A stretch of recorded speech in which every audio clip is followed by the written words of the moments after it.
but eastern Ukraine continues to be Russia's main focus, with tactical advances being Petrovsk within approximately 8 kilometers now of the front line. And with Russia continuing to rely on infantry-led assaults, its casualties remain high and rising. So daily casualties have doubled from this time last year, with Russia averaging more than 1,100 a day killed or wounded in July and August alone.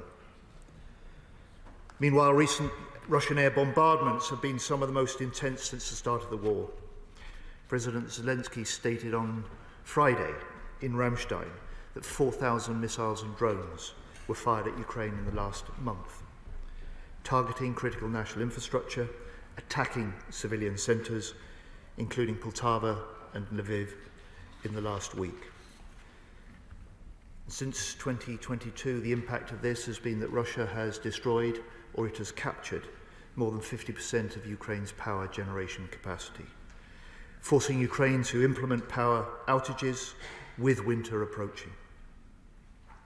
Meanwhile, at sea, Ukraine has scored some significant successes, driving Russia's fleet out of the Western Black Sea to reopen export trading routes, destroying or damaging 26 Russian naval vessels operating in the Black Sea, including a Russian Kilo-class submarine just last month.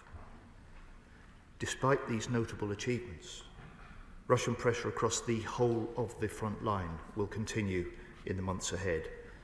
Russian industry remains on a war footing. Russian artillery is outfiring Ukraine by at least 3-1. And Russia is also conscripting or recruiting 400,000 additional soldiers this year. So for the coming weeks, 2 things are clear. Ukrainians need to strengthen their front line in the east, and they will look to hold the territory in Kursk. The longer they hold Kursk, the weaker Putin becomes. The longer they hold Kursk, the better defended Ukraine will be. This was discussed at the US-led Ukraine Defence Contact Group last Friday that I attended with other defence ministers and President Zelensky. It was where military support and unity for Ukraine was strengthened among 50 allied nations, and where the US Defence Secretary Lloyd Austin served an important reminder to everyone. If Ukraine is not free, he said, the world is not safe. And that's why the defence of the UK starts in Ukraine. And if President Putin prevails in Ukraine, he will not stop at Ukraine. If big nations redraw international boundaries by force, the sovereignty and security of all nations is undermined. That's why UK support, alongside allies, is so important. Military, economic, industrial, diplomatic support. And Mr. Speaker, I also want this House to know we are seeing clear, growing signs of Russian aggression beyond Ukraine. NATO allies are reporting Russian drones violating their airspace. The heads of the UK and US security services confirmed that Russian intelligence is, as they said, conducting a reckless campaign of sabotage across Europe. And last week, the National Cyber Security Centre revealed that Russia's specialist GRU unit is conducting offensive cyber operations directed at governments and at civilian infrastructure. Putin is targeting our security. He is targeting our way of life. We face a decade of growing Russian aggression, but this is a government that will protect our people and our country. We will actively deter and defend against Russian threats, working in partnership with allies. And that's why, as a new government, our defence policy will now be NATO first. Mr. Speaker, as we approach 1,000 days of war, this conflict is at a critical moment. That's why the UK is stepping up support, because this isn't just Ukraine's struggle, it's our struggle too. Ukraine is fighting to regain its sovereign territory, but it's also fighting to reinforce peace, democracy and security in the rest of Europe. To the Secretary of State, James Cartledge. Thank you, Mr. Speaker, and I'm grateful to the Secretary of State for early sight of his statement, and if I may say, for the briefings he has provided to myself and to all parliamentary colleagues. We're very grateful. And in particular, I would like to associate myself and our party with the condolences expressed regarding the tragic death of Lieutenant Lation. As we have confirmed previously, I reiterate without reservation that as the government did when they were in opposition, we will continue to do everything possible to support them in supporting Ukraine. We remain steadfast in both our total condemnation of Putin's illegal invasion of Ukraine and his conduct of the war since, with no regard to human life, even, it would appear, that of his own service personnel, with losses now at terrible levels on all sides. Indeed, in one of the most striking points made by the Secretary of State on the operational situation, Mr. Speaker, it is an extraordinary testament to the brutal disposition of the Putin regime that their strategy continues to rely on mass sacrifice of infantry personnel. That said, he is surely right to remind us that despite the extraordinary naval success Ukraine has enjoyed in the Black Sea, and the surprise incursion into Kursk that they implemented, throwing Putin's regime into confusion, nevertheless, Russia remains a formidable foe, and nothing at all can be taken for granted. On the contrary, it is clear that the UK must continue to do all it can to support Ukraine's government, people and armed forces. On this side, we are proud of the role that our government played in showing real leadership in respect of Ukraine. If Ukraine had fallen early, the world would have been in a precipice situation akin to the late 1930s. But we made a huge difference to avoiding that outcome by being the first nation to train Ukrainian troops, the first to provide main battle tanks, and in particular, the first to provide long-range weapons. Now, Mr. Speaker, in August, President Zelensky commented that Britain's support for Ukraine had slowed down recently. I wonder what assessment the Secretary of State has made of those comments. On these benches, we recognise that a key part of our leadership has been bringing other allies on board, and that must continue in key operational and logistical decision-making. Nevertheless, we have also shown leadership as a sovereign nation that believes wholeheartedly in Ukraine's fight for freedom. As such, to confirm, Mr. Speaker, we would have no hesitation in supporting the government in continuing that leadership were they to confirm to the Ukrainian government that they have maximum freedom of operation with regard to all the munitions we have supplied, including long-range missiles. On provision of additional munitions and the latest news the Secretary of State shared, I welcome the announcement in respect of £160 million for air defence missiles produced, of course, in Belfast. This underlies the intention we had in government when the latest round of support was commencing to ensure a maximum degree of benefit for the UK defence sector in our support for Ukraine. Can the Secretary of State confirm that remains a top priority, and specifically on drones, that as we supply Ukraine with more and more drones across defence, that he will ensure we learn the lessons of their deployment rapidly so that we can build the ecosystem for our own sovereign uncrewed sector? And turning to the replenishment of our own armed forces, we agree that supplying Ukraine with arms has been absolutely the right thing to do. But, and the public feel this very strongly, this must be accompanied by the replenishment of our own stockpiles and platform inventory. A top priority of our funded timetable commitment to 2.5% was an additional £10 billion to replenish our munitions. Is he still committed to that extra £10 billion for munitions?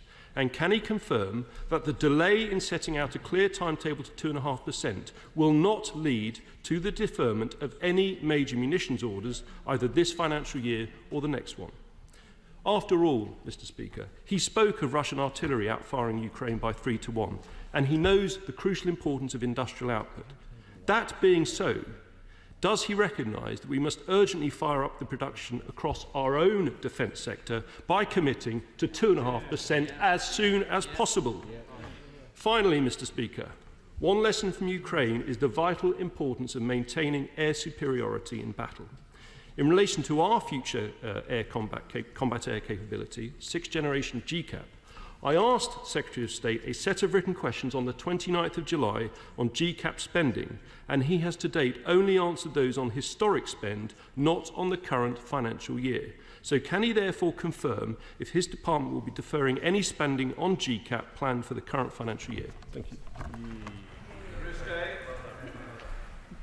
I thank the honourable member for his support, for his tone, and for his commitment to continue to back further military aid to Ukraine, including the £160 million contract for LMM missiles I've announced last week. He talks about the mass sacrifice of Russian personnel, and he's right. President Putin is a leader that shows contempt for the lives of his own soldiers. On UK leadership, I've set out to the House not just my determination to maintain the UK's leadership in support for Ukraine, but demonstrated how we have stepped that up in the first week, in the weeks that followed, and last week at Ramstein. And in terms of the lessons for drones and the deployment and our work with Ukraine, yes, we are learning those lessons. We need to speed that up.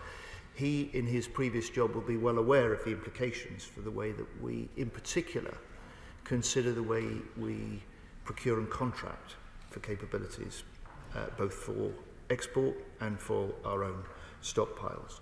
And on stockpiles, we have, as he will also know, so far spent £1 billion in the UK on replenishment.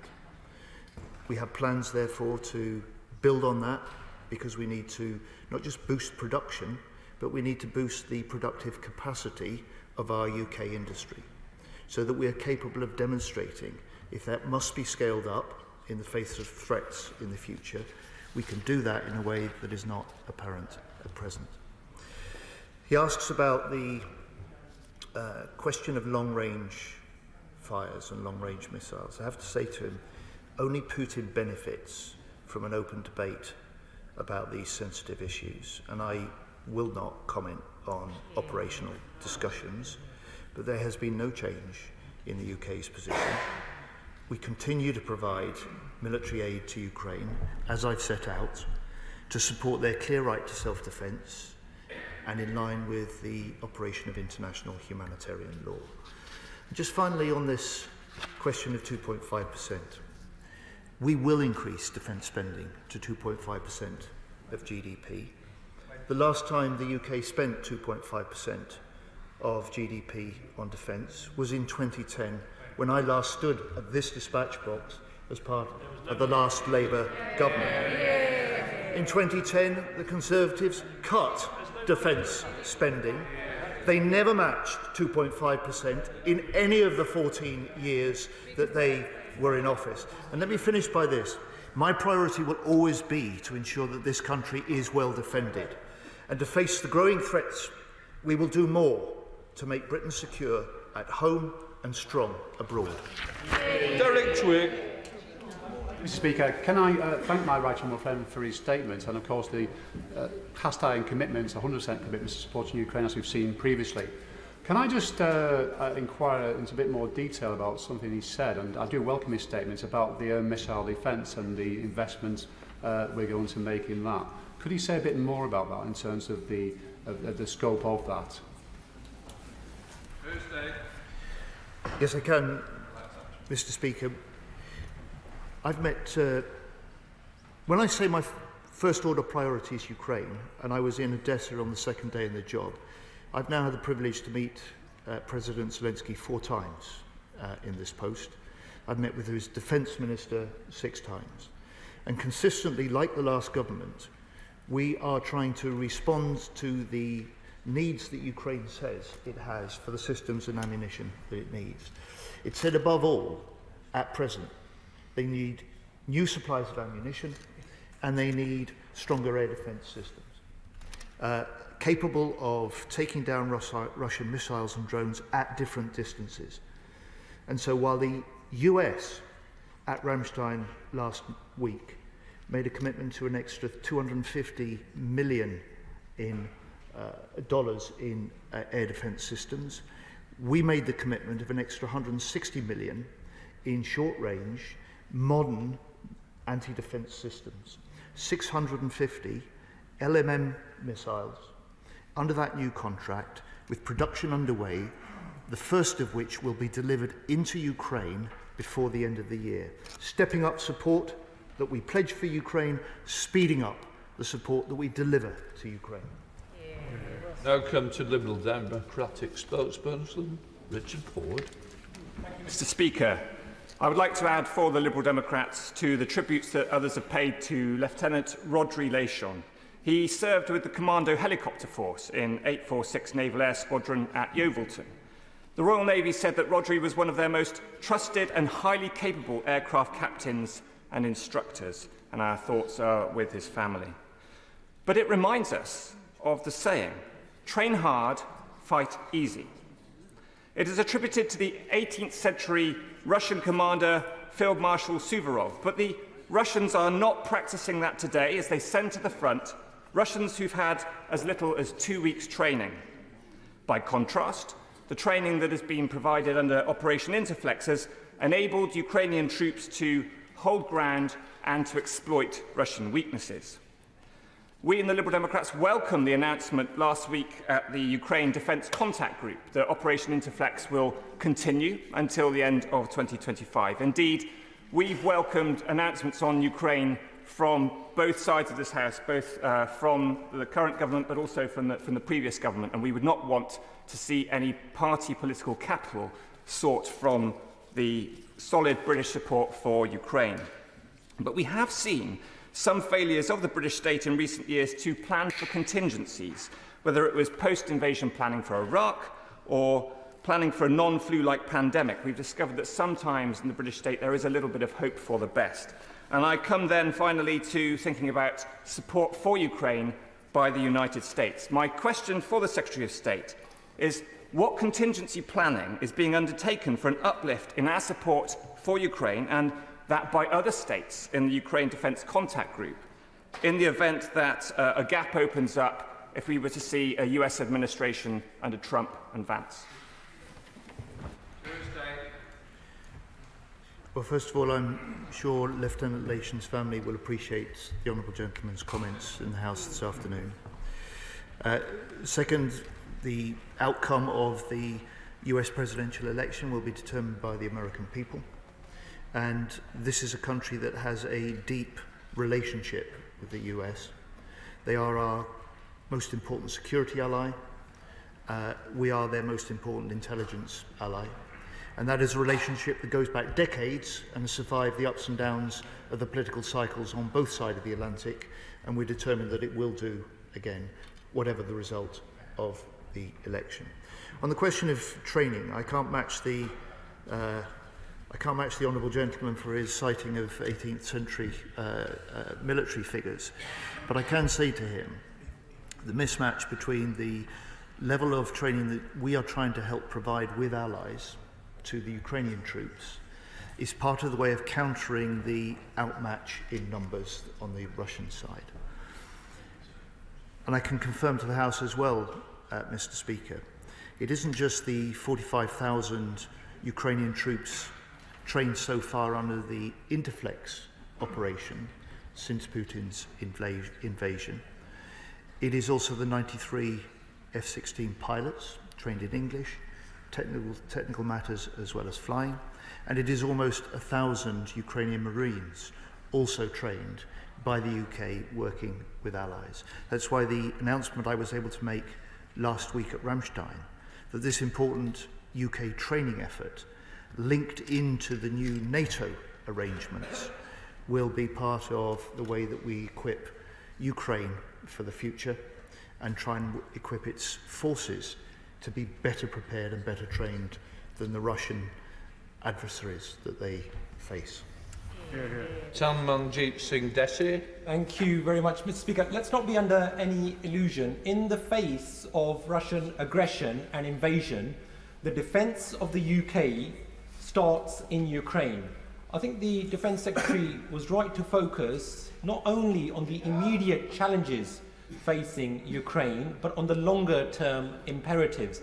Does the Secretary of State agree with me that the UK-Ukraine friendship is not just for the short term, it's not just for as long as it takes, but must endure in the years and decades to come?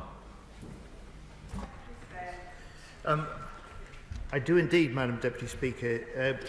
A lot of the attention is given to military aid to support the short-term needs that Ukraine have, the immediate battlefield requirements that they have. But longer term,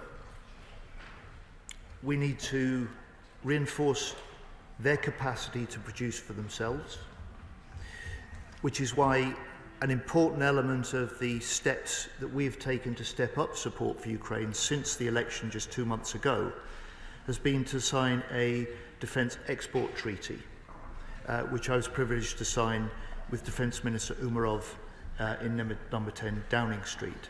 £3.5 billion worth of export credit guarantees that will help us do more to get the equipment Ukraine needs manufactured and exported and into Ukrainian hands for their fight against Putin's invasion.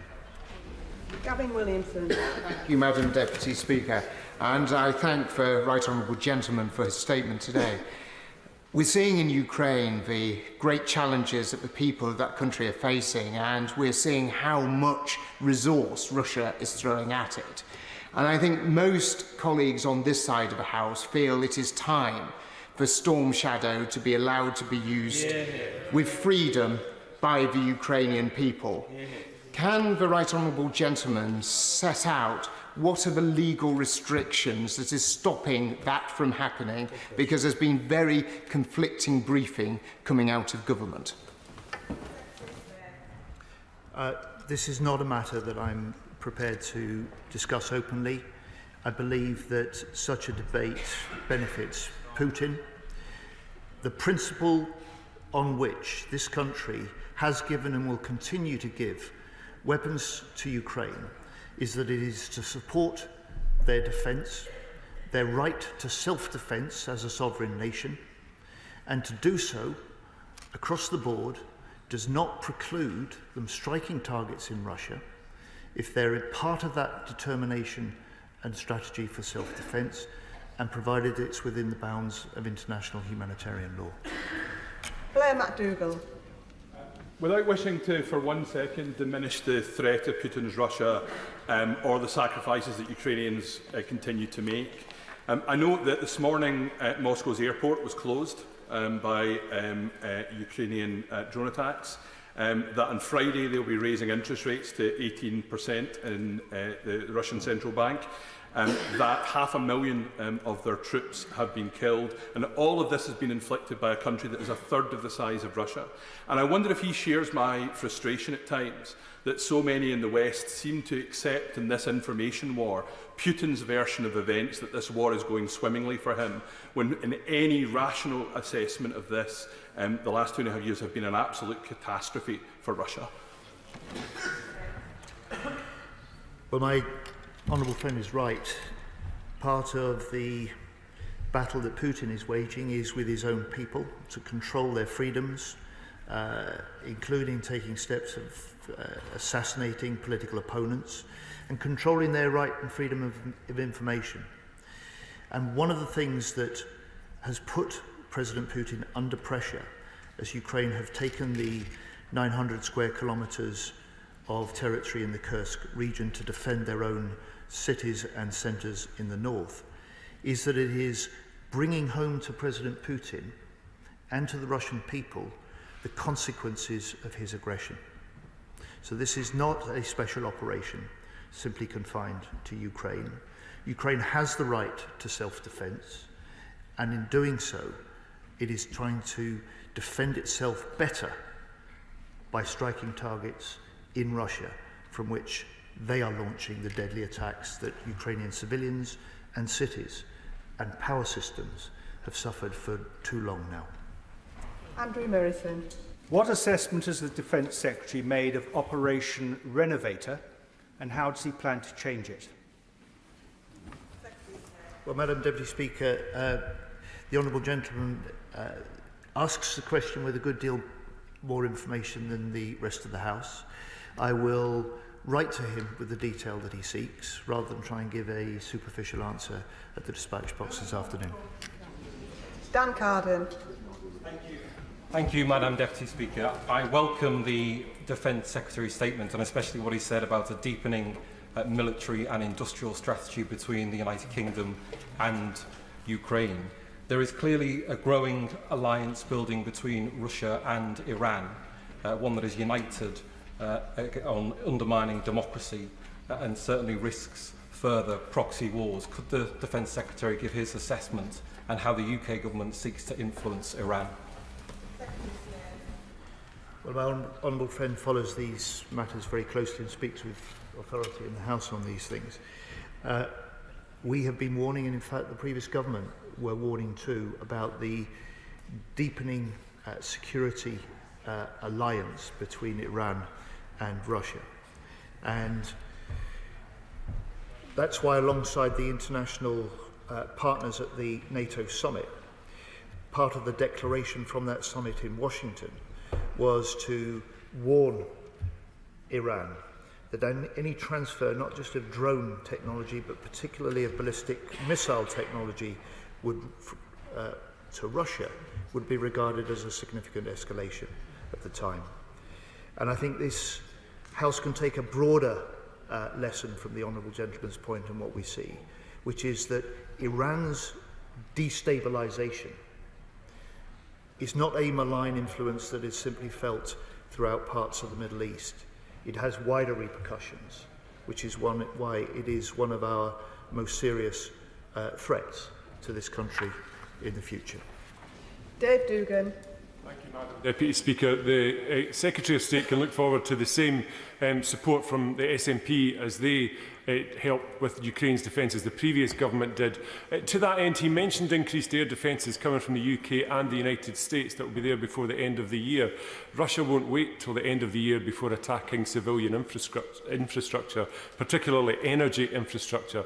Can the Secretary of State advise of any steps that have been taken to accelerate that increased air defence to the benefit of the people of Ukraine? Yes, indeed. First of all, I'm grateful for the honourable gentleman's continuing commitment of support to stand with Ukraine in this House, and on his behalf and on his party's behalf. One of the things that the Ukrainians have been saying for some months is they want to see the pledges of military aid to help with their fight against this illegal full-scale invasion. But they want the delivery of what's promised to be in their hands. And that was why I made a point on day 2 in this job, when I first met President Zelensky as Defence Minister, not just to say to him, right, this is a government that is willing to step up the support we're offering, but it's a government that recognises that imperative, and we will speed up the support that we offer too. Speed up the support that the previous government, a big package of aid announced in April, would be delivered, and also to try and look to say, where we pledge our support, we will give you a guarantee about the delivery times by which it will be in your hands to strengthen your fight for your sovereignty and against this illegal invasion. Joanna Baxter. Thank you, Madam Deputy Speaker. I strongly welcome the confirmation of the extension of Operation Interflex over this year and next. Will the Secretary of State join with me in paying tribute to the hard work and professionalism of the UK troops involved in Operation Interflex and the bravery of all Ukrainian troops who are serving to protect their home? Madam Deputy Speaker, what, if I may say so, an important point to remind the House. Numbers are one thing, and when we say, as the UK, we've led the Interflex nations to train 45,000 Ukrainian troops, this is the expertise of British and other allied soldiers helping with combat medical skills, battlefield training and survival techniques, and it is dealing with Ukrainians who are stepping forward to help defend their country. I had the privilege not just of joining the then leader of the opposition on Salisbury Plain to witness some of this training, but later to talk with some of the Ukrainian troops who finished a further wave at Brize Norton as they were poised to fly back to Ukraine. These were men very much like anyone in this House. These were lorry drivers, they were accountants, They were PR executives who now are, alongside their civilian colleagues, fighting for the very future of their country, the right to decide as a sovereign nation their future in the world. And I pay tribute to their bravery. I pay tribute also to the skill of our armed forces in helping train them for that task. Mark Francois. Thank you, Deputy Speaker. We've had Suvorov. Napoleon famously said that the moral is to the physical as 3 is to 1. After 2.5 years of a barbaric Russian invasion, we cannot expect the Ukrainians to keep resisting with one hand tied behind their back.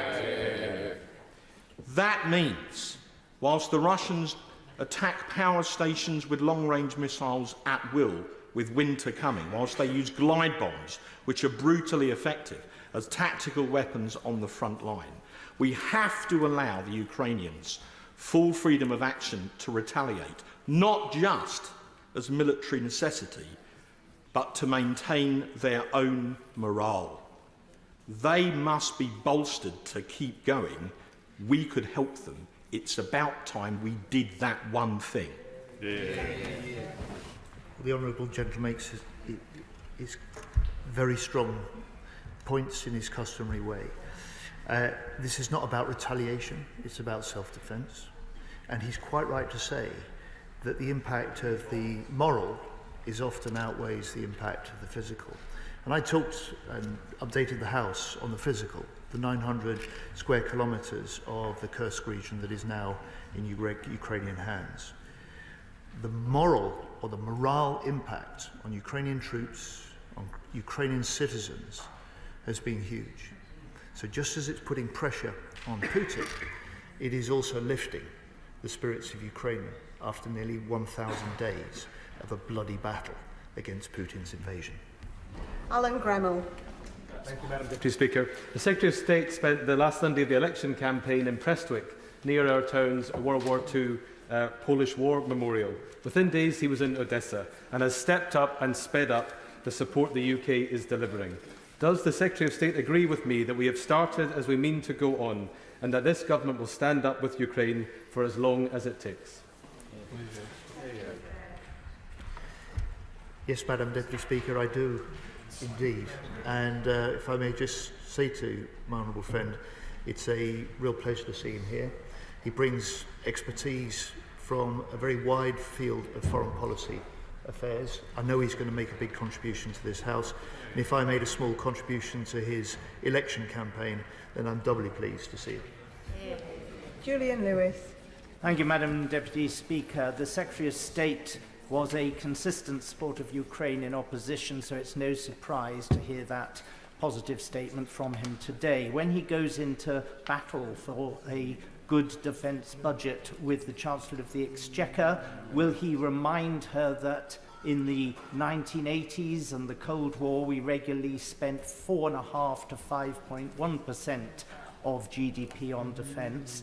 And will he also assure the House that if America elects a president who does not wish to support Ukraine, the support for Ukraine by the remaining European members of NATO will intensify, not diminish?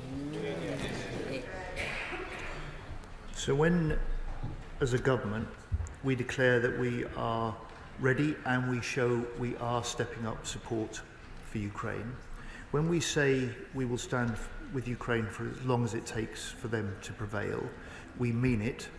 Whatever the decisions of other countries may or may not be. I absolutely don't expect, whatever the result of the US elections, for the US to walk away from Ukraine. I said in my statement that if big countries with authoritarian rulers can redraw international boundaries by force, no nation's sovereignty and security is left weakened by that. And on the question of defence spending, we're a government that won't be having battles, as he puts it. But in the discussions that inevitably I will have with the Chancellor,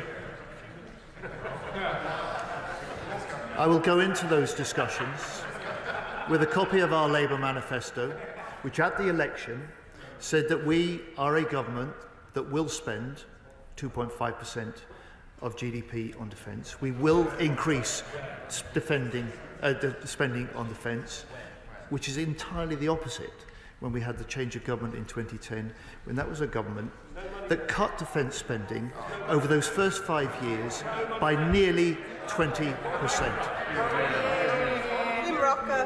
Thank you, Madam Deputy Speaker, and can I thank the Secretary of State for his statement, but also to ministers for the cross-party briefings that have been provided to colleagues. They really are appreciated. President Zelensky has called on partners to ensure that aid packages which are announced are delivered to Ukrainians as quickly as possible. Can the Secretary of State set out the actions the government is taking to ensure aid to Ukraine is sped up? Yes, Madam Deputy Speaker. My honourable friend is quite right. Stepping up the pledges of aid is one thing, speeding up the deliveries is another, and that's why on that second day in Odessa, with the Defence Minister and with President Zelensky, I made an undertaking that this was a government that would do both, and I'm able to update the Defence Minister in Ukraine of progress on each of the elements of the package that we have pledged. Jenkins. Thank you, Madam Deputy Speaker. Can I thank the Right Honourable Gentleman for his statement, and even though he has announced nothing new today, I very much welcome that he's keeping this at the top of his agenda and at the top of the nation's agenda.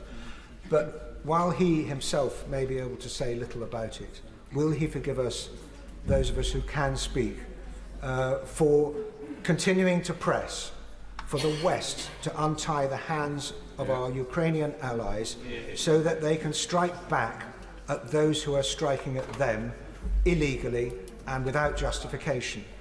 Because we know it's allies, and probably not this government, but will he confirm that there are discussions with our allies about this matter?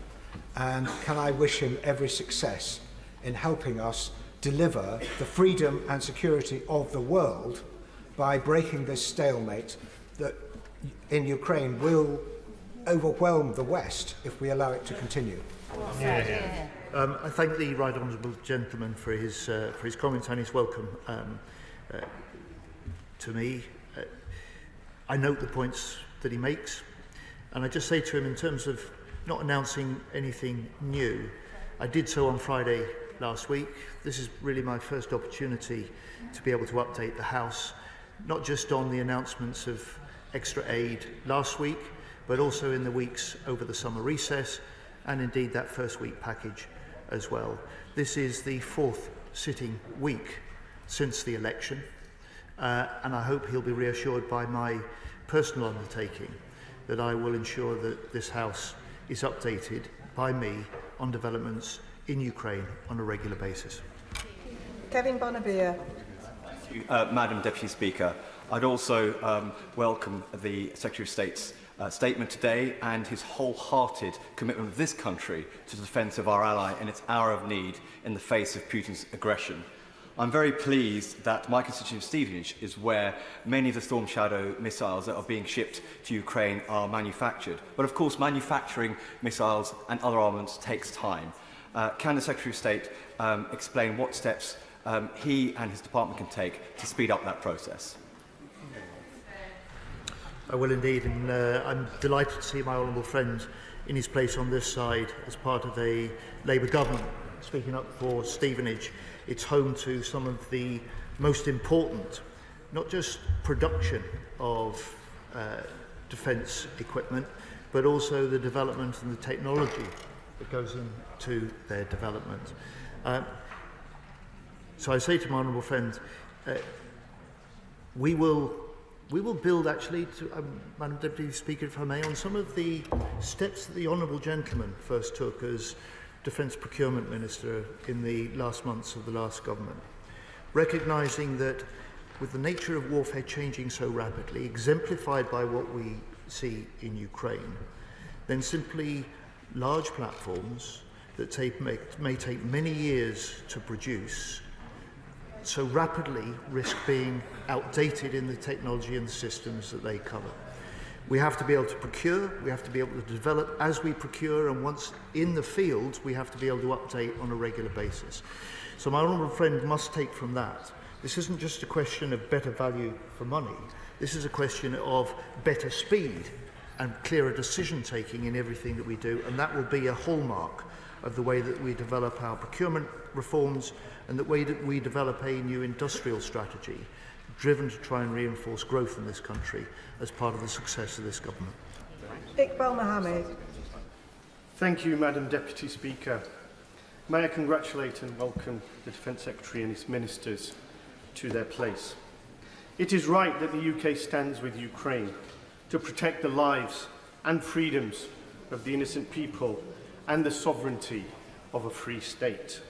In addition to the military support provided, will the Secretary of State update the House on what diplomatic efforts are being carried out to negotiate an end to the Russian aggression and a full withdrawal from Ukraine and a return to a peaceful coexistence as soon as possible? So, Madam Deputy Speaker, I just would say to the honourable gentleman, it's the Ukrainians that are fighting, not us. It's the Ukrainians that make the call about when to stop fighting and when to start talking, not us. Our task is to reinforce the Ukrainians now, to put them in the strongest possible position if and when they make that decision, and then to put them in the strongest possible position if they do go into negotiations. Graham Downey. Thank you, Madam Deputy Speaker, and thank you to the Secretary of State for his statement. One of the key features linked throughout the statement, and indeed the discussion today, has been the importance of consensus and cooperation and building a coalition. Can I ask the Secretary of State for an update on what steps he intends to take next to make sure that we are supporting Ukraine with the broadest and best coalition possible? Indeed, I thank my honourable friend for that. It was my first time at the Ramstein meeting on Friday last week. It was the 24th such meeting that, of that coalition led by the US, but with the participation on Friday of senior representatives from 50 other countries, all pledging both more military support for Ukraine and reinforcing the unity with which we can stand with Ukraine. Not just reassurance, I hope, for Ukrainians, but a signal, I hope, to President Putin that we remain united, we remain resolute, and in the end, he will not prevail. Alex Shelbrooke. Thank you, Madam Deputy Speaker. I very much welcome the Secretary of State's statement. And he's quite right to outline the threats that Russia is now facing onto NATO territory. Last week, the NATO Parliamentary Assembly was in Alaska looking at the missile intercept system, part of which is done through our air filing dales. But the UK and most of Europe is not protected by a missile intercept system. So may I ask the right honourable gentleman, in relation to the comments he's made in the threat that Russia's making, that as we move into the Strategic Defence Review, that a NATO-led missile intercept system is something he is able to discuss, because it is quite a hole in the defence of Europe at this moment in time. Well, Madam Deputy Speaker, I grew up and went to school near RAF Fylingdales in North Yorkshire. Those big golf balls, when they were up, were a feature of the landscape for many years. I can say to my honourable friend that the Strategic Defence Review, led externally, but with the Department supporting it, has set out a set of propositions that pose some of the sort of questions that he's interested in. And I can confirm also that this is a defence review which will welcome and invite contributions from all parties, including from those who may be on the backbenches but well informed and playing roles in the wider defence and security world, not just on the front bench. So I would invite my honourable friend to consider the propositions the review has published, to consider the sort of submission that he might make as part of their deliberations, and if he can do that, we'd certainly welcome it. Scott Arthur. Madam Deputy Speaker, I'd like to thank the Secretary of State for his statement and also say that I'm proud of the role service personnel in my constituency have played in training our Ukrainian brothers and sisters. And I'd also like to thank the Secretary of State for outlining the death toll in this war, Putin's brutal war. It's absolutely horrendous, and I hope that in time we will see him held to account for this and the wider damage caused by the conflict. Despite the scale of the devastation, for many in the UK this war seems like quite a distant event. That could change almost overnight if one of the many nuclear reactors in the region are damaged. I'd like to ask the Secretary of State what discussions he's had with partners about that particular issue. Well, can I, Madam Deputy Speaker, pass on to my honourable friend our thanks and tribute to any of his constituents that were involved in the Interflex training programme to date. Can I also say to him that on the question of pursuing Putin for his war crimes, this is a government, this is a country, and a tribute to the previous government, that has been willing to help fund the Ukrainian effort to gather the evidence required to prepare potentially legal cases that allow us to bring to justice those leaders in Russia responsible for this. The Ukrainian legal authorities are currently documenting 135,000 reported alleged incidents of war crimes in their country. This is a huge job they can't do without our expertise and our support. But fundamentally, we are also now a government that in opposition made the commitment to support the setting up of a special tribunal that potentially could try President Putin for the crime of aggression. Shalin. Thank you, Madam Deputy Speaker. Can I thank very much the Secretary of State for his statement and his very clear commitment to Ukraine and its people. Everyone in this House supports exactly what the Right Honourable Member is saying, and thank him for that. With the breaking news that Ukraine has sent drones to Moscow and central Russia, it is clear that technology is very much at the forefront of this conflict. Can the Secretary of State perhaps underline the technical support that government has made available to our Ukrainian friends, and if we can be of further assistance to bring this war to an end and to allow the children, Ukrainian children, back into education and allow the families to build their lives once again? Thank you. I'm really grateful to the honourable gentleman, because in a way he sort of prompts me to say something that I really didn't give enough emphasis to, which is this.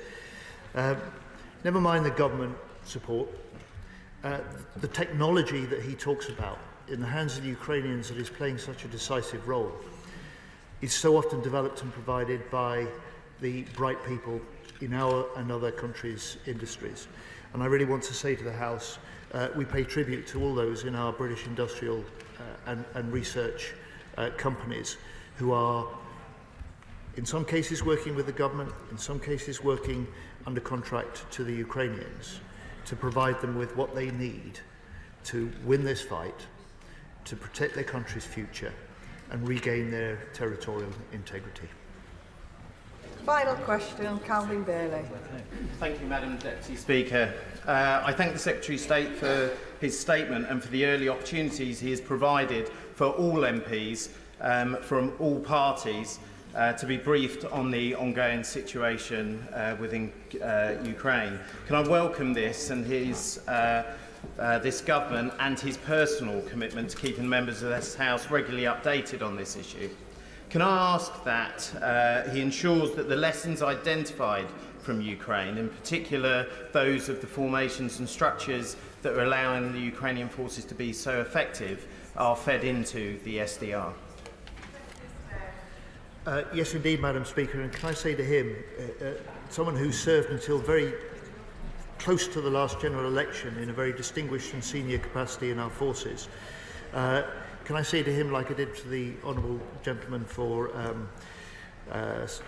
is it Elmet still? The honourable gentleman for Elmet? Elmet and Rothwell?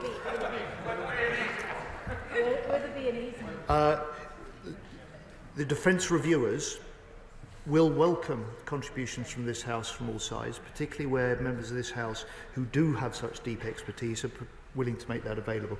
And finally, appreciate his welcome of this early statement.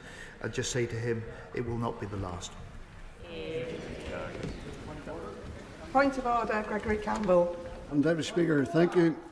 Today the House is due to debate and vote on a vital issue that affects millions of our senior citizens, the winter fuel payment. Absentee Sinn Féin members from Northern Ireland who have received millions of pounds over recent years for having not done their job and not taken their seats, if they were to take those seats today and vote with many of us, along with some members opposite, the result and outcome might be different. Can you inform the House, Madam Deputy Speaker, if the Speaker's office has been informed that Sinn Féin members, 7 of them, do intend to take their seats today and to, as opposed to just talking about opposition to austerity, actually vote for it in the House today? I am grateful to the honourable member for giving me notice of his point of order, but this is not a matter for the Chair. Before we move on to business of the day, I have to notify the House, in accordance with the Royal Assent Act 1967, that the King has signified his royal assent to the following Act: Budget Responsibility Act 2024. I now will move on to the social security business of the day. Before I start this, I just want to let the House know that I will be bringing in the Secretary of State at the end of the debate. So I will now move on to motion number 1 on social security. Mel Stride, Shadow Secretary of State, to move.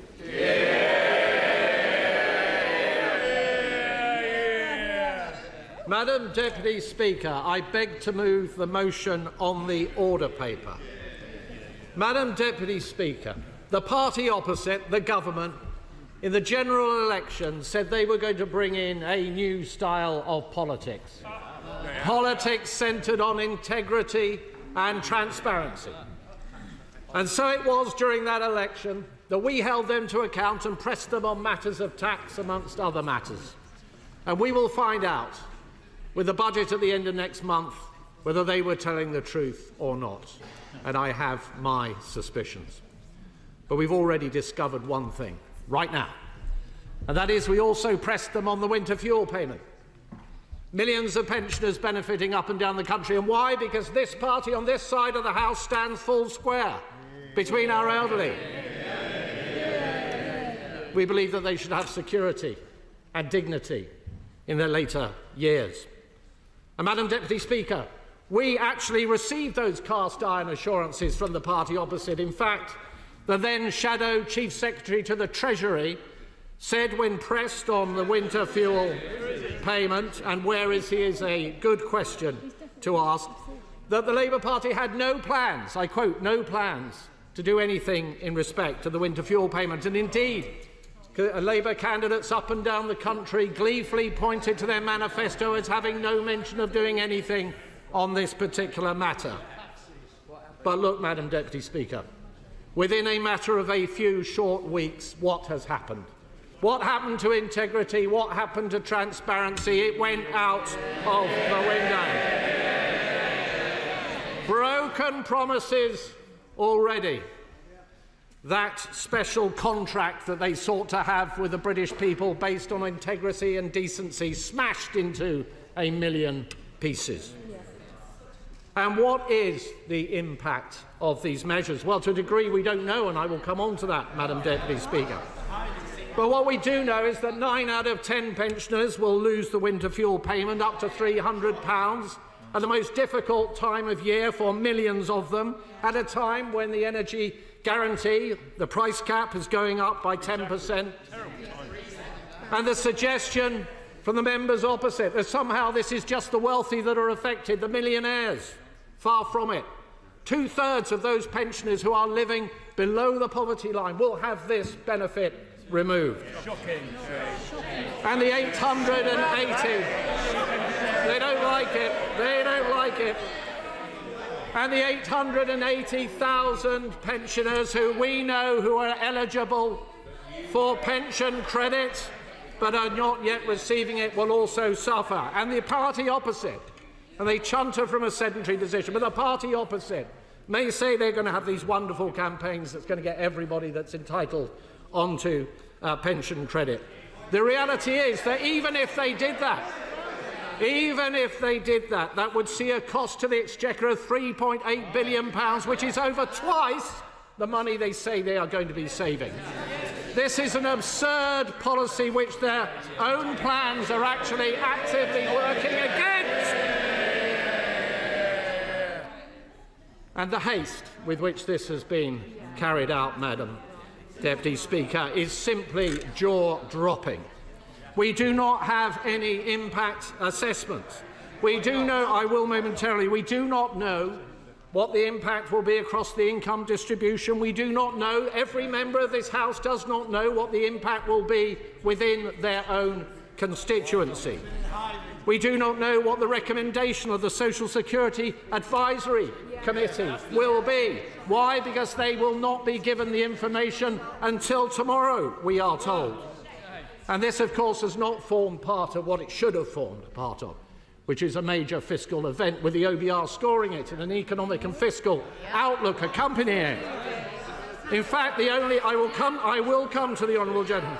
The only authority to comment thus far on these measures is the House of Lords Secondary Legislation Scrutiny Committee, who said, and I quote, "We are unconvinced by the reasons given for the urgency attached to laying these regulations, and are particularly concerned that this both precludes appropriate scrutiny and creates issues with the practicalities of bringing in the change at short notice." That, Madam Deputy Speaker, I think says it all. And I will give way to the honourable gentleman who's been very patient. Finally giving way. Could a shadow minister clarify which leadership contender has called for the means testing of the winter fuel allowance? Clarify. Well, The Chancellor.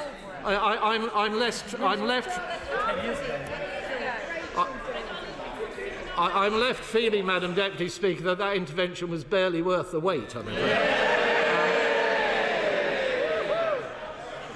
So, Madam Deputy Speaker, the fact that we even have a debate today is near miraculous, given the resistance from the party opposite. It is, of course, because of the scrutiny that this side of the House, this Conservative Party, is providing to this government.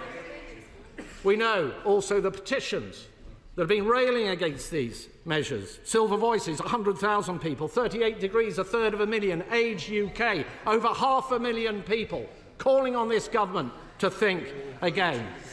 The press, particularly the Express newspaper, doing such a sterling job in bringing these matters to the attention. And even the trade union movement, Unite, pointing a finger at this government and saying it is picking the pockets of pensioners. I give way to my honourable friend. I'm grateful to my right honourable friend for giving way. I think it's the sense of disappointment. Yesterday we had the Health Secretary dragged in here because we have a multi-million-pound making consultant in the health industry wandering the corridors with access to papers. Today we have pensioners betrayed. And does my honourable friend agree, right honourable friend agree, that when people voted Labour, they thought they were getting change. They thought they were going to get transparency. They were promised higher standards. They are getting the opposite. I thank my honourable friend for his very appropriate intervention. He is, of course, right. The only thing that is surprising is how remarkably quickly this has all fallen apart. Now, Madam Deputy Speaker, the government, of course, will take no responsibility for what has happened. They will blame us with this fictitious black hole. And the leader of the House, and I invite anybody on the opposition side to support her in this assertion, has suggested that this measure was necessary in order to avoid a run on the pound. A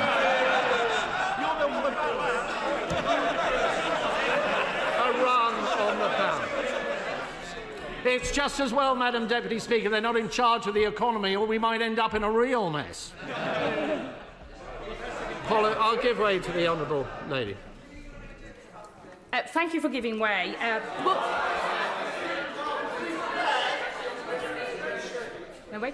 Thank you very much for giving way. Does he agree that if a local council had run the finances of the council into the ground the way that his party did to the country, with a £22 billion black hole, that you would have called the commissioners in the morning and you would have instigated swinging cuts? And could I ask him, given that this is the case, and he now seems to have just decided that his party no longer cares about balancing the books, will he apologise? Order! Shadow Minister. Well, I think, Madam Deputy Speaker, that slightly lengthy question might be better addressed by way of a rather lengthy letter to the leaders of Birmingham City Council. And could I say, Madam Deputy Speaker, that of course all politics is about choices, and what this government has done is it has caved in to its trade union paymasters. It has settled way above inflation. Junior doctors 22%, train drivers 14%. And what it has done is it has stood up for the trade union paymasters on the backs of vulnerable pensioners. And that is not right. And before I take the intervention of the honourable gentleman, if it's not the case that the trade unions are running the Labour Party, hands up everybody opposite who has not received some money from the trade unions.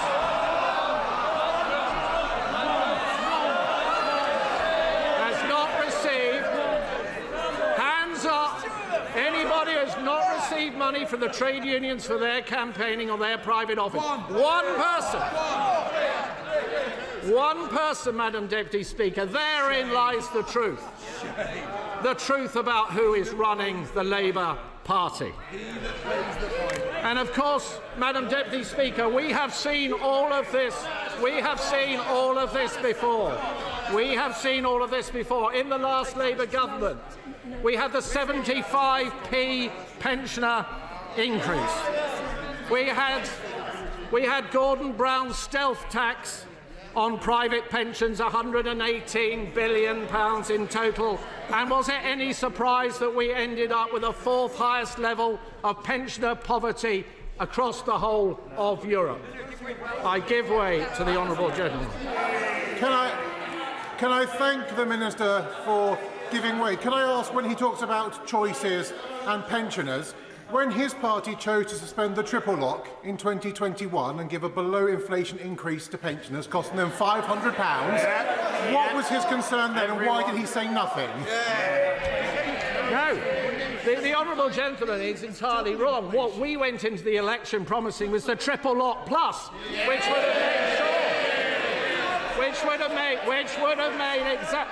have made sure that, unlike with his party, where he is going to see thousands of millions of pensioners dragged into income tax, many of them for the first time, we were prepared to stand up and say that we would not do that. But, Madam Deputy Speaker, the party... how could I not give that? Can I commend the right honourable gentleman for bringing this forward and to be fair to his party as well? This is a massive issue for my constituents across the whole of the United Kingdom. Quite simply, and I say with respect to the Labour Party on the far side, this does not conform with any of the Labour Party policies that I know of the past. I think all my pensioners who have contacted me say they are concerned simply because, first of all, the threshold is too low. The pension credit will take 9 weeks to process, even if they get to all of the 28% eligible people in Northern Ireland, and also the £400 that Labour government has approved, which will not come to spring of next year. 3 reasons why this policy today, this motion today, has to be supported. The honourable gentleman is, of course, entirely right, as always, and I completely agree with every word that he has just said. So, Madam Deputy Speaker, we are the party of the triple lock. We were the party of the triple lock plus. We were the party that has raised the state pension by £3,700 since 2010. And we are the party that has seen 200,000 fewer pensioners in absolute poverty since we came to office. That is now going to go into reverse. So can I, Madam Deputy Speaker, now rather more gently, rather more quietly, make an impassioned plea to those sitting opposite? Look to your conscience.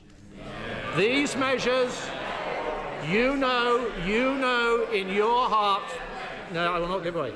You know in your heart that these measures are wrong. You know in your heart that the party opposite has broken their promises and that these measures are going to lead to untold hardship for millions of elderly and vulnerable people right up and down this country. You now have an opportunity to join with us and put a stop to it. The question is motion number 1 as on the order paper, and I call Dame Meg Hillier. Thank you, Madam Deputy Speaker. And before I start, I would like to thank the House for putting its confidence in me to chair the Treasury Select Committee for the term of this Parliament. I am the servant of this House, and I will question without fear or favour those who appear before us, and I look forward to engaging with the new members I have yet to get to know.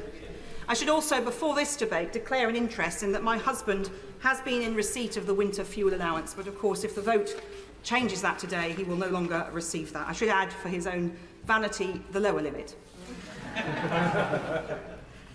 But the decision we are asked to make today, Madam Deputy Speaker, is a difficult one. But sadly, it is not going to be the only difficult decision that faces this new Labour government. Before the last general election, I had the privilege of having chaired the Public Accounts Committee for this House for the last 9 years. And in that role, I saw all of the impacts on the public finances, current, past and future. And when people I hear my colleague, the Right Honourable Member for Leeds, West and Pudsey, talk about the challenges ahead and the dire consequences, I would say, and you think it's that bad, I know it's a lot worse. We've heard of the Chuckle Brothers. I described us as the Misery Sisters, because when she said it was bad, I say it's going to be worse than that. And that is the reality, that the chickens are coming home to roost on the money and the spending of the previous government. So we saw a number of problems, which I laid out in my last annual report as chair of the Public Accounts Committee. Factually accurate, of course, information. The fact that the NHS capital budget was raided to pay for day-to-day expenses, but that the backlog of capital expenditure in the NHS was £10.2 billion in the year ending 2022. On that point, certainly can wait. As I served with her on the PAC, I warmly congratulate her on her election as chair of the TSC. The House has effectively made a very good choice. The Raleigh and Rochford Association of Voluntary Services, who I met with last Friday, were genuinely worried about this. In a nutshell, their argument was, if people on very modest incomes are now frightened to heat, that could lead to illness by many of those people, who then will present themselves to hospital and increase the winter pressures on A&E. So by that method, it would be a false economy. The game isn't worth the candle. What does the Right Honourable Lady, who I respect, say to that? Well, I thank the Right Honourable Gentleman, who I had the pleasure of serving with on the Public Accounts Committee, and an example of how this House works closely together, because I don't think most people would think we would agree on many issues. But on the Public Accounts Committee, we produced every report in tandem. But he will know that the pressures on the NHS are legion, that many of the same people who will be suffering this cut to their income, that we'll come on to some of the measures to ameliorate it in a moment, will also be the same people queuing and waiting for a hospital appointment. And I know too many pensioners who, if they can't afford it, don't get that hip replacement, but that many who are cashing in their savings where they have it in order to pay for a hip replacement so they can have a quality of life. That is not the NHS that I don't think he or I want to see in this country. And so we need to make choices. And one of those choices that this government is making is to make sure that we pull those waiting lists back. But I could digress into the NHS for a very long time, and if he will forgive me, I will move on. Because we look at our schools estate, again capital funding, the Department for Education itself, under the last government, asked the Treasury for capital funding for schools of £5.3 billion in 2020. It was allocated only £3.1 billion. So there's a big backlog there. If you look at the defence sector, again, many examples, but let me just pick a couple. Decommissioning nuclear submarines, not a single one that has come out of service has yet been decommissioned in this country, will cost around £500 million in 2018 prices for a single one, amounting to nearly £750 million in 2018 prices to complete all of those. It's getting to a critical point. These are decisions delayed and deferred. These are decisions delayed and deferred for too long by governments of all colours in this case, not just the last government. And there is at least £17 billion gap in the defence equipment plan over 10 years. And there's a lack of transparency over the spending in local authorities because of the crisis in local government audit, which was overseen by this government, and not enough was done to deal with it. I could go on. There is a long list of expensive things that this government needs to now put right because of neglect over a period of time.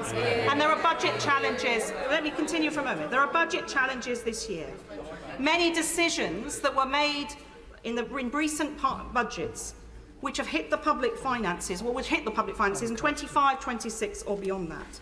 And that's either because there was huge optimism about the state of economic growth or a deferral of painful cuts. Different members of the House will have their views. I thank the right honourable lady and I congratulate her to coming on her position, but she's just outlined a number of projects that need to be found in terms of public spending. But as the Shadow Secretary of State outlined, the government's decision today will save £1.1 billion and the replacements that they're putting in place will cost £3 billion. How does that make economic sense and how does that help the case that she's making? Give credit to the right honourable gentleman for his chutzpah in coming today to say that it is this government that has denuded pensioners of income when it is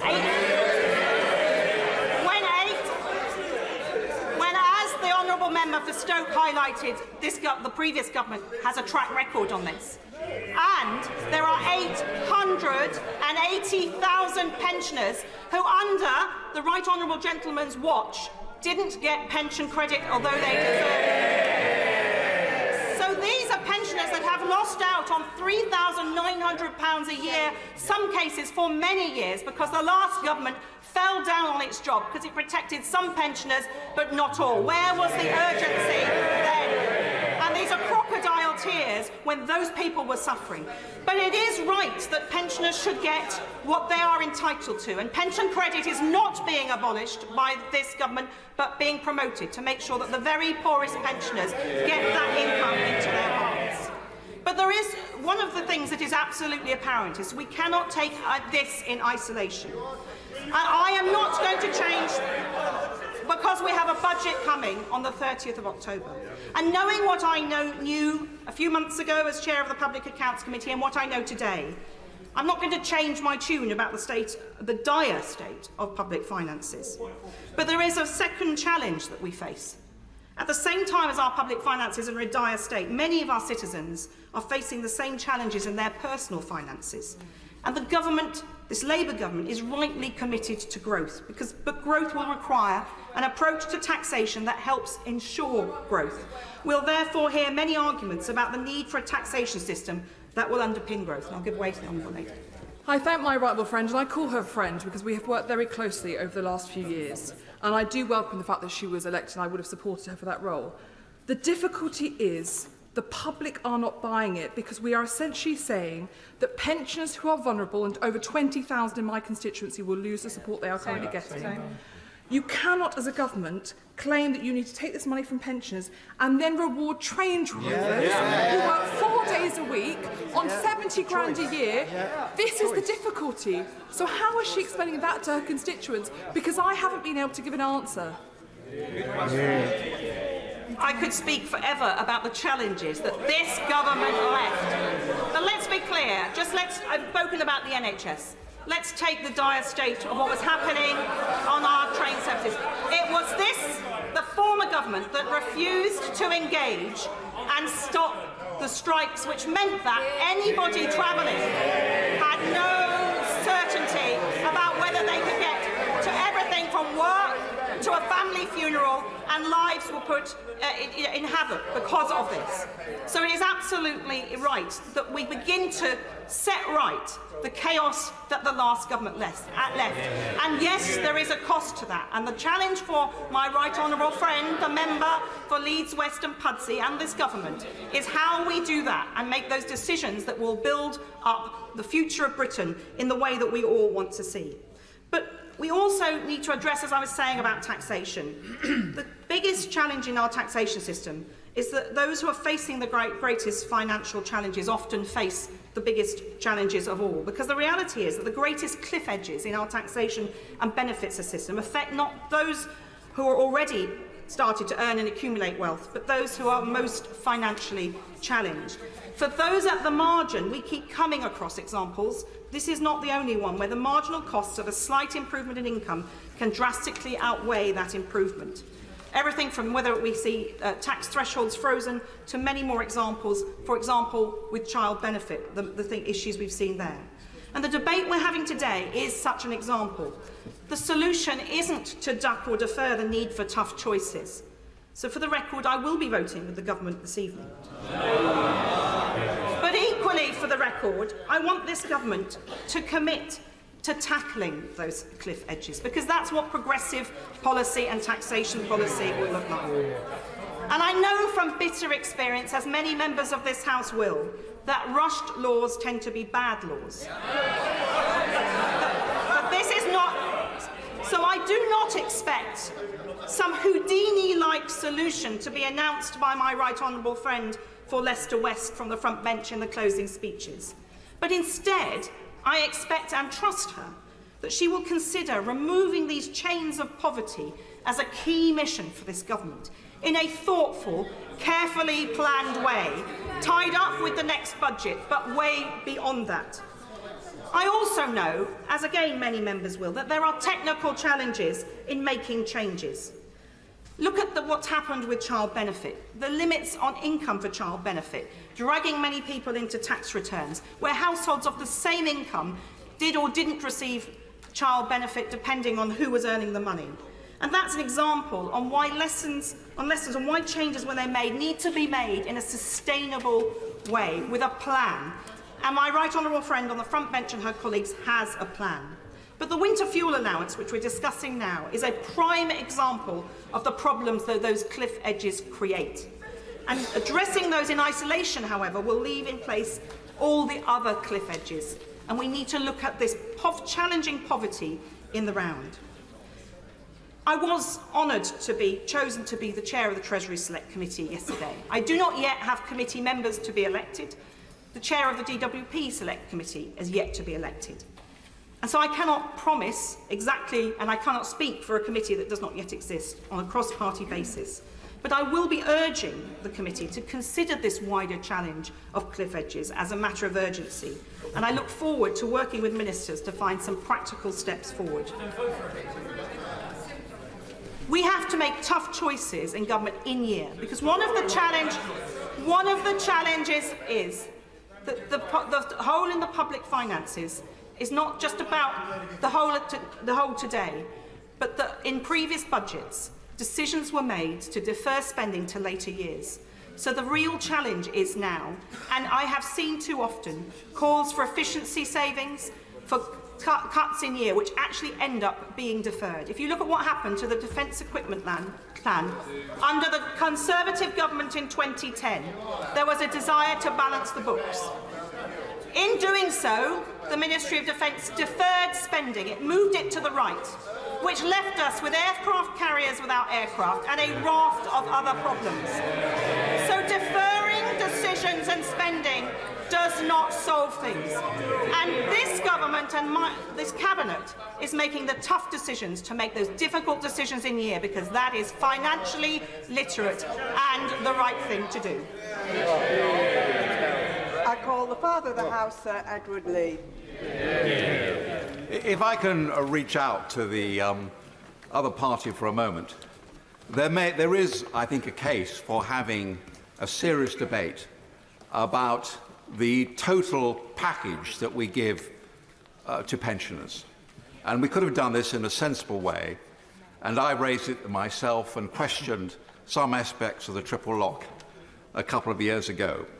It's a very difficult debate, but I do understand that the total package paid to pensioners as a proportion of gross national product must not keep increasing every year, because that is the way ultimately to bankrupt the country.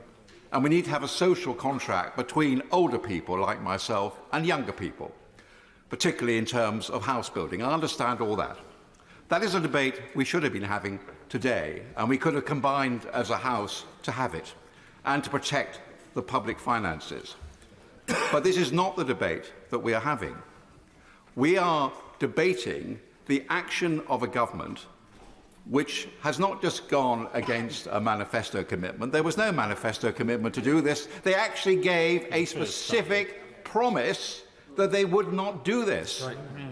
And this surely is a question of public trust, an absolute guarantee. And this is why I think people are so upset. Now, I know that some people will say, and here I declare an interest, why should somebody like me receive the winter fuel allowance? All right, let's have a serious debate about that. But what about the people, and this is the sort of people that I feel so strongly about, who've worked hard all their life, Serve the country. they've served their country, they receive a very small occupational pension, they don't receive pension credit, they are looking after every penny, and suddenly, because they don't receive pension credit and can't receive pension credit because they have a very small occupational pension, their winter fuel allowance is taken away. And this will make a real difference to them. So I think that we've really got to consider them and have a serious debate about how we're going to protect these people. And if I may make one suggestion to the government, and this was alluded to by the honourable member who's just spoken, there should have been some serious debate about tapering or anything else. No, I tell you what this is all about. This is about a punishment beating. The new Labour government decided, a punishment beating, the new Labour government decided they had to make their case that the public finances were in a dire state. There was this 22 billion black hole. We spend £1,200 billion every year. This 22 billion so-called black hole is a mere accounting device. And this whole debate, what the Labour government are now trying to do is to make the political point that the Conservative Party ran the country into the ground and therefore we've got to punish the pensioners. It's absolute and complete rubbish. And what those we represent can't understand, these people who worked hard all their life, who've done their bit for the country, who their total package is perhaps £13,000 or £14,000 a year, what they can't understand is that this so-called saving of public money is actually going to go to the train drivers who earn £70,000 a year. They just don't understand it. 9 billion. So for God's sake, let's have a serious debate. Let's try and unite on this issue, and let's not keep taking away benefits from people just above the pension credit limit. And of course there are many pensioners who are entitled to pension credit for all sorts of reasons, will never claim it. They are suffering, and so they will be even worse off. And there's another point to be made, is I know the government will argue that the total package will be worth more after the increase in the triple lock next year. But actually, if you are a pensioner who's drawn your pension before 2016, by the time you've had this cut, you will probably be even worse off. The first cut in the state pension for years. This is not acceptable. This is not the right way to go about things. We should unite around a sensible package that rewards pensioners for their hard work, but does not just indulge in a political gesture.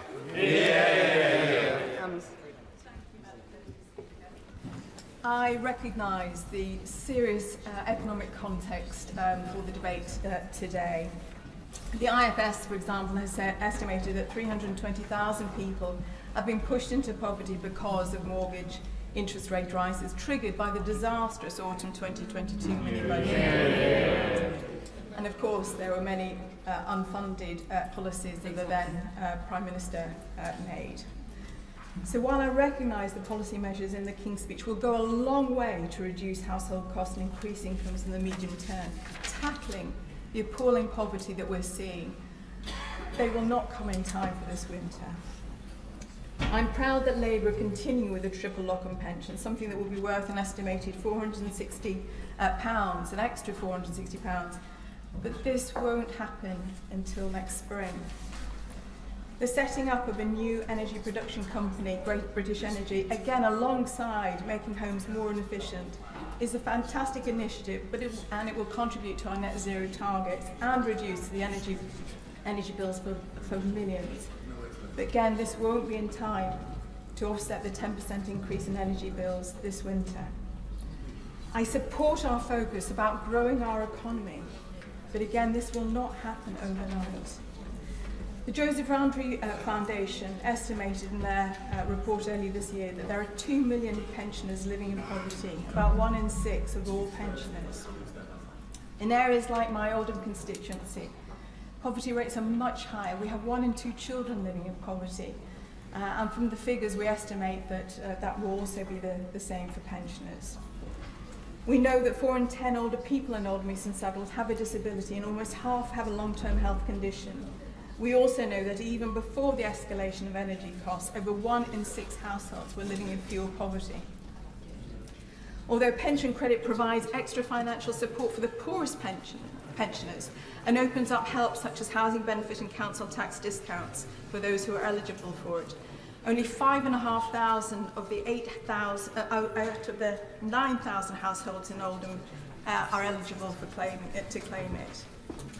Again, I welcome the automatic linking of pension credit to housing benefit to increase the uptake, but this again won't happen in time for in the next few months. And what about, I'm not going to, thank you so much, I can't because I have been under strict guidance from the Deputy Speaker.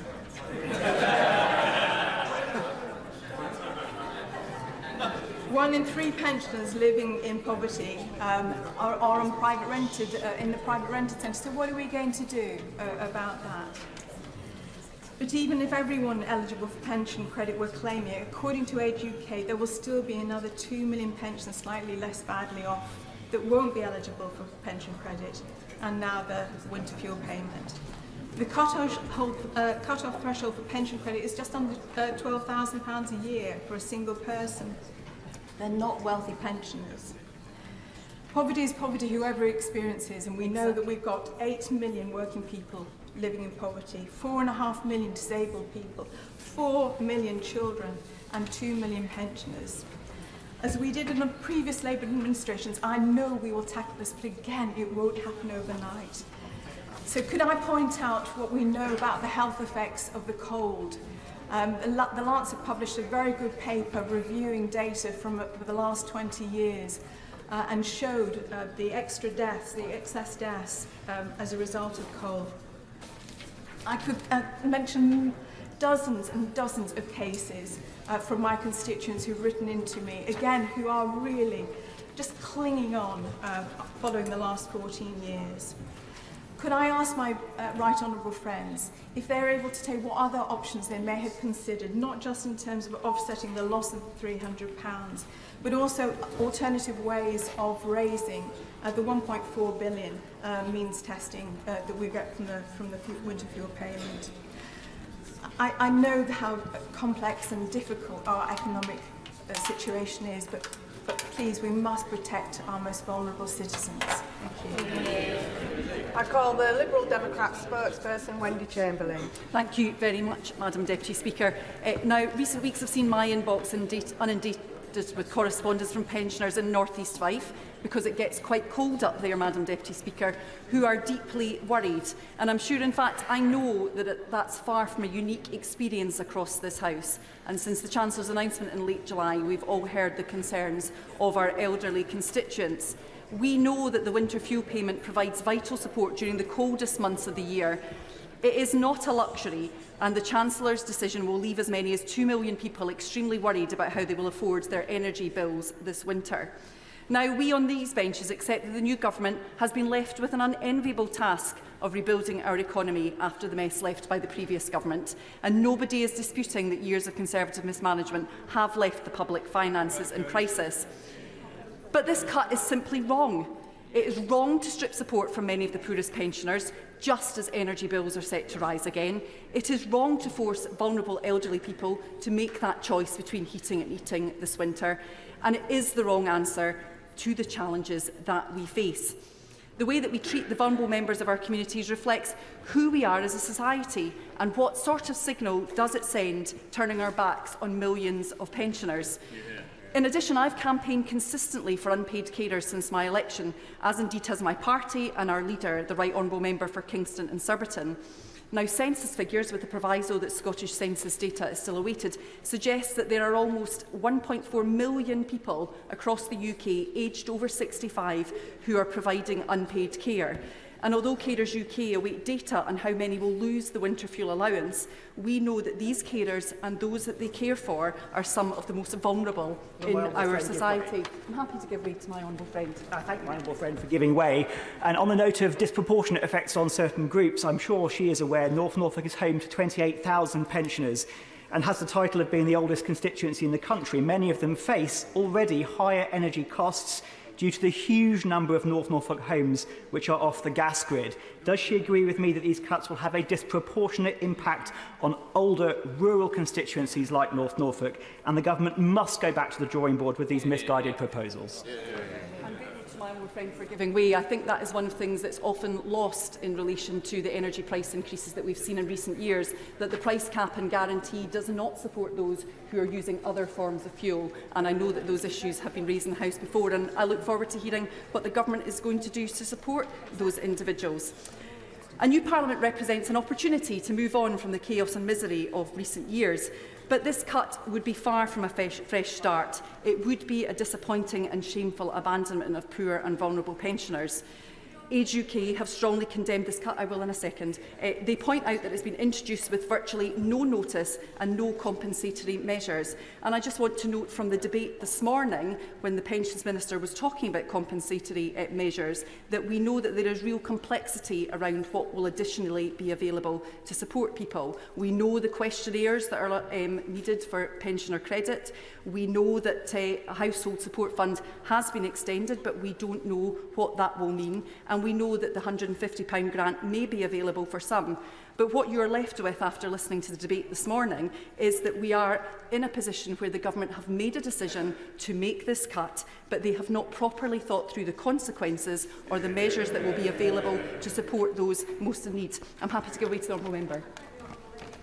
Do you agree with me that when the coalition government came in 2010, we faced a really serious economic crisis? A really genuine black hole. And we had to make some very tough decisions as a coalition government. But we never considered, we never did this. I'm grateful to the honourable member for giving way. Obviously, there were difficult decisions that were made during the coalition, but the government is saying today that one of the things that they are doing is continuing the triple lock. And one of the reasons why the Liberal Democrats supported that move, brought that move in during coalition government, and one of the reasons why we continue to support the triple lock is we know that still not enough has been done to best support our vulnerable pensioners. I'm grateful to give way to the honourable member. Lady for giving away. I'm sure she'll acknowledge that in Scotland we have the coldest climate in the whole of the United Kingdom. We will be disproportionately hit, and it's absurd that that will happen in energy-rich Scotland. Will she appeal to all Scottish members to ensure this is supported tonight? And I'm sure constituents right across Scotland will be watching very carefully how Scottish members of Parliament vote tonight. So will she encourage them to vote with us this evening? To the honourable member for his intervention. I think we all know that geographical disparities exist, not only in terms of how cold parts of the country are, but also in relation to the differing energy costs that different communities face, not just in terms of those different rates, but also because of the different means of fuel. I mean, we are obviously, I am standing here, we will be supporting the official opposition's motion tonight, and I hope other MPs across this House do so. So, going back to Age UK, they have drawn attention to low take-up rates for pension credit. Around 1 million pensioners would be eligible for pension credit but do not claim it, often due to a lack of awareness. And since the Chancellor's announcement, we've seen lots from the Government about how they're going to increase the uptake. And indeed, we have seen reports that suggest an increase in application, but also that the wait times for that is increasing. So what I'd like to seek from the Secretary of State is, if people are applying for pension credit and only get that confirmed after the date in which the winter fuel payment is made, will those people be caught up with? And an awareness drive is all well and good, but the DWP has stated that its calculations assume an increase in that uptake of pension credit. But that will still leave over 700,000 eligible pensioners not getting pension credit and therefore not getting winter fuel payments. And those of us in the last Parliament will remember numerous drop-ins and dear colleagues to outline the steps that the then government was taking to encourage pension credit uptake and what MPs themselves could do. I certainly remember writing regularly in my local newspaper column to outline how people could apply. But the reality is the numbers of people uptaking pension credit is stubbornly stuck at 70% ceiling. I'd be really interested to know what this government is going to do that will be radically different in order to increase this. And the government's rationale is that this cut will save an estimated £1.4 billion by means testing the winter fuel payment. But have they made an assessment of what that saving would be if they fulfil that other stated aim of making sure that all those eligible for pension credit claim? Is there not a fundamental contradiction at the heart of this measure today? How can the government aim to boost pension credit on the one hand while aiming to maximise the fiscal savings that it is making through this cut? What will it cost to increase the take-up rate? And can the Secretary of State give an assurance that the Treasury will give its full support to any measures aimed at boosting the uptake of pension credit? And a separate but unrelated issue, Madam Deputy Speaker, is that of the cliff edge. Analysis by Policy and Practice shows that around 130,000 elderly people miss out on pension credit as they are just £500 over the income threshold to claim the benefit. And we know that those vulnerable elderly people will now be cut off from winter fuel payments with just a few months' notice. And that leaves me feeling, Madam Deputy Speaker, that there is cruelty at the heart of this cut. These vulnerable pensioners who have spent years struggling under a Conservative cost of living crisis are now faced with a double hit, an increase in the energy price cut from the 1st of October, alongside being stripped of those winter fuel payments. It is important that we do not forget that energy costs are much increased than they were from a few years ago. So arguably a winter fuel payment is needed more than it ever was. This House has an opportunity today to do the right thing and protect those vulnerable members of our society. So Liberal Democrats will be supporting this motion and opposes the move to strip pensioners of that support. And I hope other members will do the same. Members will have seen that there's a lot of interest in this debate, so I am going to impose a clear 3-minute time limit from now on. Anna Dixon. Madam Deputy Speaker, I'm pleased to have the opportunity to speak in this debate on changes to winter fuel allowance. I, like many of my colleagues on these benches, have been contacted by constituents who are worried about the impact of these changes. But I also bring 25 years of experience of working on public health and older people, latterly as Chief Executive of a national ageing charity. And during this time, I came to understand the impact of cold and damp homes on the health and well-being of older people and the challenges of addressing pensioner poverty. So let's be clear. With those pensioners up and down the country who will be losing their winter fuel payments this winter, where the ultimate responsibility for today's decision lies. Not with the member for Leeds West and Pudsey, but with the member for Godalming and Ash and his party. It turns out they were pursuing a scorched earth policy, the NHS running on empty, costs of housing asylum seekers spiraling, and hollow promises on capital projects across the country, including in my own constituency. I know that the Chancellor and her colleagues have not taken the decision lightly to means test the winter fuel payments. Hard choices have to be made to put the country's finances back in order. So we know there are many pensioners who are going to miss out, and I worry that they're going to be left in the cold. In my constituency of Shipley, there are 1,160 people who are eligible for pensioner credit but not receiving it. I spoke to a resident in a sheltered housing scheme in Cottingley at the weekend. He didn't know if he was eligible and was not sufficiently mobile to attend a local community centre. So I do ask the Secretary of State to work with colleagues in MHCLG to urge housing associations and local authorities to support their residents to apply for pension credit and other benefits to which they may be entitled. The other group who risk being left in the cold this winter are those whose disabilities, health conditions, or who live in cold and damp accommodation. We know that cold homes can cause and worsen respiratory conditions, cardiovascular disease, poor mental health, dementia and hypothermia. In 2019, the NHS spent at least £2.5 billion per year treating illnesses directly linked to cold, damp and dangerous homes. So pensioners are more likely to be living in poorly insulated homes, leading to a higher risk of fuel poverty. I'm worried about pensioners like Barbara in my constituency, a full-time carer, husband with dementia, having to spend more money because they're at home and because he is ill. So I would also urge my colleagues that given the crisis that the NHS faces, a result directly of the 14 years of funding pressure and cuts that the party opposite, that they work with colleagues in the Department of Health and Social Care to ensure winter planning guidance means the NHS tackles fuel poverty. Thank you. I call Esther McVeigh. Thank you, Madam Deputy Speaker. Who would have thought a Prime Minister, not even in office for 10 weeks, would be so out of touch with the public? Yet here we are, and yes, this Prime Minister is, along with the Chancellor and the whole of his Cabinet, who are going along with and supporting this cruel policy. The Chancellor should be under no illusion that the public knows this decision to rob millions of pensioners of their winter fuel allowance, for which the government has no mandate, has nothing to do with economics and everything to do with cynical political calculation. And the haste with which it is being done is breathtaking. All benefits regulations are required by law to be considered by the Independent Social Security Advisory Committee. This is generally done in advance of the legislation being laid. In this case, however, the Labour government has opted for urgency provision that allows SAC consideration to be retrospective. Some say that that is bypassing SAC scrutiny.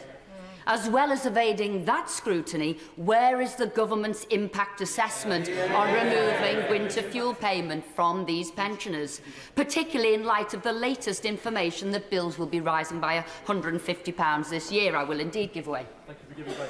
There are 18,900 people losing winter fuel payment in my constituency, and many of them are among the 800,000 people who are not eligible for pension credit but below the government's own poverty line. What are they supposed to do?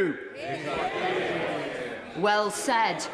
What is worse, Madam Deputy Speaker, that this Labour government is so out of touch so early on in their government, the unnecessary haste this change is being brought in, the lack of scrutiny of this policy, or the breathtaking hypocrisy Labour is showing. For back in 2017, when the Conservative manifesto stated that it would means test benefits, the Labour Party's reaction was one of horror, that this could not be done. Publishing research that up to 4,000 pensioners' lives would be at risk and their pensioners would struggle to heat their homes. And so the Conservatives did not do it. So what are we seeing here? That a Labour Party, when in office, ditches its beliefs and ditches its research. This government have been telling pensioners they didn't want to do this, but tough financial decisions must be made. But we all know that's poppycock. That wasn't the government's message to the already highly paid trade drivers. When they met them, money was no object. Have as much as you want. The public are not as stupid as this government think they are. No, this is good old-fashioned pork barrel politics, taking money away from the people that the Chancellor thinks don't vote Labour, like pensioners, to hand to people that they think do vote Labour, train drivers, public sector workers, while millions of pensioners, many of whom are struggling to make ends meet, are being sacrificed in this political strategic game. And by announcing the scrapping of the forthcoming and long-awaited cap on care costs, as well as laying the ground to remove council tax allowance for single people, Labour has basically declared war on pensioners, which will neither be forgotten or forgiven. Our pensioners deserve better than this, Madam Deputy Speaker. It's time Labour reverse this decision and restore the winter fuel allowance to all pensioners. Alex McNair. Thank you, Madam Deputy Speaker. And in the interest of brevity, I'd just like to associate myself with some of the remarks made by my colleagues on this side around the desperate financial legacy that we've been left and the nature of cliff edges within the benefit system. We should do better than have cliff edges in the future going forward. But let's remind ourselves that the subject of this debate is the opposition motion to not means test winter fuel payments, which, let's face it, means maintaining payments to millions of people who are quite happy, including members opposite, to admit they don't need it. Given the dire legacy, the fragility of the economy, the immediate need for in-year savings, this is an emergency measure, and all the other calls on public spending, I cannot see how that's the best use of £1 billion or more. But at the same time, I know that many of my constituents on state benefits, with small private pensions, simply do not have the income to meet their everyday needs and fear not just the winter cold, but every bill. Many have written to me with heartbreaking stories of everyday struggles just to maintain the very basic qualities of life. We've heard some mitigations, and we'll hear about more. That's including the fact, let's remind ourselves, that the poorest pensioners will retain the winter fuel payments. Let's remind ourselves that people just above the threshold can apply for household funding support through their councils. And my office are already, in Rosendale and Darwin, are already working hard with residents to make sure that everyone in need gets the support that they need. And we've already helped a number of pensioners onto the benefits they deserve and need. But at the same time, we need to recognise that none of these steps, including the winter fuel payment itself, address the fundamental issues of pensioner poverty. We have to ask how it is this country will be spending over £150 billion a year on pensioner payments, and yet millions of Britons who have done the right things all their lives, worked hard, paying in, are still living in deep poverty, unable to afford the most basic comforts. This is not something we should simply accept. Such deep pensioner poverty should be a national embarrassment. Successive governments have ducked the issue. Winter fuel payments are just one example of a sort of sticking plaster policy that sought to kick the can down the road, responding to a problem but never fully addressing it. It's poorly targeted, and for those who need it most, not nearly enough to make a difference. To truly address pensioner poverty with a fresh approach and be willing to challenge the assumptions of the past, we must deliver ambitious policies that target the causes of poverty, not just the symptoms. Home insulation and lower energy prices through GB Energy are just two examples. But we can and must do so much more. But we can only deliver real change with an economy which is fixed and stabilised, and that's what this government is utterly committed to. Dr. Caroline Johnson.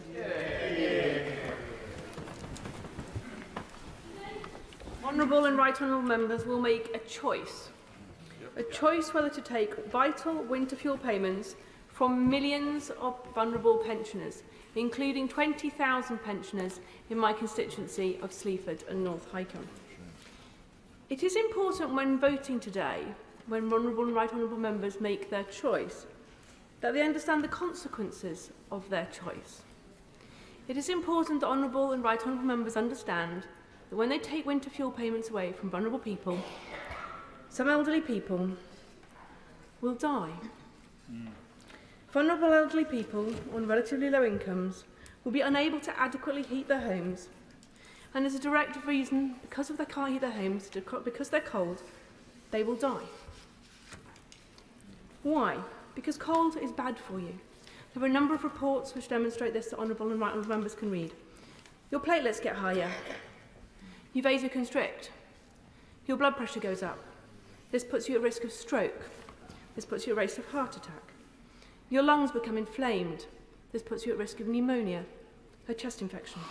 It makes people with COPD more likely to suffer exacerbations and ill health. Studies have shown that your physical performance and muscle strength, to take caps off things, to move, to walk about, are worse in people, particularly elderly people, who are cold. This reduces your ability to independently complete your activities of daily living, and it makes you more likely to fall. Studies have also shown that elderly people who are cold in their home are more likely to need to get up at night, to go to the toilet, or to wake through the night. This again puts them at more risk of falls and therefore hospitalisation. The sleep disruption puts them at risk of a whole range of different illnesses. We also know that as the home temperature falls further, the risks increase. This is proportional of dose response to the level of cold.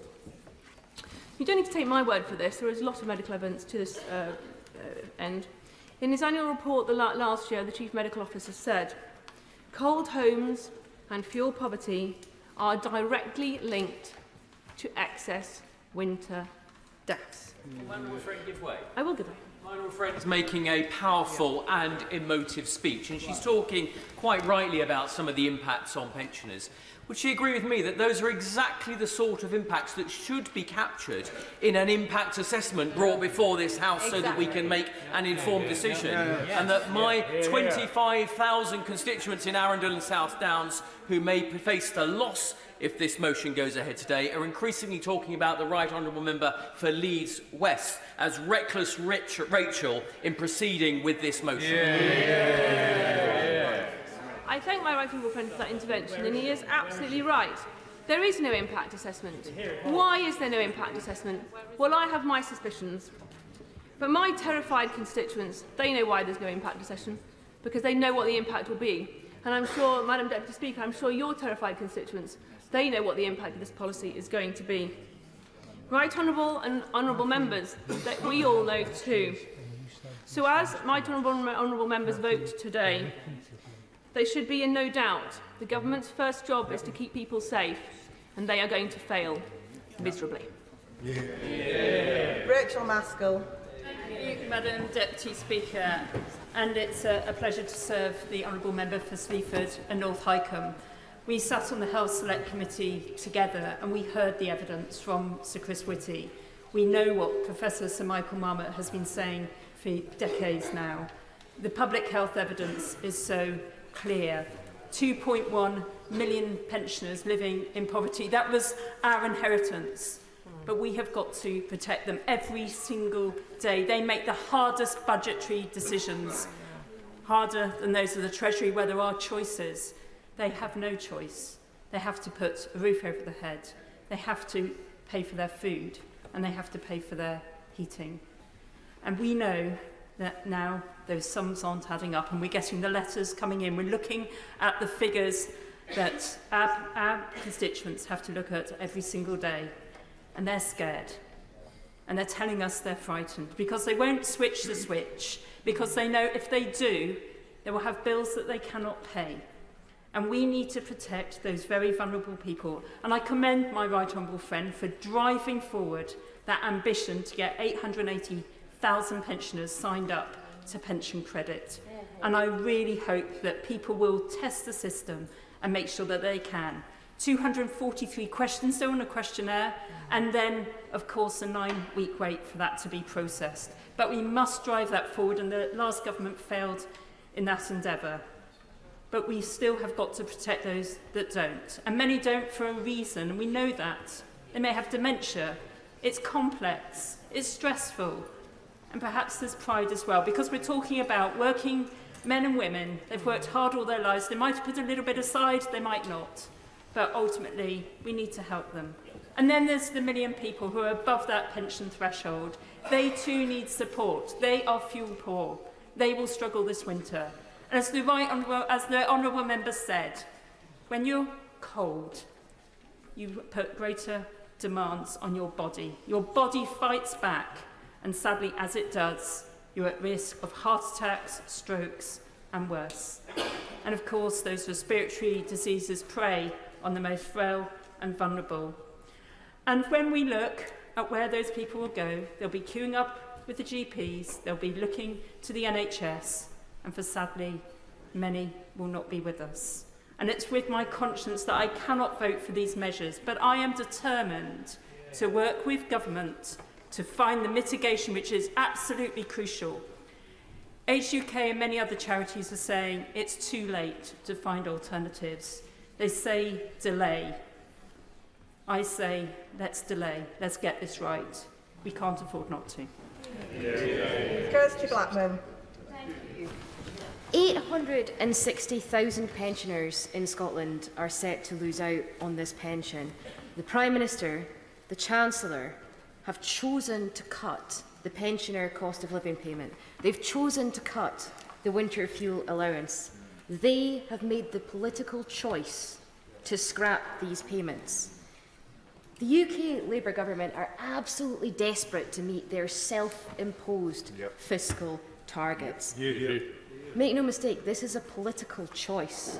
They are doing so. They are trying to meet these targets by balancing the books on the backs of pensioners.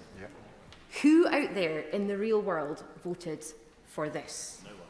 This is a key test for Anas Sarwar and for Labour MPs from Scotland. Anas Sarwar said, "Read my lips. No austerity under Labour." If that's what Anas Sarwar believes, if that's the platform he put to the people of Scotland, if that's what the Scottish Labour MPs were voted in on, how can they possibly back the government today? Who is the master of these Scottish Labour MPs? Is it the Prime Minister? Is it the Labour Party? Or is it the people who elected them, who put them here, who are going to go cold this winter because of their government's decisions? This is not the change, Madam Deputy Speaker, that people voted for. The UK government are trailing broken promises behind them. They're refusing to scrap the two-child cap. They are refusing to allow pensioners the money to heat their homes this winter. Madam Deputy Speaker, this is not what people in Scotland voted for, and they will be devastated if their Scottish Labour MPs support the government today. I call Neil Duncan Jordan. Thank you for the chance to speak in this important debate. I do so because for nearly 20 years I was an active campaigner in the pensioner movement, and I feel compelled to take part.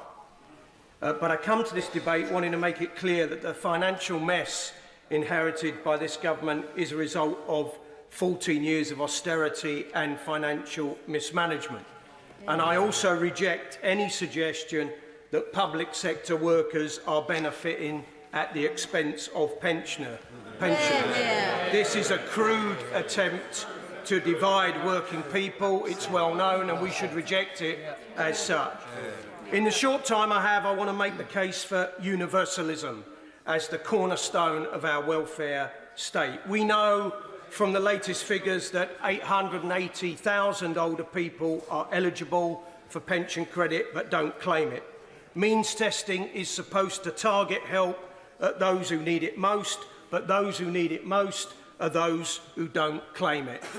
And for decades, successive governments have talked about needing to improve take-up, but even in its best year, the most it ever achieved was 67% take-up rate. Of course, some people don't claim it because they're unaware of what they're entitled to, but for most, they're wary of having to answer over 230 questions about their circumstances, and many charities like CAB in my constituency don't now have the capacity to help those people fill the forms in because of cuts to funding over the years of austerity. We should also recognise that there is still a stigma attached to having to declare that you are struggling, and concepts around the deserving poor are as old as this building. And I thought that in the 21st century we would be hoping for something better. The key question, Madam Deputy Speaker, with any means-tested system is where do you draw the line? And by its very nature, the biggest losers will be those who are just above the cut-off point. In my constituency, around 19,000 people will miss out. Historically in the UK, we have had long-standing problems.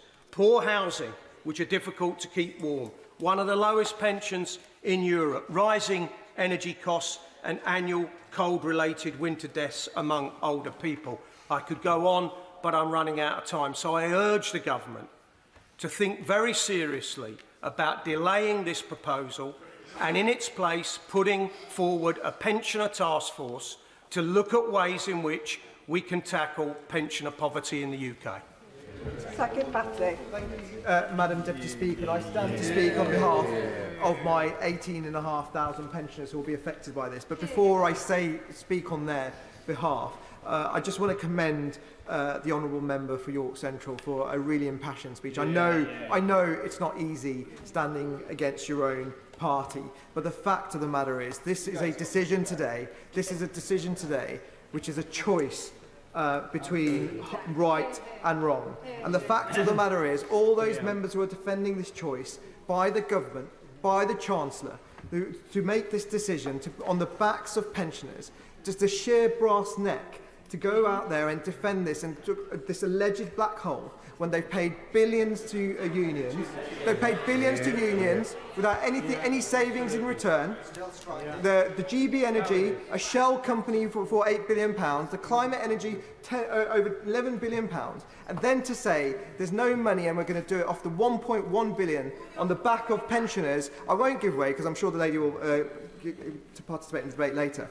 But on the backs of the £1.1 billion on the pensions, they might be fooling themselves, but they're not fooling the British public. They're not fooling my pensions. And the fact of the matter is, if they want to do the right thing, I would say follow the example of the member for York Central. If there are issues on this, I'm sure even on our side we will look at it and we will do it in depth and we'll do the right thing. But the fact of the matter is they are using our pensioners as some sort of political tool to make a point for their ideology. Just because a chancellor stood up and found this alleged black hole and try and justify that. It's a horrible, horrible situation. I will not give way to the honourable member. I'm going to make some progress in the limited time that I have. And of course, there are many members on this side who are absolutely enraged by the fact that this is happening. And the party opposite talked about transparency. And yet there's been no full impact assessment on these measures. Where's the impact assessment? If you've got nothing to be afraid of, where is the impact assessment? Why did you not wait? Why did the honourable members not wait till the budget, Madam Deputy Speaker, the big fiscal moment? I've already said I'm not going to give way on the fiscal moment when there could have been adequate scrutiny, and so this House could have analysed this and seen the impact. 4,000 people are at risk of death. That's not my number. That's the number, the Labour Party's numbers. That's what they said in 2017. That's what you're voting for if you allow these measures to go forward. Do the right thing. Do not use our pensioners as a political weapon for your own ideologies. It's a horrible, horrible situation to put them in. The anxiety that these members are causing is absolutely outrageous, frankly, Madam Deputy Speaker. And they're really going to have to step up their game if they want to convince the British public that this is the right thing to do. John MacDonald. Thank you. When an issue like this has been so heavily whipped, it's very difficult, and I haven't got the eloquence to persuade people to vote another way, to be honest. And so I just want to make this as a personal statement. So my constituents know why I will be voting the way I do today. I agree with the government on so many points on this. One is the issue with regard to the inheritance. It is the most toxic inheritance any government has ever had. The second, actually I did a report last September which says the amount between 2010 now that we've lost is 80 billion, not 20 billion. The second thing is the black hole of the 20 billion. We sat here when we listened to a government making commitments they knew they would never have to fulfil because they knew they were going out of power. And I agree with the Prime Minister. Of course, I agree with the Chancellor Exchequer. We have to ensure that there's financial stability and we have to ensure that our income matches our expenditure. And I agree with the Prime Minister on this very principle, always have, that any burden should be built burden to be placed on those with the heaviest shoulders. This is where I disagree. Because actually the heaviest burden isn't being placed on those with the heaviest shoulders. It's being placed on some of the poorest. And in my constituency, I have large numbers of people who aren't claiming pensioner credit, and I'll be out there like everyone else trying to persuade them to apply. But lots of my voluntary organisations have been savaged by a Tory council. We haven't even got the advice mechanisms left anymore. So there'll be, at best, I think we can get to 70%, maybe 75%, but there'll be 1 in 4 who can't claim, who won't be able to claim that benefit. Then I have large numbers of people who, for example, work at the airport, got a little pension at the end, and they'll be tipped into not even qualifying. And they're living in accommodation that these provided, which is squalor, to be frank, not insulated, living in cold, freezing accommodation, and they're the ones who are at risk, as the Honourable Lady has said, of going to hospital and not even surviving. And I just think we're in an unnecessary position when there's so much else we could be doing. We don't need to put it on the burden of the poorest. We need to make sure that those who can afford it can pay. So it means bringing forward redistributive tax measures, equalising capital gains tax, tackling the corporate tax relief issues that we have to confront, making sure that actually the city pays its way with a financial transaction. We don't have to be here. And I just hope people learn the lesson as we move towards this budget, not to put us in this position again, where we take a decision which is based upon, I believe, misjudgment, and certainly flies against everything I believe in as a Labour MP about tackling inequality and poverty within our society. I was not elected to impoverish my constituents and put them in this hardship. So I regret voting for a motion put forward by these characters, but I will have to because there's no other mechanism. And I say to my people back in Hayes, I want to look at them in the face and say I did the right thing. Order. I call Secretary of State Liz Kendall. Thank you, Madam Deputy Speaker.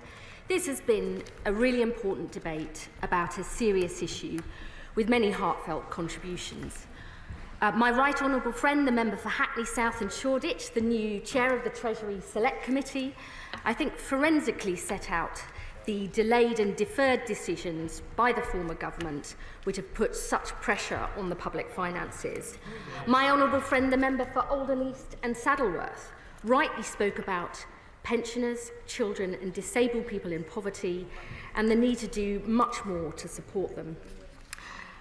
The honourable member for North East Fife talked about the crucial issue of pension credit uptake, what we're going to do that's different, and I will say more about that later, but I want to reassure her that the Treasury is fully behind the action that we are taking.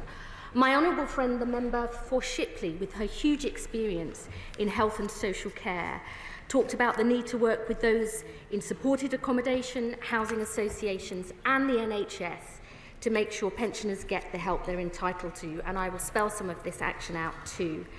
My honourable friend, the member for Rossendale and Darwin, made a strong case, I think, for targeting help on the poorest pensioners and the need to tackle the root causes of poverty, including insulating homes and bringing energy costs down. And my right honourable friend, the member for Poole, one of the many things he mentioned was the very long and complicated form for pension credit, which I have asked the Department for Work and Pensions to reduce to make it as simple as possible. But, Madam Deputy Speaker, I'd like to start by setting out why we have taken the difficult decision to means test winter fuel payments so they are no longer available to all pensioners, whatever their income, but focused on those in greatest need. Put simply, it is because we must fix the foundations of our economy as the first step to rebuilding Britain and making the changes our country desperately needs.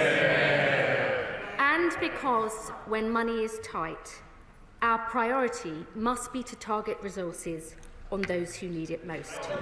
Now, members opposite don't want to be reminded of their record and the state they left the country in.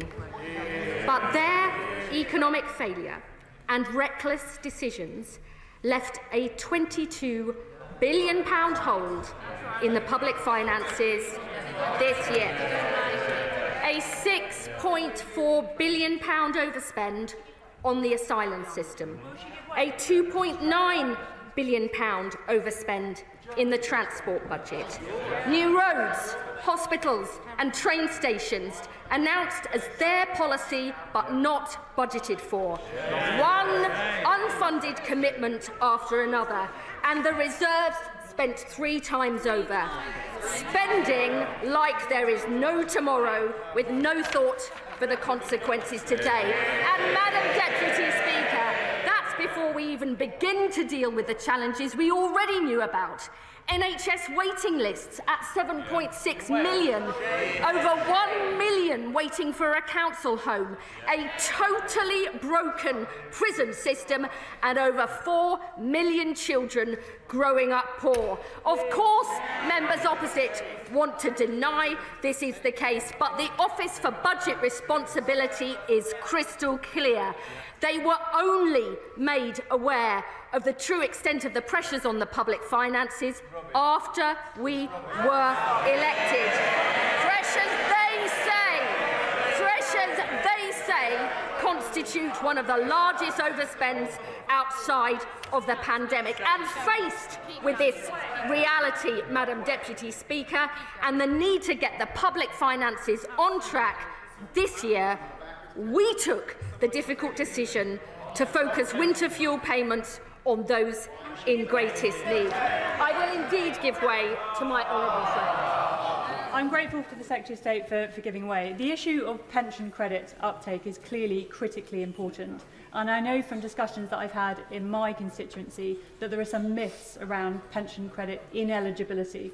So will the Secretary of State please confirm the efforts she is making on pension credit uptake, and does she agree with me it's vital we ensure that everyone that is eligible for pension credit receives it?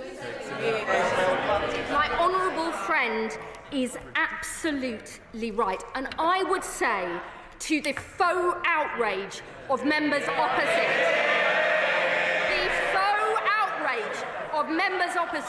who left 880,000 pensioners, the very poorest, not getting the pension credit they're entitled to. And I would urge all honourable members to work with us and their local councils to make sure pensioners get the money they are entitled to. As my right honourable friend, the Chancellor and the Prime Minister have said, this is not a decision we wanted or expected to make. But when we promised we would be responsible with taxpayers' money, we meant it.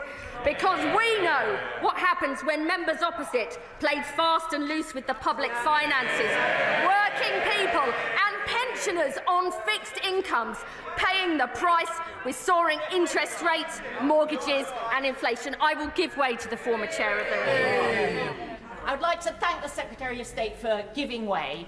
Will she confirm from the dispatch box that if every pensioner who is eligible for pension credit takes it up, that the cost to the Exchequer will actually be substantially more than the savings from axing the winter fuel payment? I would ask the honourable lady, is that why members opposite never took the action needed to increase pension credit uptake?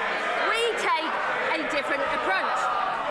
And I would say to her that all of the savings the Chancellor has announced take into account that increased uptake that we want and we intend to do. And Madam Deputy Speaker, when money is so tight, it cannot be right that all pensioners receive a payment worth £200 to £300 a year, whatever their income, including some of the wealthiest pensioners.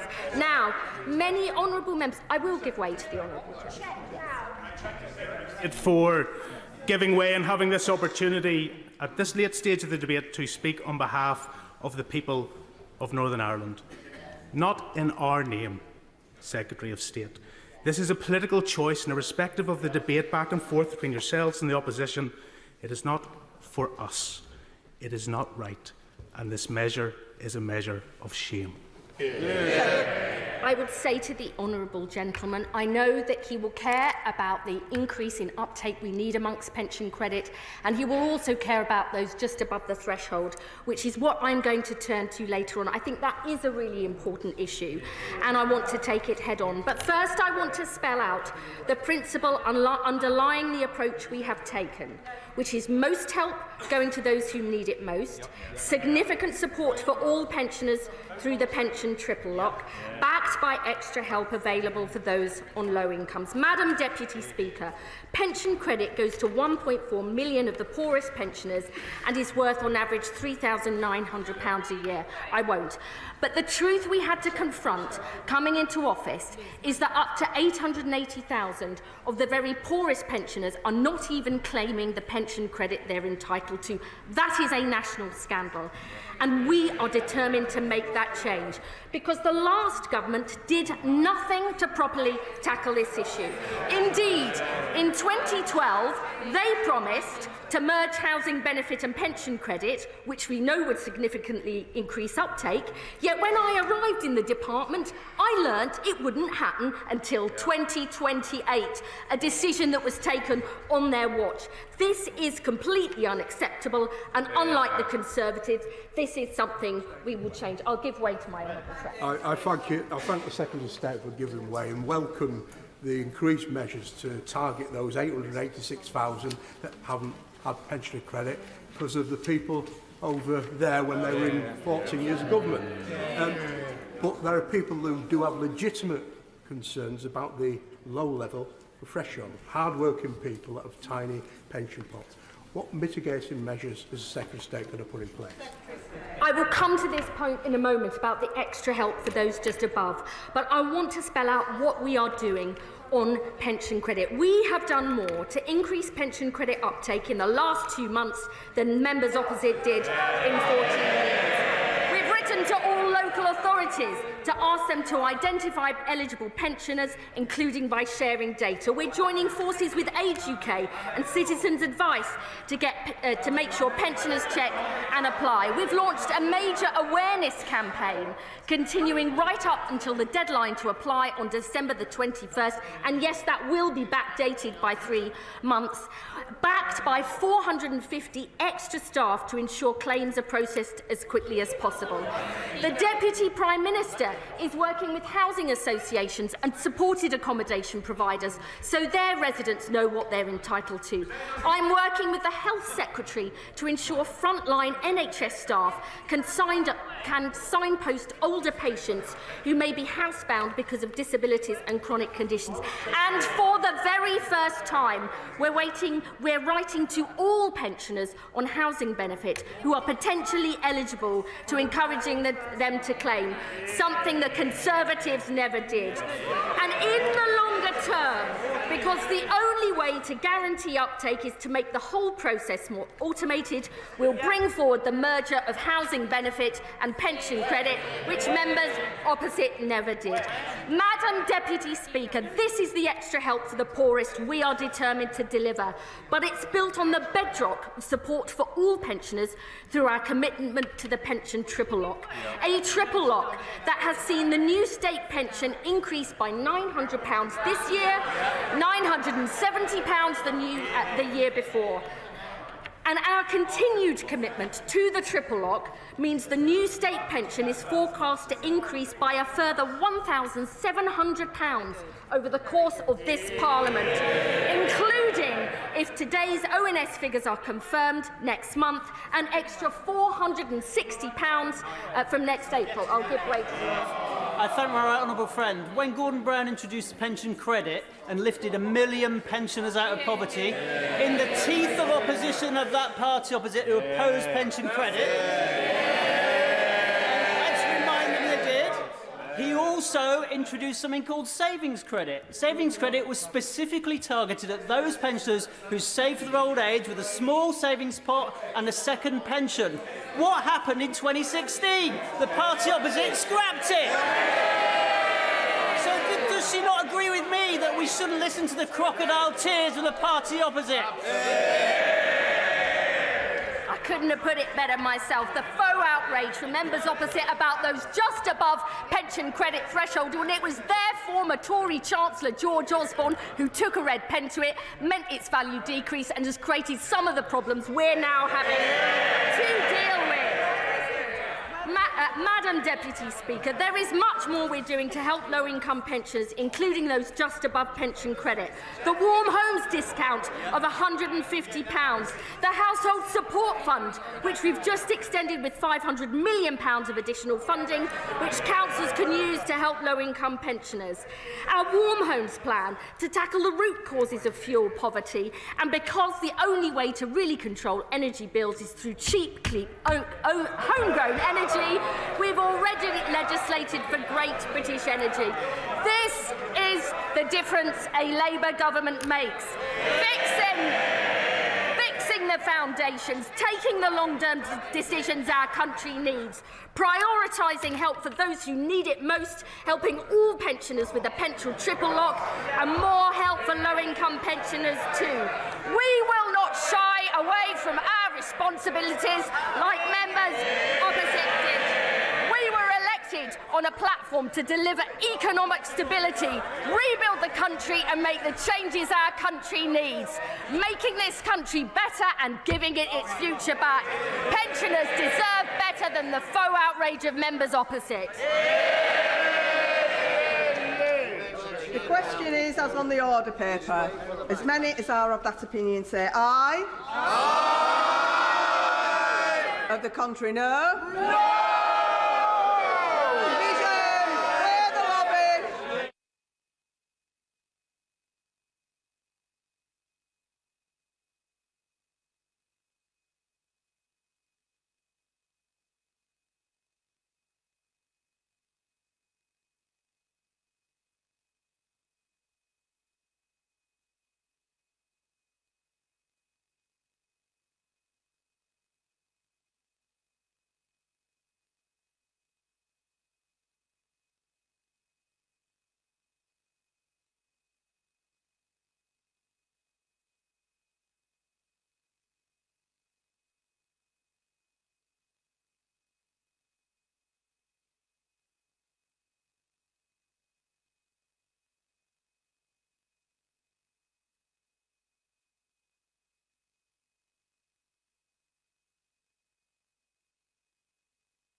The question is, as on the order paper, as many as are of that opinion say aye. Aye.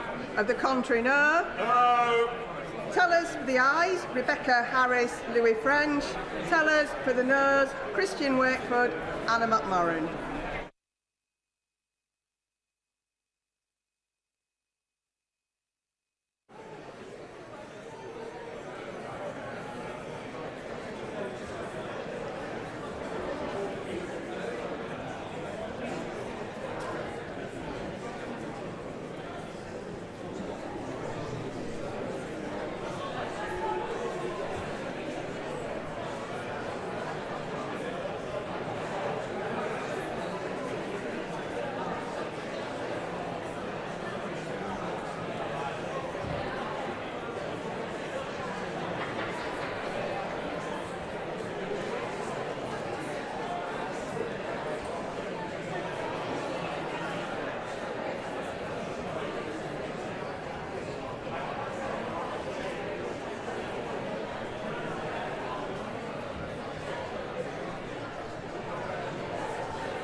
Order, order.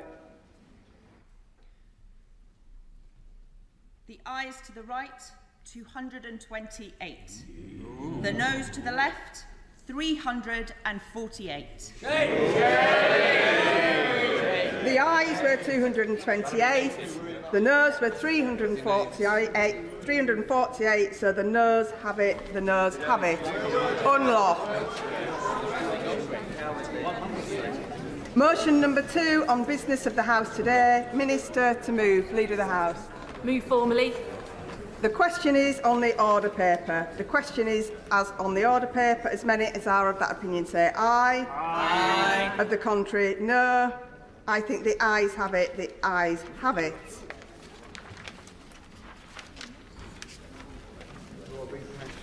We now come to the motion in the name of the Leader of the Opposition on winter fuel payment. Mel Stride, Shadow Secretary of State, to move.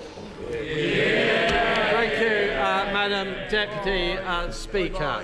And can I beg to move the motion on the order paper? Madam Deputy Speaker, the decision to remove winter fuel payments has come as a complete shock to millions of pensioners. Pensioners on as little as £11,500 a year. We had no adequate explanation as to why these measures are so urgent. We've had no explanation as to why they had to invoke the special emergency provisions which allow them to bypass the scrutiny of the Social Security Advisory Committee. We've had no explanation as to why no impact assessments were provided. This is a major policy change which will remove entitlement for up to 10 million pensioners, including many who are already in poverty. It is a cut worth £7.5 billion over the course of this Parliament. Rushing such a policy through without taking time to consider impacts, ensure effective and fair implementation and allow possible scrutiny is impossible to justify. This is not the way to make good policy. This is not good government. It is worth considering the conclusions of one of the few bodies which has been afforded the opportunity to scrutinise these regulations. The Secondary Legislation Scrutiny Committee in the Lords have been damning in their criticism of the government's approach, and I refer the House to my remarks in the previous debate when I quoted them at some length.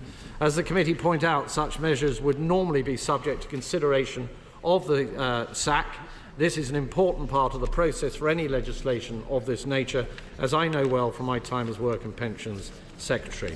Conveniently, ministers have claimed the measure is too urgent to wait for the SAC scrutiny. We understand SAC is due to consider the measure, Madam Deputy Speaker, tomorrow. Can the Minister commit to the House today that SAC's report and the government's statement responding to any recommendations will be laid before Parliament, before the regulations come into force next week? As the Laws Committee has pointed out, it would seem wholly inappropriate for SAC's views to only be taken into account once the regulations are already in force. In the words of the committee, and I quote, "It remains unclear what the practical impact of any statement might be on regulations which will have already come into effect." And if the government does not intend to provide us with SAC's observations before the House rises on Thursday, why were members asked to consider and vote on the prayer motion against the regulations today before SAC has met? The lack of any impact assessment also means we are severely hampered in our ability to scrutinise this measure. We were told in the explanatory memorandum that, and I quote, "a full impact assessment has not been prepared for this instrument because there is no significant new impact on business, charities or on voluntary bodies." This seems a bold claim to make about such a measure which removes hundreds of pounds of support from some of the most vulnerable elderly households in our country. Guidance from the National Institute for Health and Care Excellence is clear that for a vulnerable person, particularly those over 65, living in a cold home increases their chances of serious illness or death. They note that being housebound increases both exposure to an underheated home and to the cost of heating it. So can I ask the Minister on what basis it was concluded that there will be no significant impact from this policy on those charities and organisations who support elderly people or on the wider health and social care system? And will the Minister now commit to the publication of a proper impact assessment? The only basis for the urgency seems to be a claim that this measure is vital for public finances. We have even been subjected to the Shadow Leader of the House claiming it was needed to avoid a run on the pound. But the only relevance, and I might ask the Minister to comment on that when he appears at the dispatch box, but the only real relevance of a measure of this kind to the public finances is its impact on the government's fiscal rules. Those fiscal rules are based on levels of debt and borrowing at the end of the OBR's fiscal forecast period in 5 years' time. And the rules the Chancellor has claimed she will sign up to were already being met when the government came into office, according to the OBR's own forecasts. The government could have opted to bring this measure in next year, with greater time for scrutiny, better notice for pensioners, more time to drive up pension credit uptakes, and perhaps time to consider whether there were much better ways of going about it. It would still have been a broken promise, and we on this side of the House would still have opposed it. But it would have been a much better way to make policy, and it would still have delivered exactly the same savings at the end of the forecast period. Ministers will claim they needed to make immediate in-year savings. That is based entirely on a black hole that they have confected themselves. The real reason this is being rushed is pure politics. The government want to rush this measure through, while they can try to blame it on their predecessors in order to avoid proper scrutiny. There is no need whatsoever for the haste with which this is being done, other than I will certainly give way to my right honourable friend. I'm grateful to my right honourable friend, and does he, like me, find it inexplicable that they should fail to go through proper process when their own research suggested that thousands of people could die as a result of precisely this measure? And that is something which I think the whole House should find deeply uncomfortable. Friend makes a very powerful point. This is a very, very serious step that this government is taking. And of all those steps that should be properly scrutinised, surely this is one of them. And I remember when I was sitting on the other side of the chamber, Madam Deputy Speaker, I could barely breathe without the cry going out there should be an assessment, impact assessment held. And it is extraordinary that on such an important measure as this, affecting millions of the most vulnerable, that the Labour Party should be utterly silent on this issue. And I give way to my honourable friend. Right honourable friend, old people die in cold homes, and they die particularly if they're very old. Does my right honourable friend think that if the government is not minded to change its mind in its entirety, it might look at those aged over 80, because of course they are in receipt of the high rate of winter fuel payment, and at paragraph 3 of the regulations points out there is a difference between those over 80 and those under 80. That might be perhaps one way that the government might make this slightly less worse than it otherwise is. And for his intervention, it has been suggested that the government is examining ways in which they may ameliorate some of the harshest effects of this policy, and it may be that that is one of those things that they are looking at, but I will in a moment. But on that particular point, of course, we cannot escape the fact that whatever age people are, over 2/3 of those who are currently pensioners below the poverty line will lose their winter fuel payments under the current arrangements. And I give way to the honourable gentleman. I thank the right honourable gentleman for giving way. I have the honour to represent the most remote, sparsely populated and coldest constituency. The Secretary of State, in responding to my honourable friend, the member for North East 5, said that the government will try to maximise the take-up of pension credit. I accept that. But would the government accept that sheer remoteness and sheer distance can mitigate against people taking up this offer? And would the government please, via your good self, please look at this issue? It means an awful lot to my constituents. I'm sure that the front bench will have heard the honourable gentleman's intervention. The reality is, Madam Deputy Speaker, that the government want to rush this through so they can blame it on their predecessors, as I said, to avoid proper scrutiny. There is no need whatsoever for the haste with which this is being done, other than to meet the political ends of the Labour Party. They are ripping the plaster off and hoping the country will have forgotten by the time of the next general election. That is at the heart of it. But we will not forget. We would not have been given the opportunity to debate and vote on this measure without significant pressure from both the opposition and the wider public. This is nothing to do with fiscal responsibility and everything to do with political expediency. No scrutiny, no impact assessment, no notice. This is an appalling way to govern. The question is as on the order paper. Minister James Murray. Thank you very much, Madam Deputy Speaker. Madam Deputy Speaker, this is a serious topic, and we know from debates earlier this afternoon it is one on which members across this House and the people across this country have strong feelings. We understand that. This is a difficult decision to have to take. By means testing winter fuel payments, we know that we will be ending future payments to most pensioners whilst maintaining our steadfast commitment to protecting those in greatest need. But though they do not like to be reminded of it, members opposite know exactly why we need to take this step. Because it was members opposite, and indeed now former members of this House, voted out by the British public, who did such damage to our country's economy and the public finances. The legacy of the last... Harriet Baldwin. Thank you very much, Madam Deputy Speaker, for taking my point of order. This is the second government minister that we've heard from the dispatch box today, and yet we saw only moments ago the Chancellor sitting on the front bench. It was the Chancellor who chose to spend billions on setting up Great British Energy. It was the Chancellor who chose to spend billions on giving it to their union paymasters in pay rises. It was the Chancellor. The honourable lady, for her point of order, she'll be aware that's not a point of order but more a speech which she seems to be seeking to make this afternoon. She'll perhaps find an opportunity to contribute in the debate.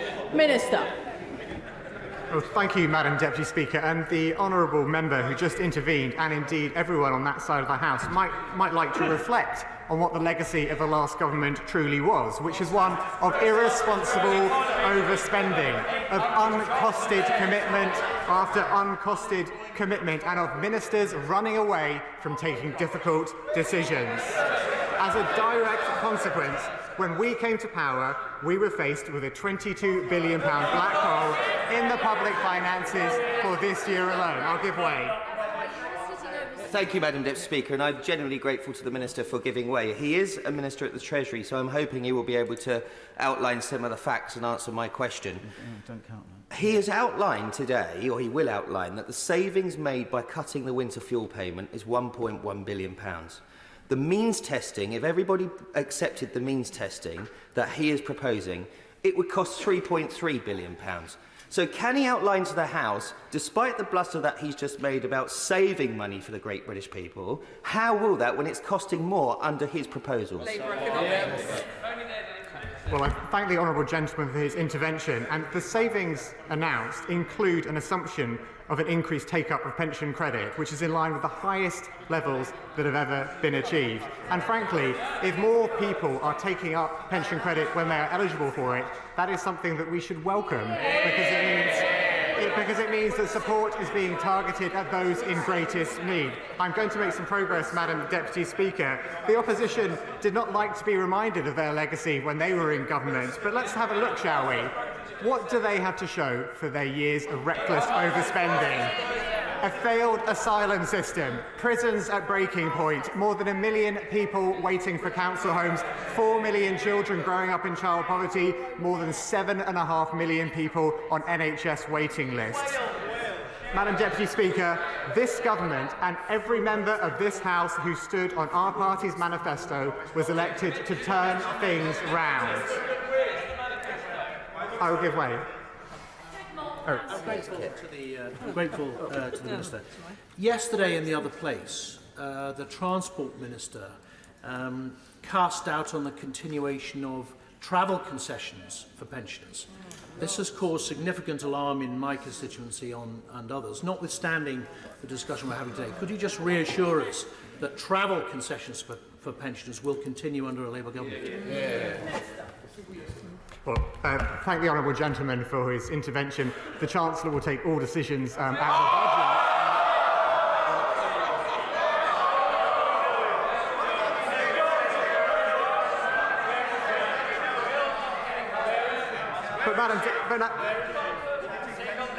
Madam Deputy Speaker, let me make one really important point to the honourable gentleman as we approach the budget on October the 30th. We know there are going to be difficult decisions that we have to take in the budget on October the 30th.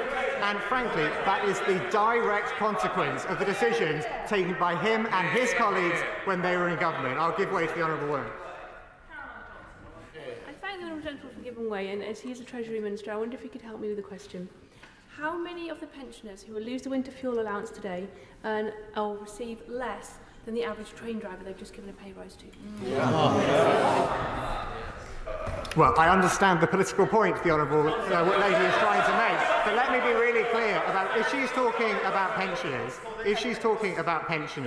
the foundation of state support for pensioners is the state pension, and that is why we in government have committed to maintaining the triple lock for the duration of this parliament. The triple lock, no, I'm going to make some progress. The triple lock means that pensioners are having £900 more this year. Figures released this morning indicate they may get well over £400 more next year, and over the course of this parliament, £1,700 more is the amount the pensioners will get under the state pension. That is the foundation of state support for pensioners. I'm going to make some progress, Madam Deputy Speaker, because we saw how clearly members of the party opposite do not like to be reminded of their legacy in government, of the mess that they left the economy, our public services and the rest of our country after their 14 years in office. And Madam Deputy Speaker, this government and every member of the House on this side of the House was elected to turn things round. We are under... No, I'm going to make some progress.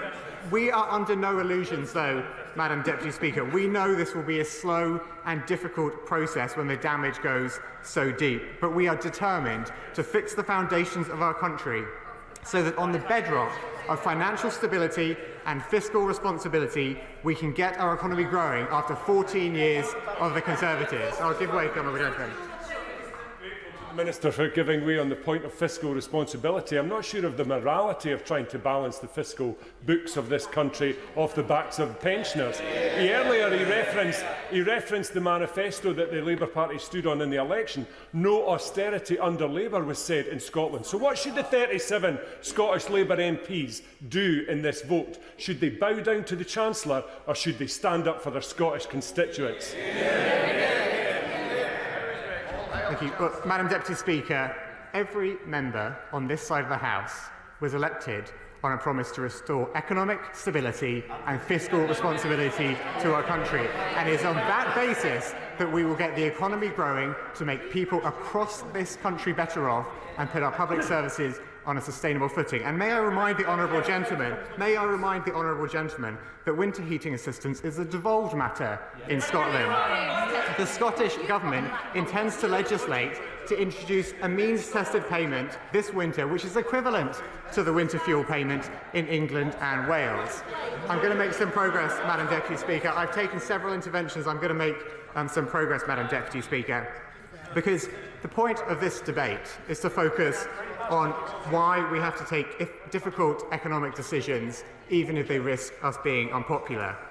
Now, we know that the universal application of winter fuel payments was already recognised as unfair. In the face of our dire economic inheritance, it is simply unsustainable. We should be clear that when the winter fuel payment was introduced in 1997, a higher percentage of pensioners were in poverty than people of working age. That is no longer the case. Put simply, there are now pensioners who receive the winter fuel payment who do not need them, and that is a reality we cannot afford. Let me put this in financial terms, Madam Deputy Speaker. Over a quarter of pensioners have wealth of more than £1 million. Half have wealth over £500,000, and a fifth of pensioner households have gross incomes equivalent to £41,600 a year. That is why it is right to means test the winter fuel payment. I will give way to the honourable lady. Grateful for the honourable gentleman to give way on that point, and pensioners in my constituency will be feeling really saddened by the way that he's caricaturing pensioners as wealthy and not in need of this winter fuel support. Age UK have said that in the Gosport constituency alone there are 15,000 pensioners who stand to lose their winter fuel payment. These are not people who are wealthy. They are people who in many cases are just outside of the pensions credit limit, who are hanging on by their fingertips. Does he agree with me that caricaturing them as wealthy and not in need is so unbelievably insulting? So I think the honourable lady unintentionally misunderstood my point, which is to put the question perhaps back to her, whether she feels that pensioners who have wealth over £1 million, who earn more than £41,600 a year, whether they should get a winter fuel payment in the context of their financial circumstances. Because the argument that we are making on this side of the House is that given the dire economic situation that we face, given our dire inheritance, we should means test the winter payment. And I'm going to make some progress because it is an important point. It is an important point to explain why we are choosing to means test the winter fuel payment. Because means testing will allow us to make sure those in the greatest need still receive the help they need. We will make sure that all pensioners continue to benefit from the triple lock, and we will start to deal with the shocking state of the public finances that we have inherited. I'm going to make some progress. I've taken many interventions already, because, Madam Deputy Speaker, under our approach, those eligible for pension credit will continue to receive winter fuel payments. We want to target winter fuel payments to those on the lowest incomes, which is why we are linking its payment to eligibility for pension credit and other qualifying income-related benefits and tax credits. That is the right approach to help those on the lowest incomes, and we are determined to make it as effective as possible by making sure people who are eligible for pension credit make a claim.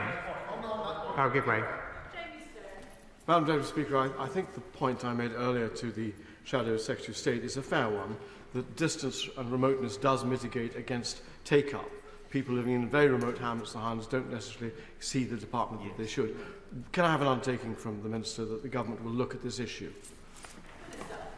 Well, I thank the honourable gentleman for his comment, and I know that my colleagues are aware of this issue, and in fact it's one reason why the automatic payment is so important of pension credit and other benefits. So, for instance, the merging of housing benefit and pension credit, which would help to overcome some of these problems, I suspect might help some of the people in the situation he's describing. That merger of housing benefit and pension credit, I believe, was first mooted in 2012, was delayed several times by the party opposite whilst they were in government. I think they last left it as being in 2028 when they left office, and my right honourable friend, the Secretary of State for Work and Pensions, is looking at that as a matter of a great priority to ensure people get the help that they deserve. No, I'm going to make some progress right now, because the important thing to focus on in this debate is also about making sure that everyone eligible to pension credit, as the honourable gentleman said, takes up that offer of pension credit, not only so that they receive the benefit from pension credit, but also so that we can better target the winter fuel payments given the financial inheritance that we have. We estimate, Madam Deputy Speaker, that up to 880,000 pensioners are missing out on pension credit that they are entitled to, and frankly, there have been years of the party opposite failing to act on this, which is why it is so important that we are now conducting campaigns to make sure as many people as possible make a claim. Madam Deputy Speaker, our approach is already showing signs of success. The Government has received around 38,500 pension credit claims in the 5 weeks since the announcement on the 29th of July. That is more than double in the 5 weeks before, and we will continue to do all we can to encourage pensioners who are eligible to apply for pension credit. We have used I'm going to make some progress. We have used a wide range of media to reach pensioners and key stakeholders, and have been working with voluntary organisations like Age UK and Citizens Advice, local authorities and the devolved governments to raise awareness through their networks and channels. My colleague, the Secretary of State for the Department of Work and Pensions, is taking the further unprecedented step of writing to 120,000 pensioner households who are in receipt of housing benefit but who are not yet claiming pension credit they are likely to be entitled to. Our national pension credit campaign will run right through until the application deadline on the 21st of December. I'll give way. Giving way. On the 11th of February 2021, the temperature in Braemar, my constituency, sunk to minus 23 degrees. There are estimated 17,000 pensioners who are going to lose their winter fuel allowance as a decision taken by this Labour government. Can he now stand at that dispatch box and explain to them why they are having to surrender that important support in one of the coldest constituencies in the country at the same time as this government is finding £11 billion to give pay rises to their union paymasters? Well, I'd be quite interested to understand why the honourable gentleman is backing a candidate, as I understand it, for leader of his own party, who supports the means testing of the winter fuel payment. Perhaps he might want to have a conversation with the candidate for leader who's backing on his own side before he starts criticising our approach, which is to target support of those in greatest need. Because, Madam Deputy Speaker, the critical point for us is that the combination of the state pension rising with a triple lock and those in greatest need getting the winter fuel payments alongside pension credit, not to mention the extension of the Household Support Fund, means that the right measures are in place to give all pensioners the support they need. Now, I'm going to make some progress. Now, members opposite want to know through their motion why this legislation is being progressed urgently, and let me be really clear with them about this. It is urgent because we need to urgently deal with the £22 billion black hole, the huge in-year spending pressure that we inherited from the government that they ran. It is crucial, Madam Deputy Speaker, that we act quickly to restore responsibility to our public finances and stability to our economy. And on top of this, it was important that we made sure the regulations were in place at the start of the qualifying week for winter fuel payments, whilst wasting no time in doing all we can to raise pension credit take-up. I'll give way. We've heard that Transport Minister only yesterday could give no assurance to pensioners about their transport concessions. Last week I asked the Deputy Prime Minister about the single-person discount on the council tax. So there's a very real prospect for pensioners as they go into this winter. They could be losing even more than this £300, £300 or £400 on that. Could the Minister take this opportunity as a Treasury Minister to reassure pensioners there's no way that this government is going to remove the single-person discount from the council tax? It would be politically good for the Minister and the Labour Party, and it would be enormously important to people who need to hear some reassurance at this time. Absolutely. Look, the honourable gentleman won't be surprised to hear me say that the Chancellor takes all decisions at the budget. But maybe he might like to reflect on the record of his party whilst in office when it comes to encouraging take-up of the pension credit. Because we, on this side of the House, have been painfully aware since taking office how little the party opposite did to increase take-up of pension credit during their 14 years in office. That is why it is so urgent for us and making such progress when we are trying to get people to sign up to pension credit where they're eligible for it. Because by doing that, they will get pension credit, which they have been missing out on for years under the Conservatives, as well as continuing to receive the winter fuel payment. Madam Deputy Speaker, pensioners may well be angry at the Conservatives for how little they did to get people to sign up to pension credit whilst they were in office. Pensioners may well be angry at the Conservatives for leaving us, this country, with a legacy of a £22 billion black hole in the public finances.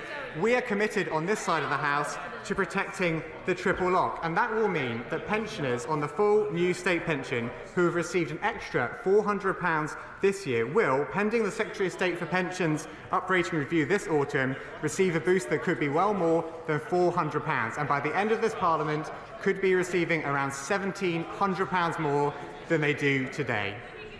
Madam Deputy Speaker, the party opposite is keen to play politics with the tough decisions this government is taking. They are desperate to take attention away from the fact that, as people across this country know, it is the Conservatives who are to blame for the economic mess we face. They created a mess, and now they want to criticise us for cleaning it up. Madam Deputy Speaker, if they had governed more responsibly, they may not be sitting on that side of the House, in opposition to a government who is fixing the foundations they left to rot. I'll give way. Can I ask the Minister if he agrees with me, the only shameful thing in this debate is the legacy that this government has left and forced the new government into. the reality that 800,000 pensioners are not on the pension credit to get this is a shameful legacy. If the party opposite wanted to show some humility and learn from their record in government, it would be to note that they are the ones who crushed the economy, they are the ones who broke the NHS so pensioners can't get doctors' in, and they are the ones that broke NHS dentistry. Will you agree to me it is our job to fix the economy so we can keep on helping pensioners? Well, I thank my honourable friend. He's absolutely right. And quite frankly, Madam Deputy Speaker, it is time for the party opposite to recognise and accept what they have done to this country and to show some contrition and accept responsibility. But frankly, Madam Deputy Speaker, no matter what the Conservatives choose to do, we are getting on with the tough decisions necessary to be made in government. By changing the winter fuel payment, by making it means tested, we are beginning to take the necessary steps to address the black hole they created whilst protecting the most vulnerable in society.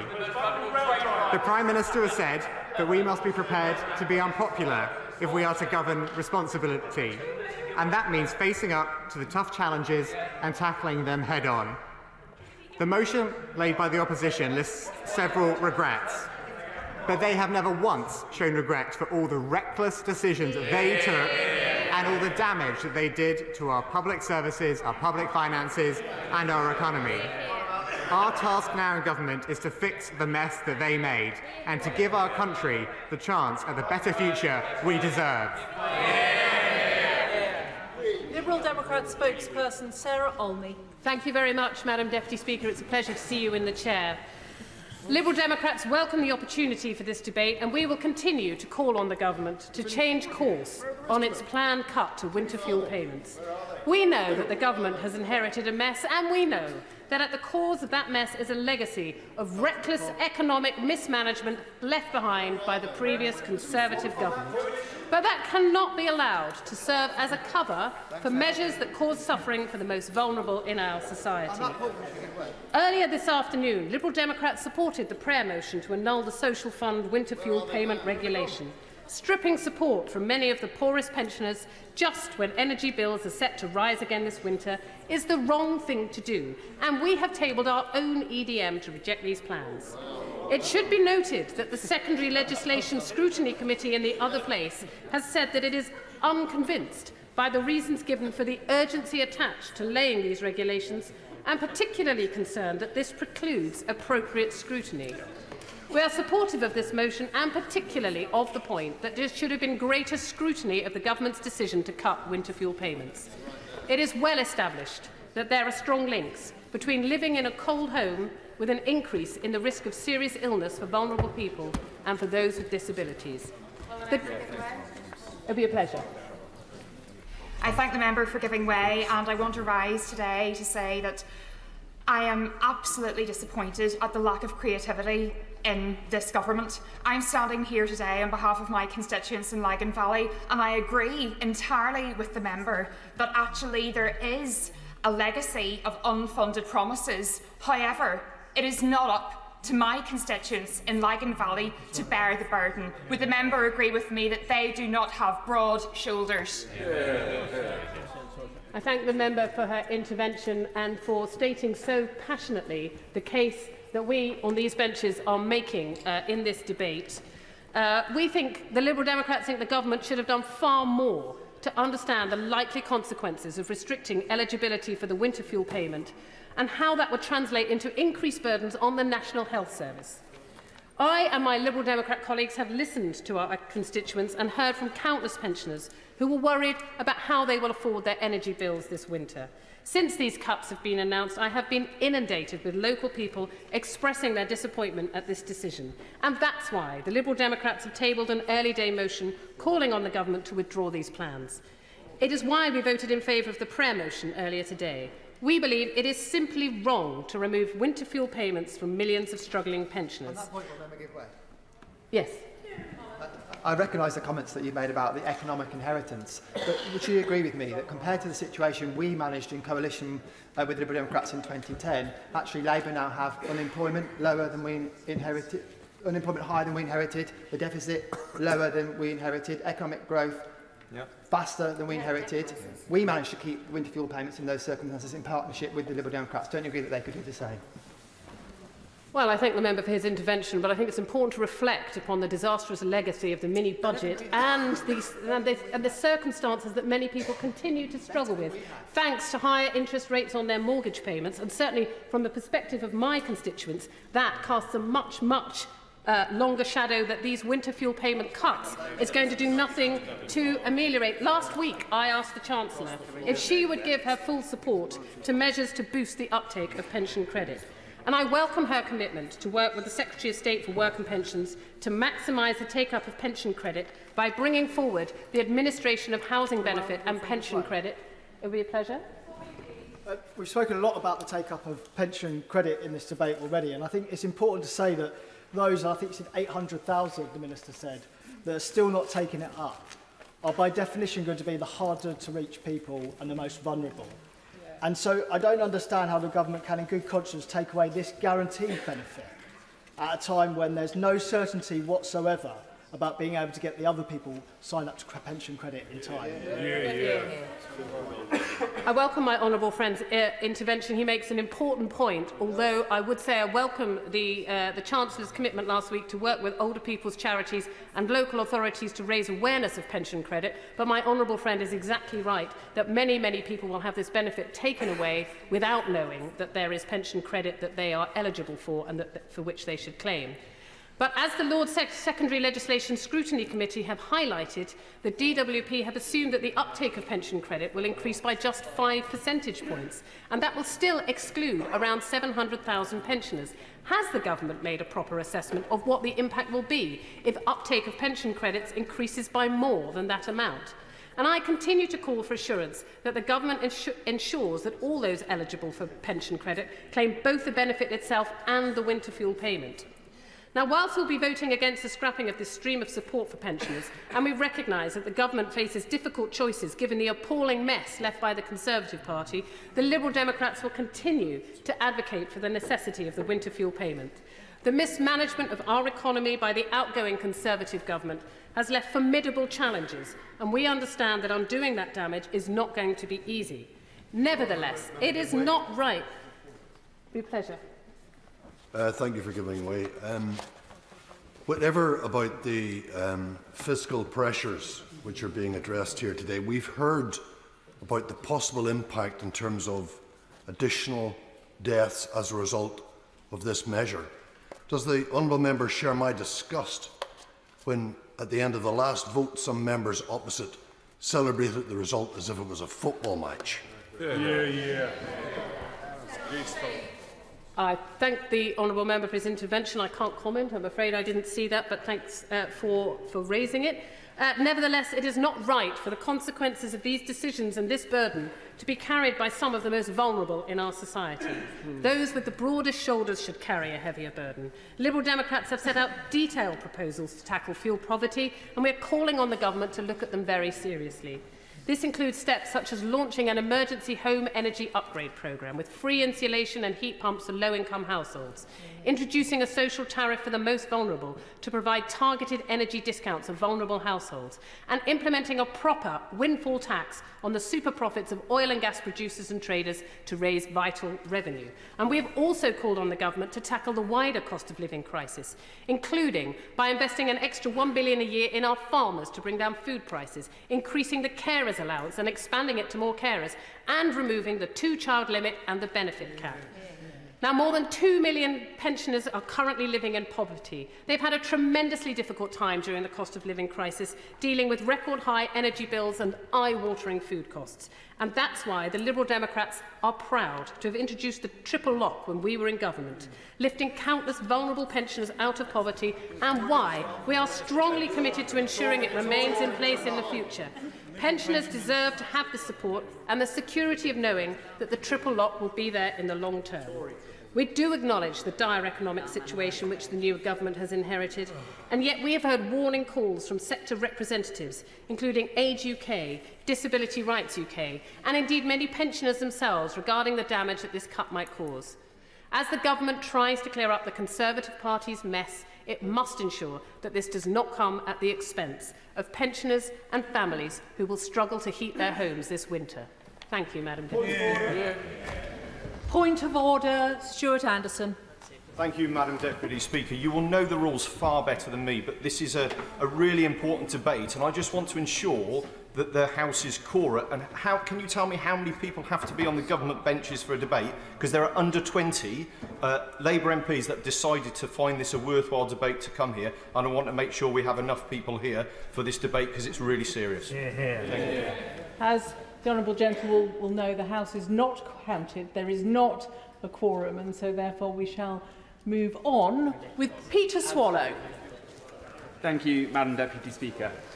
I was proud to be elected on a manifesto which committed to delivering economic stability, security and growth.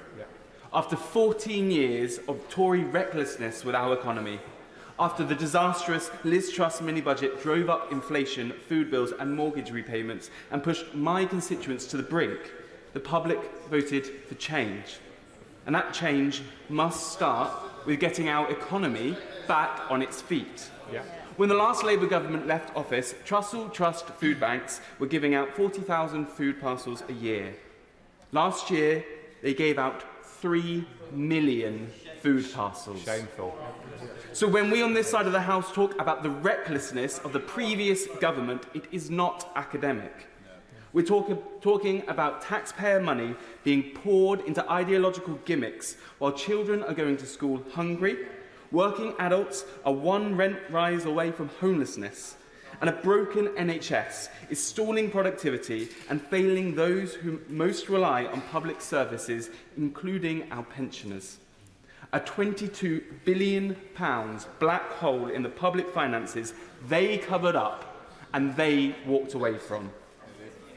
Stability means bringing the economy and the country back from this brink, which the party opposite knowingly pushed it to. No one doubts that this policy is tough. It's not a measure we want to take, but we have been left a huge bill to pay. Means testing the winter fuel allowance will allow us to support those pensioners most in need, as we take the difficult steps we have to right the ship. Members across this House know that in our communities there are too many pensioners struggling. That's why I welcome this government's commitment to the triple lock, by which the state pension has risen by £900 this year and will raise by over £450 in April.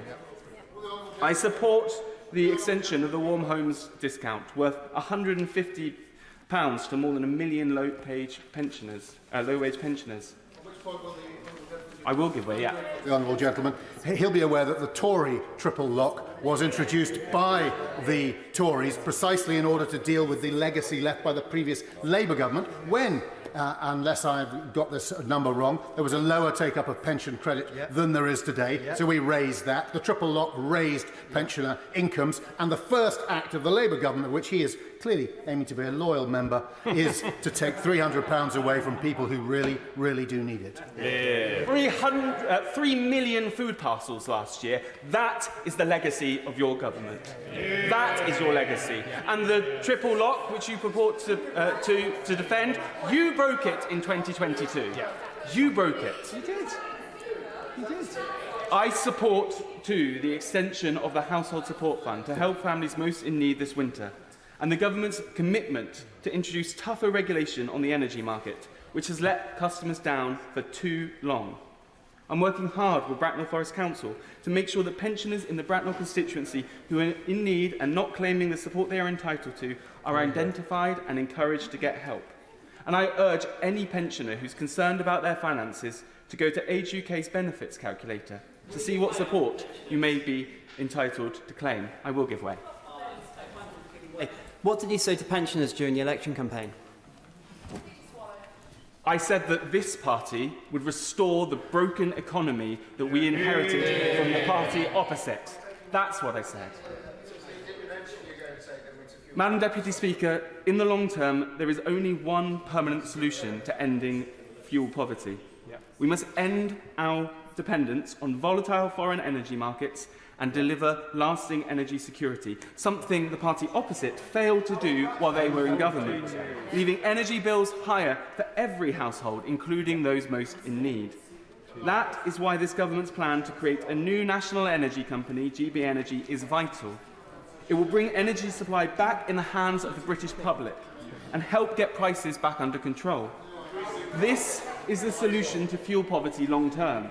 Homegrown, British-controlled power. I will give way. The honourable gentleman for giving way. There are roughly 13,000 people in his Bracknell constituency who will not get their winter fuel allowance this year as a result of the changes that he's just voted for. How many of them does he estimate will struggle to pay their bills? I've already set out the support I want to see in place and the support that this government have put in place to support pensioners in my constituency. And moreover, the support to help all households in Bracknell and across the country to see long-term energy bills coming down. That's really important, and it's the first step on the road to growth. And because of the triple lock, a growing economy means growing pensions and growing support for pensioners in need. Madam Deputy Speaker, future prosperity doesn't fall out of the sky. We have to create the conditions for it. And those conditions are sensible spending, bringing debt under control, and encouraging investment. To do these things, we have to dig ourselves out of this financial hole. And that means tough choices. This policy is a difficult step. It is a step I did not want to take.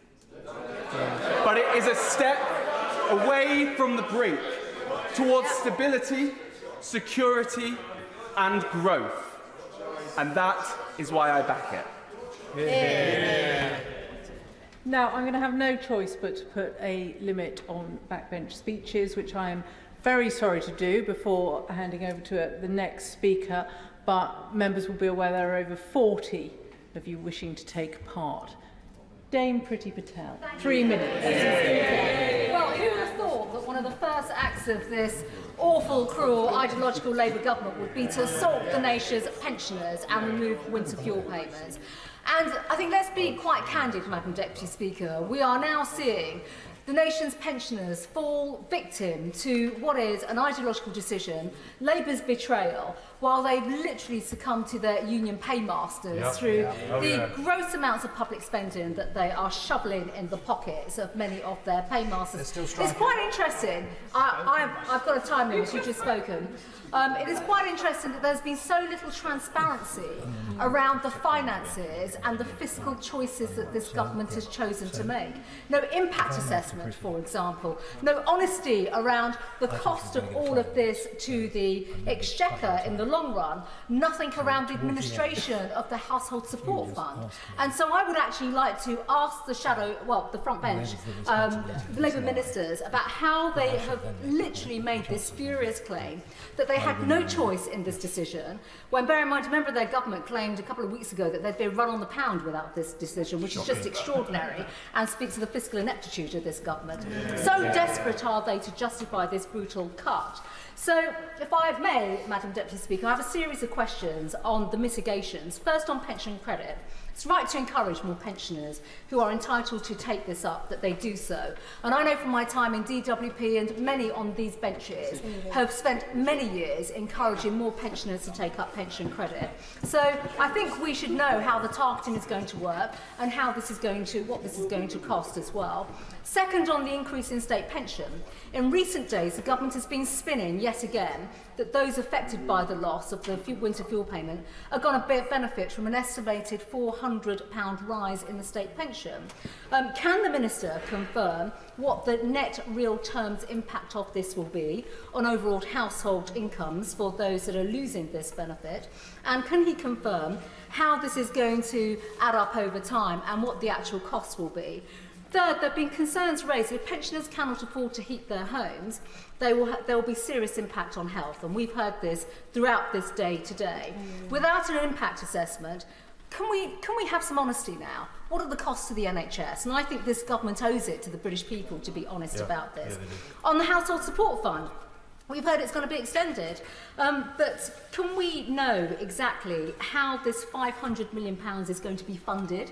Who is going to be paying for that? And finally, Madam Deputy Speaker, there are so many unanswered questions that this government must answer, must be honest. There's been a lack of transparency, no impact statement, assessment whatsoever. It is right that we hold the government to account, and it's right that they are now honest to the British pensioners in terms of what their intention is, even on the future of the triple lock.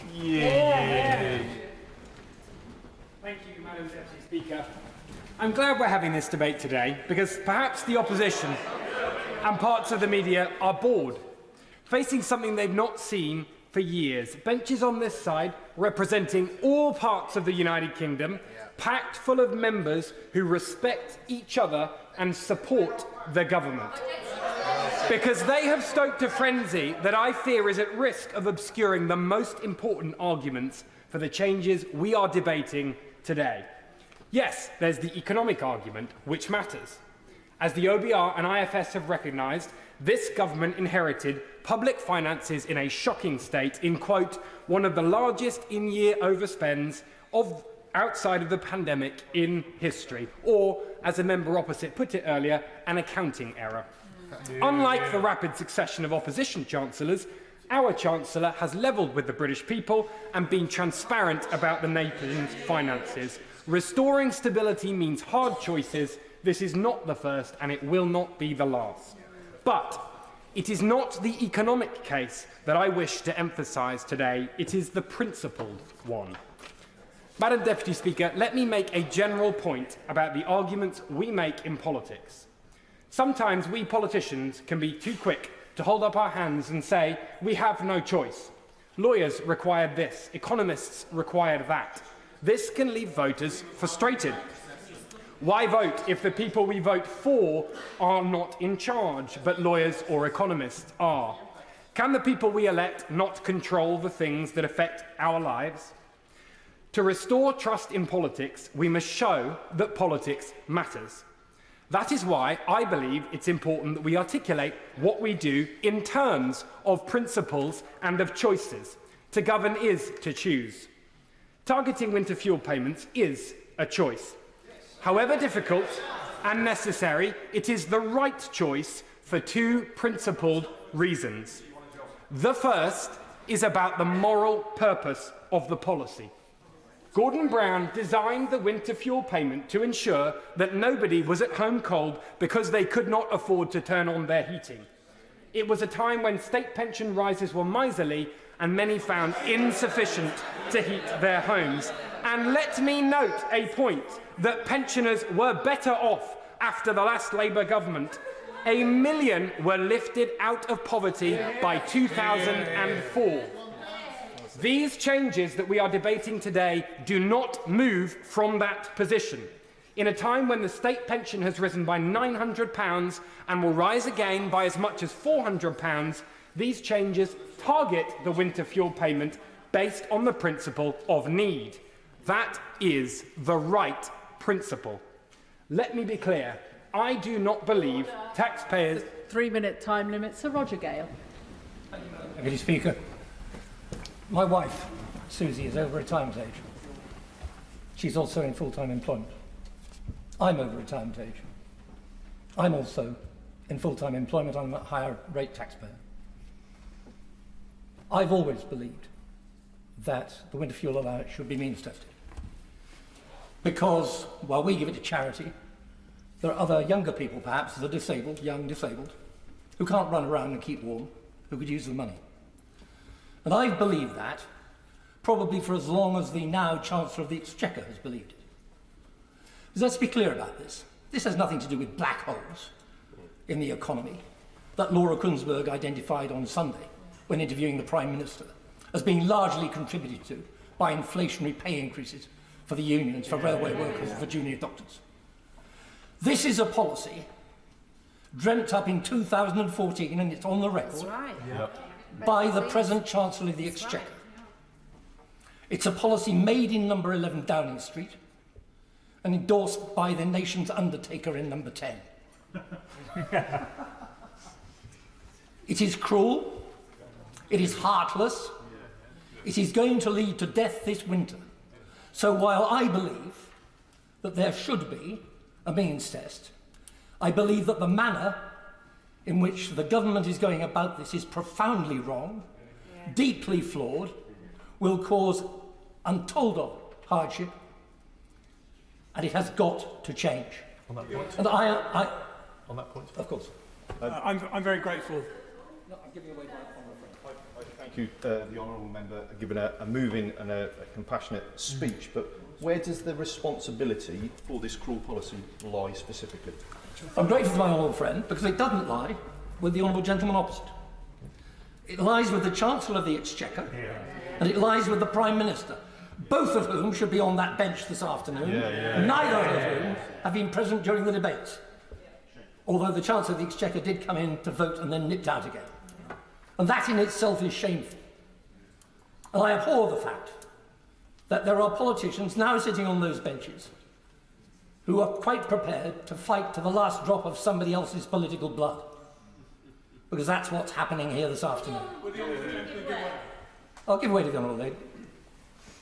You say that our Chancellor and the Prime Minister are not here on these benches, but where is your leader and your shadow Chancellor? They're not here either. And you talk about you talk about means testing and means testing being right. When we have a difficult financial situation, we have difficult decisions that we have to take. And the honourable gentleman seems to agree with us on that.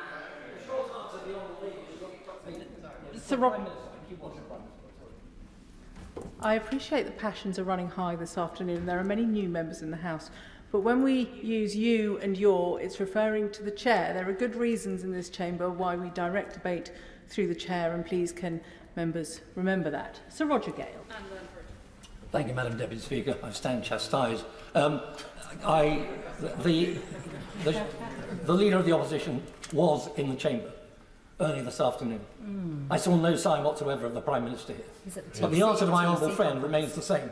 The responsibility for this policy with the unions. lies directly with the Chancellor of the Exchequer and with the Prime Minister. And they are going to live to regret this. Yeah. And just to conclude, I will say this. All right. I'm grateful to the Honourable Gentleman for giving way. Would he agree that, in common with his principle that means testing could be accommodated, many of those who have written to us as members of Parliament also sympathise with the principle that means testing could and should come in at some point in the future, but it's the manner in which it is being brought in before the 880,000 pensioners who are eligible for pension credit are registered for pension credit, which is the problem which particularly affects the 21,000 pensioners in Taunton and Wellington. I'm grateful to the honourable gentleman. I've made the point and I'll make it again. I have no quarrel with the principle. I have huge quarrel with the manner in which it is being done because it is cruel, it is heartless. It is going to leave thousands, if not millions, of pensioners literally out or probably more probably in the cold this winter, and some of those people will die as a result. And it is not necessary, it does not have to be done, and it will not save money. So there has to be a rethink. And just to conclude, I detect a degree of arrogance on the government benches this afternoon. The fact that there are only about 30 members on the government benches speaks volumes to those outside who thought people were going to come and hear this matter being seriously debated. And there seems to be a belief that the next general election is 5 years away. The next general election may be 5 years away, but the next election is next May. And those voting in the county council elections in May, those pensioners and their families will not forget this. Sam Rushworth. Thank you, Madam Deputy Speaker. I haven't written a speech today. I've written a few points because I've spent the last week, like many of my colleagues, agonising over how I would vote today. I decided in the end to vote with my conscience, and that meant I voted with the government, and I will tell you why. No, they laugh. They laugh, but I'll tell you why. And I listened to the debate today, and I listened to contributions from the benches opposite, and I listened sincerely, and this is what I've learnt. Firstly, several interventions in which people criticised the government's efforts to improve take-up of pension credit. Well, they have. You can go and, they can go and read Hansard if they want to dispute that, but there have been several criticisms of that, almost to the point where when they talk about who's vulnerable, I wonder if they have a blind spot for some of our most vulnerable constituents. Secondly, I've learnt their disdain for hard-working people because we've learnt that in their spending plans they intended to reject the pay recommendations of their own pay body. I will give way. Honourable Member, appreciate that some of the hardest working people are the pensioners that we're now standing up for and trying to stop them freezing into the winter coming and those ahead. I absolutely do, and people may recall last week I came to this House and I asked the Chancellor a question about my own constituents. I represent the snowiest and coldest constituency in England, and I've had deep concerns about those pensioners, but as I've studied the detail and listened to pensioners in my constituency, in the last week alone, several people who've come forward to me expressing concerns about this policy, it's turned out are people who could be claiming pension credit but are not. I also want to make a broader point about the winter fuel allowance. The winter fuel allowance was introduced under the last Labour government in 1997 when the state pension was £3,247 a year. Now, if that had increased at the rate of inflation, today it would be £6,200 a year, yet thankfully it's more than twice that. Because, well, they say because of them, but again, they may want to look at the record on this, because in fact, under both the previous Labour government and the previous Conservative government, the state pension increased above the rate of inflation, and I absolutely welcome that. The winter fuel allowance, however, has not increased for 20 years.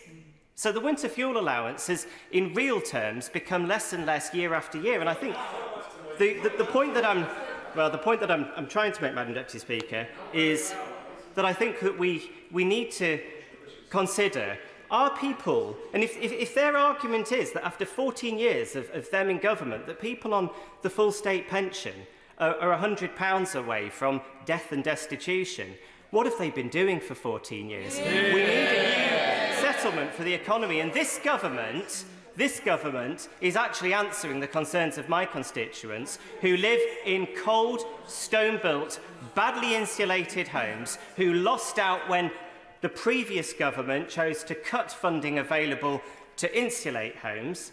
This government is setting up Great British Energy that will help to cut bills over the long term. People are not poor and struggling to pay their bills because we don't give enough taxpayers' money away in small pockets of benefits here and there. What we need is higher wages and better pensions. And I've been convinced by the Chancellor's arguments that under this government, the pension will rise at or above the rate of inflation year upon year upon year, while energy bills will fall. And finally, my constituents would not thank me if I didn't take steps today to stabilise the economy, because we need to get NHS waiting lists down. And we need... Graham Stewart.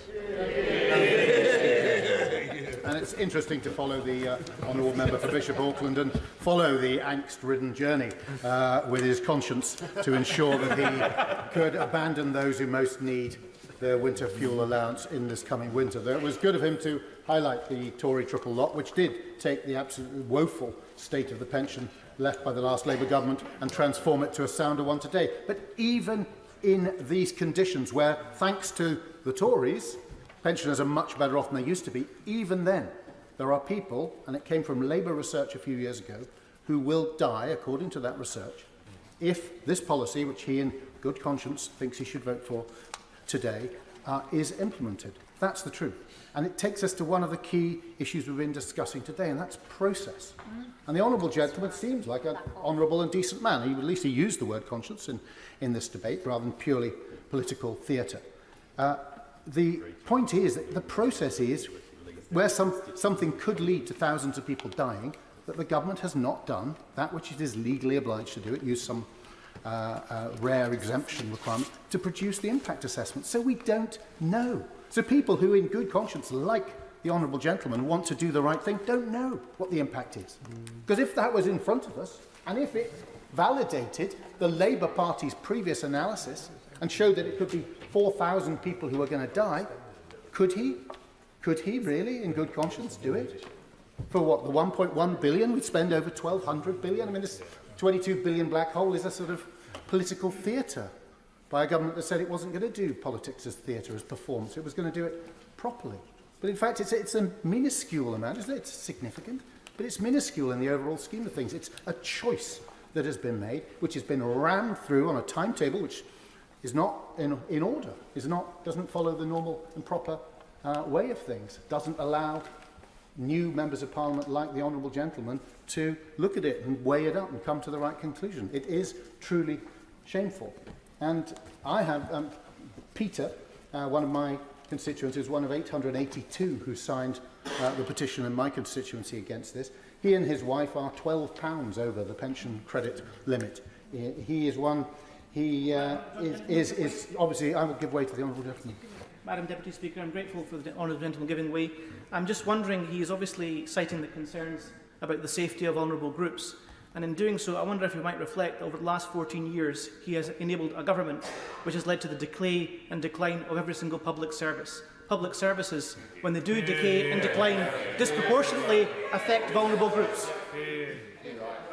The honourable gentleman knows full well that that is not true. In fact, education. I used to chair the Education Committee, so I know a little bit about that. And the standards have lifted up. If you look at the OECD PISA tables, it seems like new government ministers don't want to take into account the most reputable international measure of educational performance. Showed that we lifted ourselves up massively. If you look at the NHS is under enormous tension and crisis, but compared to 5 years ago, we have 20% more doctors and nurses. If it was purely a budgetary matter. So I wish the new government well in reforming the NHS, but if you want to see what Labour government of health service actually means, you can find it right now, and you just need to travel to Wales. And the honourable gentleman knows that that is not delivering. But I'll return, if I may, Madam Deputy Speaker, to Peter and his wife. But they're not the only people who are worried about this policy, because I spent a little bit of time yesterday reading Labour's manifesto, as I hope honourable members opposite may have done. I was touched by the quote from Gary on page 48, and it reads, "I've never struggled this much to keep warm. I can only afford to heat one room with a small portable heater. Sometimes I sleep in my armchair to save money. It's no way to live." And surely members opposite, in good conscience, recognise that he's right. It is no way to live. And when 9.7 million people voted Labour, they voted for them on the promise of change. And I don't think this is the change which Gary and others were led to believe that they would receive. Chris Murray. Thank you, Madam Deputy Speaker. I'm glad the previous speaker referred to the change in the Labour manifesto at the last election, because the first line of that manifesto was the promise to bring economic stability to Britain, and that would be a change from the previous government. We knew that bringing economic stability would involve tough choices, but even at the election we had no idea of the scale of the mess that we would find. Means testing the winter fuel allowance is not an easy decision, but we must look at it in the broader context. Let me make 3 points about the situation pensioners face. Firstly, the pension triple lock. This is a critical piece of public policy. It makes the state pension genuinely livable. The triple lock means pensions increase by £900 in this year alone, and the state pension will increase by over £1,700 over the course of this Parliament. That helps all pensioners. It is absolutely the right decision for the government to prioritise the pension triple lock, even if that means means testing the winter fuel allowance. Secondly, the poorest pensioners will still get the winter fuel allowance, and I'm reassured by the push to increase the take-up of pension credit. And thirdly, I must make progress. Thirdly, we must look more broadly at all of the challenges that older people face. Waiting lists are appallingly long. Older people in my constituency can wait 18 months for a hip replacement. Others spend their life savings on private health care. I understand people are concerned, but we do people no favours by pretending tough choices do not exist. Delaying that decision only makes tougher, less enviable choices ahead. Sorry, let me make progress. If you want to understand that, look no further than my home of Scotland. Despite having higher public spending and higher taxes than the rest of the UK, our pensioners face the longest waiting lists on record. Today, the SNP will oppose means testing the winter fuel allowance in Westminster, while bringing in means testing for it in Scotland. Not to clean up the mess the Tories left them, but to clean up their own mismanagement of Scottish finances. We can do better. In taking this step, we must recognise the country has changed since the winter fuel allowance was introduced.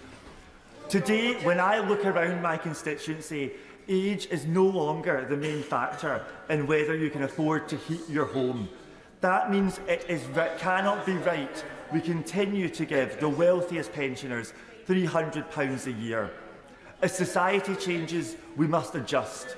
We do today's pensioners a better service by targeting those who need help the most. Jim Shannon. Thank you, Madam Deputy Speaker. Can I also say I rise to publicly oppose this proposed change? I will begin by saying I understand the need to balance books. We all do know how it works. But to be perfectly frank, it gives me no joy to say this. I never imagined, ever in my life, that a Labour government would seek to balance the books in the backs of pensioners throughout the United Kingdom. So I put that on record at the very beginning. I'd say that very respectfully, but with great grief. I fully comprehend the system could do with an upgrade. Perhaps we should look at a household cap as we do with the child benefit payment. Perhaps we could look at allocating per household rather than per person. Perhaps we could look at ensuring that everyone who is still earning more than their pension through employment can have deferred payments until full retirement. Perhaps we could look at an opt-out scheme to enable pensioners like me. I don't need the money. I asked not to take the money. I give my money to charity. I'm not better than anybody else, Madam Deputy Speaker. Never am I better than anybody else. But I realised that money, I didn't need it, so I give it away. Others might want to do the same thing.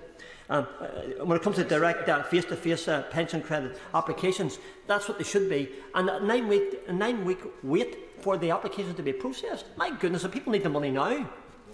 Raise the threshold. Also, government and the minister said about the £440 is coming next spring. The pensioners need the money this winter and as soon as possible. In Northern Ireland, we have 68% of homes relying on oil-fired boilers for heating. There's high levels of fuel poverty, with 22% of the population currently spending more than 10% of their household income on heating from homes. So I'm going to think about the women who have a tiny work pension from the hours that they work whilst their children were in school. The waspy women who have already been disadvantaged and will pay a further price for not being allowed to save for their needs. So I'm begging this government on behalf of my constituents in Strangford, don't remove the benefit from everyone in one full sweep. I stand for those. Yes, ma'am. I thank the honourable member for giving way. National Energy Action estimate that close to 45 people die every winter's day in the UK due to cold homes. This government, in their wisdom, through this decision, have decided to imperil many more. Would he agree with me that it's wrong and that it will impact and will cause deaths right across the United Kingdom? I thank my friend for saying that. He's absolutely right. We all recognise, I think it's a member, he's not here, but he mentioned as well that this winter will be a one when the pensioners will feel the gravity and the pain of cold. So I stand for all those who are making do with less than £1,000 per month, those pensioners who will be impacted by this fuel allowance being taken away from them, and to whom this is a lot of money, to whom this is the difference of being warm this winter or simply surviving. This isn't exaggeration, this is life for my constituents, and respectively I say this for the constituents on the other side of the chamber as well. I conclude, I know I'm, according to, the clock has stopped, okay? Those who have worked all their lives, I'd be respectful for the time, Madam Deputy Speaker, you expect me to be. Those who have worked all their lives deserve to be paid out for what they've paid in. And there is a basic standard along with women and children first in the lifeboat.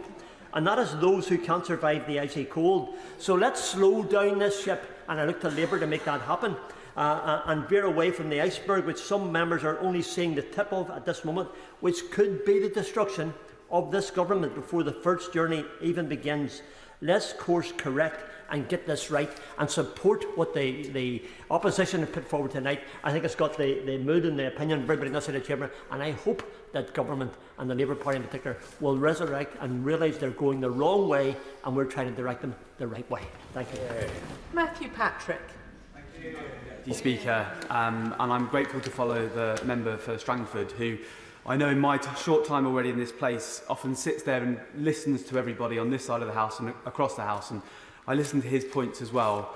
And I would make these points to him on this debate, like so many others when it comes to our economic inheritance, which is a £22 billion in-year black hole. We have to make difficult decisions. We can choose to ignore the situation we're in. We can choose to duck these decisions. That is a well-trodden path, and it's a path too often taken by the last government. And the price of entry to that path is not free. There's a cost. It takes accepting a failing economy and failing public services.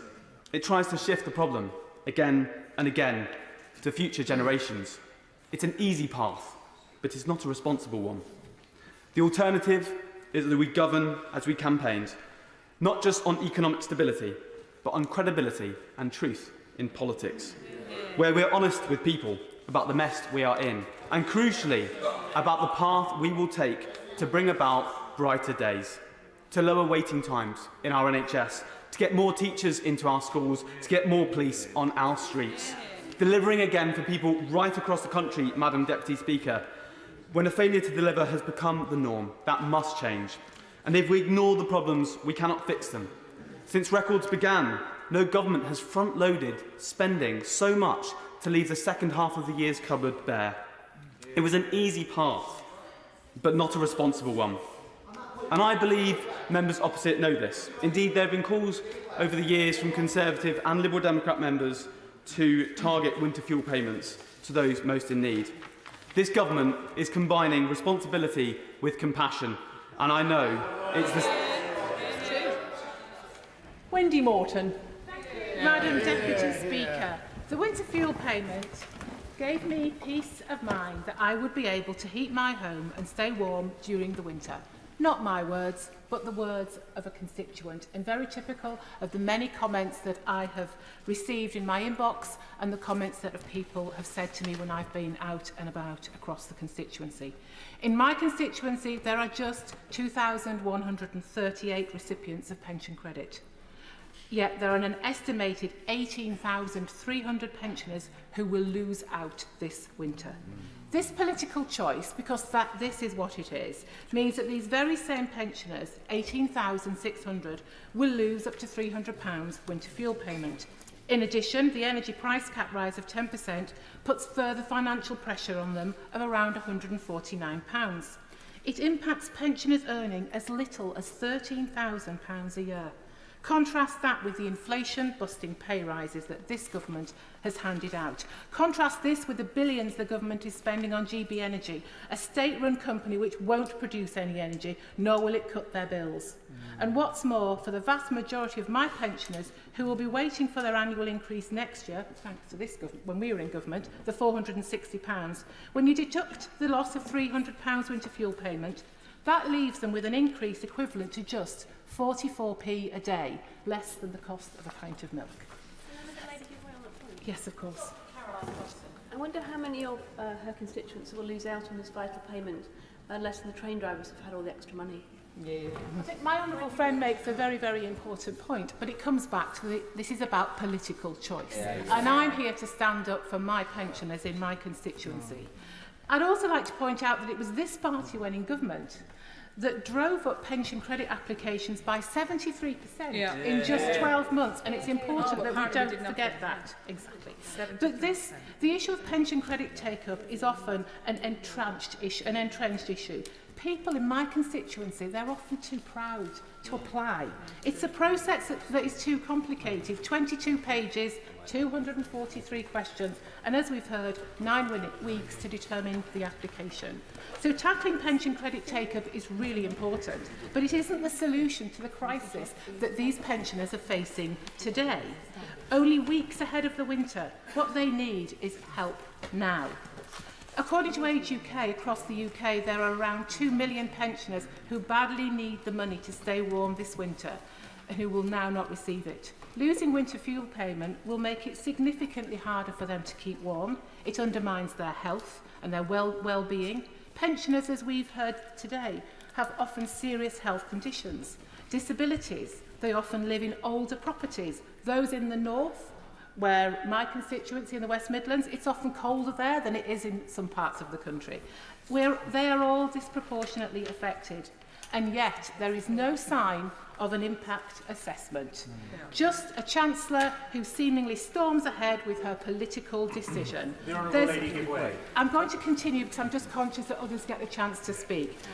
There's no time for older people on low incomes, no time for them to set aside money, if they have it, to help them get through the winter. Being at home in the cold risks raising blood pressure, increased risk of strokes and heart attacks, as well as hypothermia. I did not vote for this callous cut earlier today. I will not pick the pockets of those who have worked hard all their lives, doing the right thing by their families and by this country. What I will do, Madam Deputy Speaker, though, is I will continue to speak up for my constituents who deserve better than this. This is just so wrong. Lawrence Turner. Deputy Speaker, and I associate myself with the comments that colleagues on this side of the House have made in this debate. But I want to speak in this debate on a particular issue, which is public sector pay and the attempts which have been made in this debate and a debate which preceded it to turn pensioners and public sector workers against each other, including the public sector workers who have been driven to rely on food banks and payday loans that I was proud to represent as a trade union official, and indeed the 6,000 public sector workers in my constituency must wonder what it is, listening to this debate, that the party opposite has against them. A strong economy needs strong public services, but the problem for the last government and the public sector workers that worked on for it were that its public finance strategy rested on imposing the biggest real wage cuts in living memory. Not my words, but the words of the former Permanent Secretary to the Treasury, Nicholas Macpherson. The consequences for the services that we all depend on are clear to see. Teaching vacancies doubled over the last 3 years, an 8% vacancy rate in the NHS, 1 in 10 999 call handler posts vacant. All of us know the consequences of ambulance delays for pensioners. And of cancelled operations and appointments too. Sorry, does the honourable member wish to make an intervention? I'd love to thank you very much for taking my intervention. Obviously, the 15,500 pensioners are going to lose out in Basildon and Billericay because of this callous cut by the Labour government. He was pointing out the issues that the impact on the public services. I was wondering, how many more hospital missions will we have? How many more people will have to have operations because of this cut that his party is putting forwards? Or will we not be able to find out because his party won't even put forwards an impact assessment so we can know who is affected? We will take no lectures on this side of the House on hospital admissions or the state of the NHS that his party has left us. Now, the party opposite has claimed that they did not know what the pay review body recommendations would be. But the school teachers review body's recommendations were known to ministers before July, and they will know also that the different PRBs tend to make similar recommendations. And why were most of those recommendations not submitted in good time? It is because ministers were late in submitting their evidence, pushing the timetable until after the election. As the Office for Manpower Economics has said, the work of the PRBs is demand-led and essentially non-negotiable. Departments set the remits and timetables. Now, shadow ministers talked about productivity gains, but when it came down to NHS negotiations under the last government, productivity was just a slogan. In the negotiations, the cupboard was bare, they had nothing to actually ask for. I will give way. The honourable gentleman is making a case comparing the salaries of working individuals with the pensions of the elderly. Could he tell me how many of the people who will lose the winter fuel allowance in his constituency earn less or receive less than the minimum wage? In my constituency, there are approximately 2,600 pensioner households that do not receive pensioner credit, and that is one of the legacies of the last government, but they are entitled to it. Now, the party opposite suggests that they would have rejected the pay review body recommendations, forgetting that one of the first acts of the Margaret Thatcher government in 1979 was to accept the recommendations of the Clegg Commission on pay comparability, if only the party opposite had more courage today. Serious government. Madam Deputy Speaker, the winter fuel allowance exists because of a Labour government. A government that increased the value of those payments fivefold in 13 years compared to an increase of 0 under 14 years of the previous government, a real terms cut of 33%. I will give way.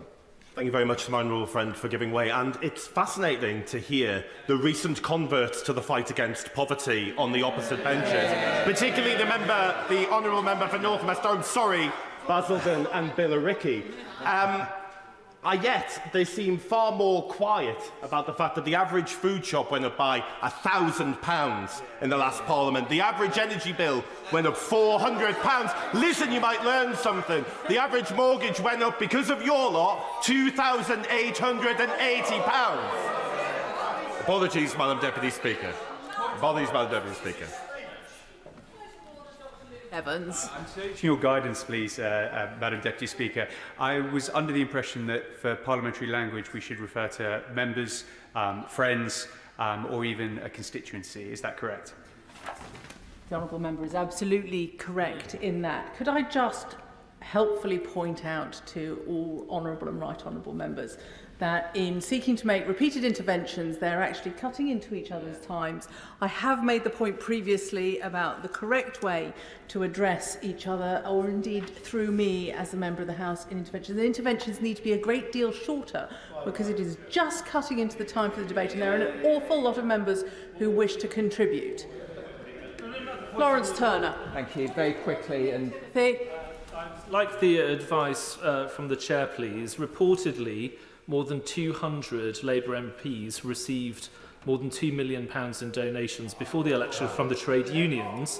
Before other members give speeches about issues such as public sector pay, wouldn't it be in order for them to declare that interest at the beginning of their speeches? As the honourable member will know, it's for individual members to declare their interest if there is one applicable. Can I return to Lawrence Turner, please? I've declared my background in the trade union movement, and I note that the honourable member wrote the manifesto that he stood upon that proposed cutting the winter fuel allowance. Madam Deputy Speaker, now that winter fuel allowance is to be means tested, we must boost uptake in pension credit. I welcome measures that ministers have announced today so that the allowance can be protected for very poorest pensioners. Mike Wood.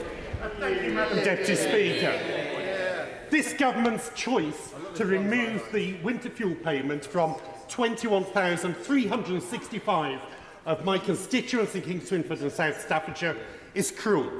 The payments have been a lifeline for so many pensioners, helping them to stay warm during the harsh winter months.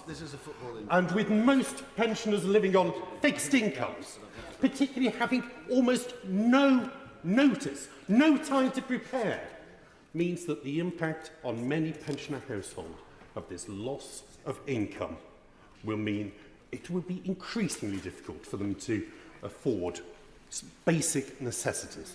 Now, there have been a number of speeches opposite that have talked about difficult choices, but the reality is that this government has run away from difficult choices. It's ducked the difficult choices. The difficult choice would have been, during the election campaign, to have been upfront with voters, to have explained why they felt that this was necessary, appropriate, and, as some have said, morally right, and trusted voters to decide whether to give them that mandate. Instead, they ran away. There are difficult choices, but unfortunately the difficult choices are the ones that they have left our constituents to face. Of course. Thank the member for giving way. Would he agree with me that this sets a dangerous precedent?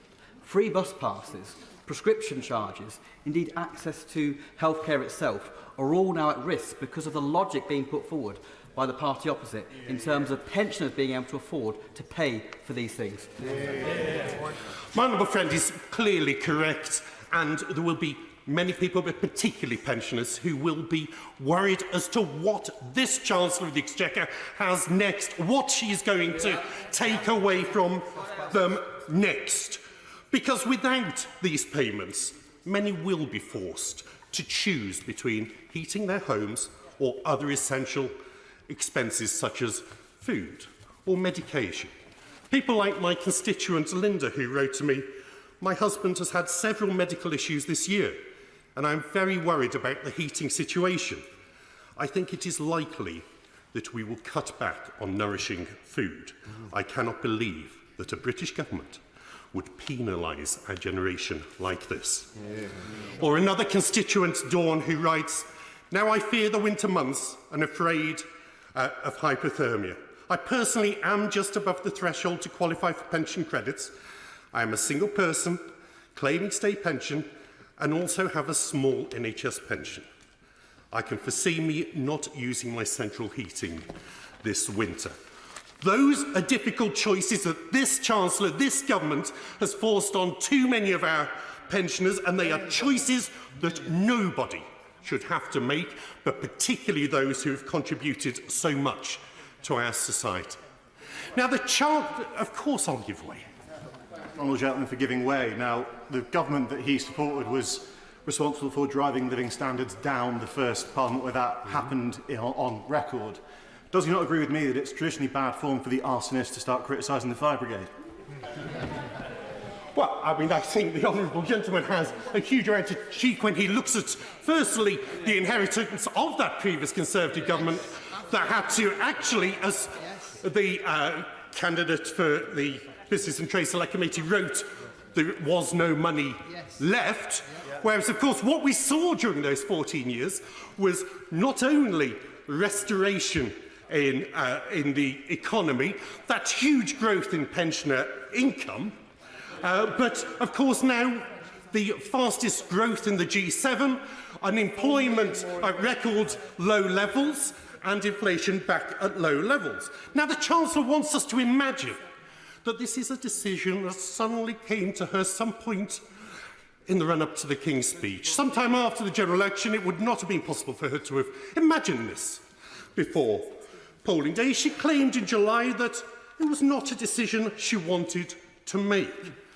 Yet, as has been said, in March 2014, she stated barely feet away from where I'm standing now, standing at the opposition front bench of the dispatch box, demanding that winter fuel payments should be means-tested. Whereas in July, she said it was not a decision she expected to make. And yet, miraculously, this year's Labour manifesto was the first in almost 2 decades without that specific commitment to protect winter fuel payments. This is a decision that had been a decade in the making, a decade in the planning. They had a decade to prepare and get it right. And yet we are seeing how poorly thought through that we can't have a Social Security Advisory Committee report, that we can't have the impact assessment, that they imagine you can take this money away from pensioners with no impact on our NHS or on charities. It is wrong. It needs to be reversed. John Slinger. Thank you, Madam Deputy Speaker. Many right honourable and honourable members opposite have thrown the word choice at us. Now the party opposite chose empty promises. They chose unfunded policies. They chose a course that led to the decimation of our public services, to higher mortgage rates, to higher bills, and they chose to make the former Right Honourable Member for South West Norfolk Prime Minister. Now, we didn't want to make this choice, but some choices are thrust upon us.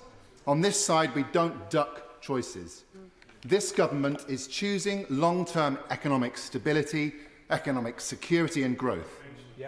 This government is choosing to maintain the triple lock, which will see the state pension rise year on year. This government is choosing to do all in its power to make sure that the hundreds and hundreds of thousands of pensioners claim pension credit, and they'll do a lot more. I will give way. Does the member opposite agree with me? It's deeply disingenuous for himself and other members opposite to talk about the drive to increase the uptake of pension credit when he knows full well that if he were to actually do that, it would wipe out the saving that they're claiming to make. They don't actually want people to increase their uptake of pension credit because they wouldn't save any money. Save any money. Just remind the honourable member that the word disingenuous is almost akin to suggesting that someone is lying. Perhaps he'd like to withdraw that. I'll replace disingenuous with deeply, deeply concerning. I thank the honourable gentleman for his intervention and for clarifying his use of language. I can assure him that everyone on this side and my colleagues on the front bench are doing everything they can to make sure that pensioners, the vulnerable pensioners who need pension credit, receive it. It is said in good faith, and we mean that. I will, of course, give way. Thank you. I thank the honourable member for giving way. What does he say to the 18,883 pensioners in my constituency who are going to be losing the winter fuel payment, including Rita, who looks after her husband who has MS, who wrote to me today to say that she is having to make the choice this winter between heating their home and paying for essential medication? Thank the honourable gentleman for his intervention. What I say to him and to his constituents is that we are, on this side of the House, making every effort to ensure that vulnerable pensioners and the pensioners who need pension credit receive it, and we are sticking by the triple lock to make sure year on year that pensioners are better off, and I'm glad and proud that we are doing so. I'll make some progress if I may. I've taken 2 interventions. Now, this government is choosing to move on from the terrible choices of the previous government. We're choosing a stable, strong economy, Madam Deputy Speaker, that will benefit all of the people of this country, all demographics, all regions, the next generation, and very definitely pensioners. Chance. Thank you, Madam Deputy Speaker. Fuel poverty is an enormous issue in my constituency of North Herefordshire, a combination of demographics, geography, housing stock, and indeed living standards. And I rise today to speak on behalf of the many hundreds of my constituents who have written to me to express their deep concern about this policy from the government. I don't have time to read you extracts from all of their very moving emails, but I know that Judy, Kenneth, Pat, Tom, Robert, Gwen, all of them are deeply concerned about the impact that this will have. They've reported to me their health issues, the disabilities of their partners, the fact that they're just over the limit and they will not be able to access this. This will force them into that classic depressing choice between heating and eating that we must avoid as a country. And so I have voted against the government's policy today because, for 3 reasons. It is socially regressive. It's going to increase poverty among about 2 million people, nearly 1 million of whom ought to be getting pension credit, and despite the efforts that the party opposite are making, it's nowhere near fast enough to avoid that increased poverty this winter. But in addition to being socially regressive, it is economically innumerate. It won't save the money that it is argued to save. There are far better ways to save that money and to fund the action that certainly is needed to fund our public services.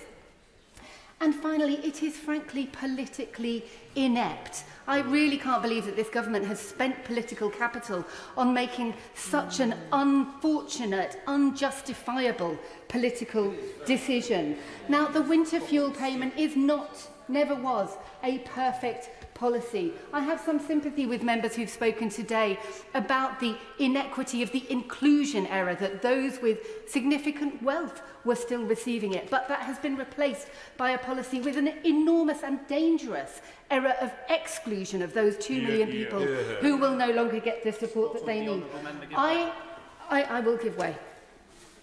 Of course, millionaires don't need the winter fuel payment, but will the honourable member agree with me that there must be support for pensioners who really need it rather than this cruel cliff edge, especially those living in rural areas like my constituency of North Cornwall who aren't connected to the mains gas grid? I thank the honourable member for his point, and like him, I live in a rural constituency with many people who aren't connected to main sources of power. It is a key problem, this cliff edge, and it has been referred to today by members from across the House. There must be a better way, and that requires a better sort of politics. I've sat in this chamber today for the entirety of the debate, this one and the one before on the statutory instrument, and I've been frankly very disappointed by the tone of some of the comments and the discussion, the debate, the argumentation that I've heard. That is the sort of politics that puts people off what we do here in this chamber. This is a classic issue where we need to find ways to speak better about such fundamental issues. There must be an option to find some common ground. And so in the spirit of constructive criticism, constructive engagement, I would like to urge the government to stop, to review, to think again, to work out a way where their need to find funding for public services can be done in such a way that it doesn't place the burden on those with not the broadest shoulders, but effectively the narrowest. To find a way where we're not just talking about how we deal with fuel subsidies, but also making sure that every house is warm and well insulated, so that money is not just going through the chimney, out of the windows and into the pockets of the energy companies, but actually we invest for the long term so that every home is warm and every pensioner can keep warm. Thank you. Dr. Neil Hudson. Thank you, Madam Deputy Speaker. 2 months ago, the party opposite was elected to government promising change and that they would be a government of public service. While their announcement to cut winter fuel payments is change, I doubt it is one that millions of pensioners up and down the land thought that they would make. In terms of a government of service, I struggle to think of a greater disservice to millions of pensioners than taking away their winter fuel payment, on which they rely. Pensioners who have worked hard all their lives deserve dignity and respect in their retirement instead of this harsh and ill-judged policy from Labour. Now, many of those pensioners will be forced to make a tough choice this winter about having the heating on as energy prices rise and temperatures drop. The government have admitted to me in a response to a parliamentary question that shockingly they believe 15,744 of my constituents in Epping Forest will have their winter fuel allowance withdrawn by the Labour government this winter, among over 8.6 million pensioners right across England who will have this lifeline withdrawn. This could have so many implications for the health of older people who spend more time inside their homes when facing conditions, some of them needing social care. There is a real concern that being cold at home may have a detrimental effect on people's health, as we've heard from some of our medical colleagues today. Respiratory disease, raising blood pressure, increasing the risk of strokes and heart attacks, and even leading to hypothermia. It is recommended by the UK Health Security Agency that temperatures be 21 degrees Celsius in living areas and 18 degrees in bedrooms, which pensioners now this winter are going to struggle to do. Will my honourable friend give way? I'd be great to give way, yeah. Very happy to give way. My honourable friend for giving way. In Stone, Great Worley and Penkridge, over 19,600 pensioners are going to lose their winter fuel payments. And of course, so many of them are incredibly proud and they do not want to be applying for additional benefits. And so many of them will just be outside of being able to be eligible. And actually the decisions of this government condemning them to a cold and incredibly hard winter. I'm very grateful to my right honourable friend for that intervention. He's exactly right that many people are going to be too proud to actually claim these benefits, and many people are going to be just above this cut-off point. And these people have been portrayed by some of the members opposite as being rich and able to deal with this, where that is not the case. Now, I was proud that our previous Conservative government provided not only the winter fuel payments, but extensively supported older people and the country during the difficult times through the pandemic and the effects of the war in Ukraine. And very importantly, that it honoured the Conservative triple lock, meaning pensioners get the increase in pensions that they deserve. Now, I'm also proud that our party is continuing to defend older people and their security, including the parliamentary motion and debate today that triggered this debate and the vote, a compassionate Conservative motion that I was proud to sign.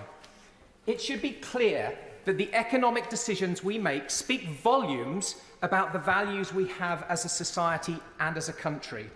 How the Labour government respond to this winter fuel debate and how they respond in the upcoming budget is their chance to show where their values truly lie. This government needs to confirm that now and in the upcoming budget, their need to save money won't come at the expense of older people and the financial support that they need. In conclusion, Madam Deputy Speaker, this government really needs to think again about its move to cut winter fuel payments for the sake of millions of older people who need it and the implications it will have. If Labour choose to carry on with this heartless policy, my constituents can be assured, and the constituents of my Conservative colleagues, that I and my party will continue to stand up for our pensioners and maintain our call that the winter fuel cut be reversed. After the next speaker, I'm going to reduce the time limit still further to 2 minutes, but the next speaker is going to get the full 3. Yuan Yang. Thank you, Madam Deputy Speaker. In my constituency of Early and Woodley, my volunteers and I have been out speaking to residents across the constituency every weekend since the general election. And as with many constituencies, it is a very diverse constituency with diverse needs. Over the last weekend, we were speaking to residents and pensioners who were relatively well off and who told us that they felt that it was right that the winter fuel payment be means tested. That is part of their sense of dignity and their sense of generosity that they do not need to be the recipients of state aid in this respect. There are also other parts of my constituency where pensioners are less well off.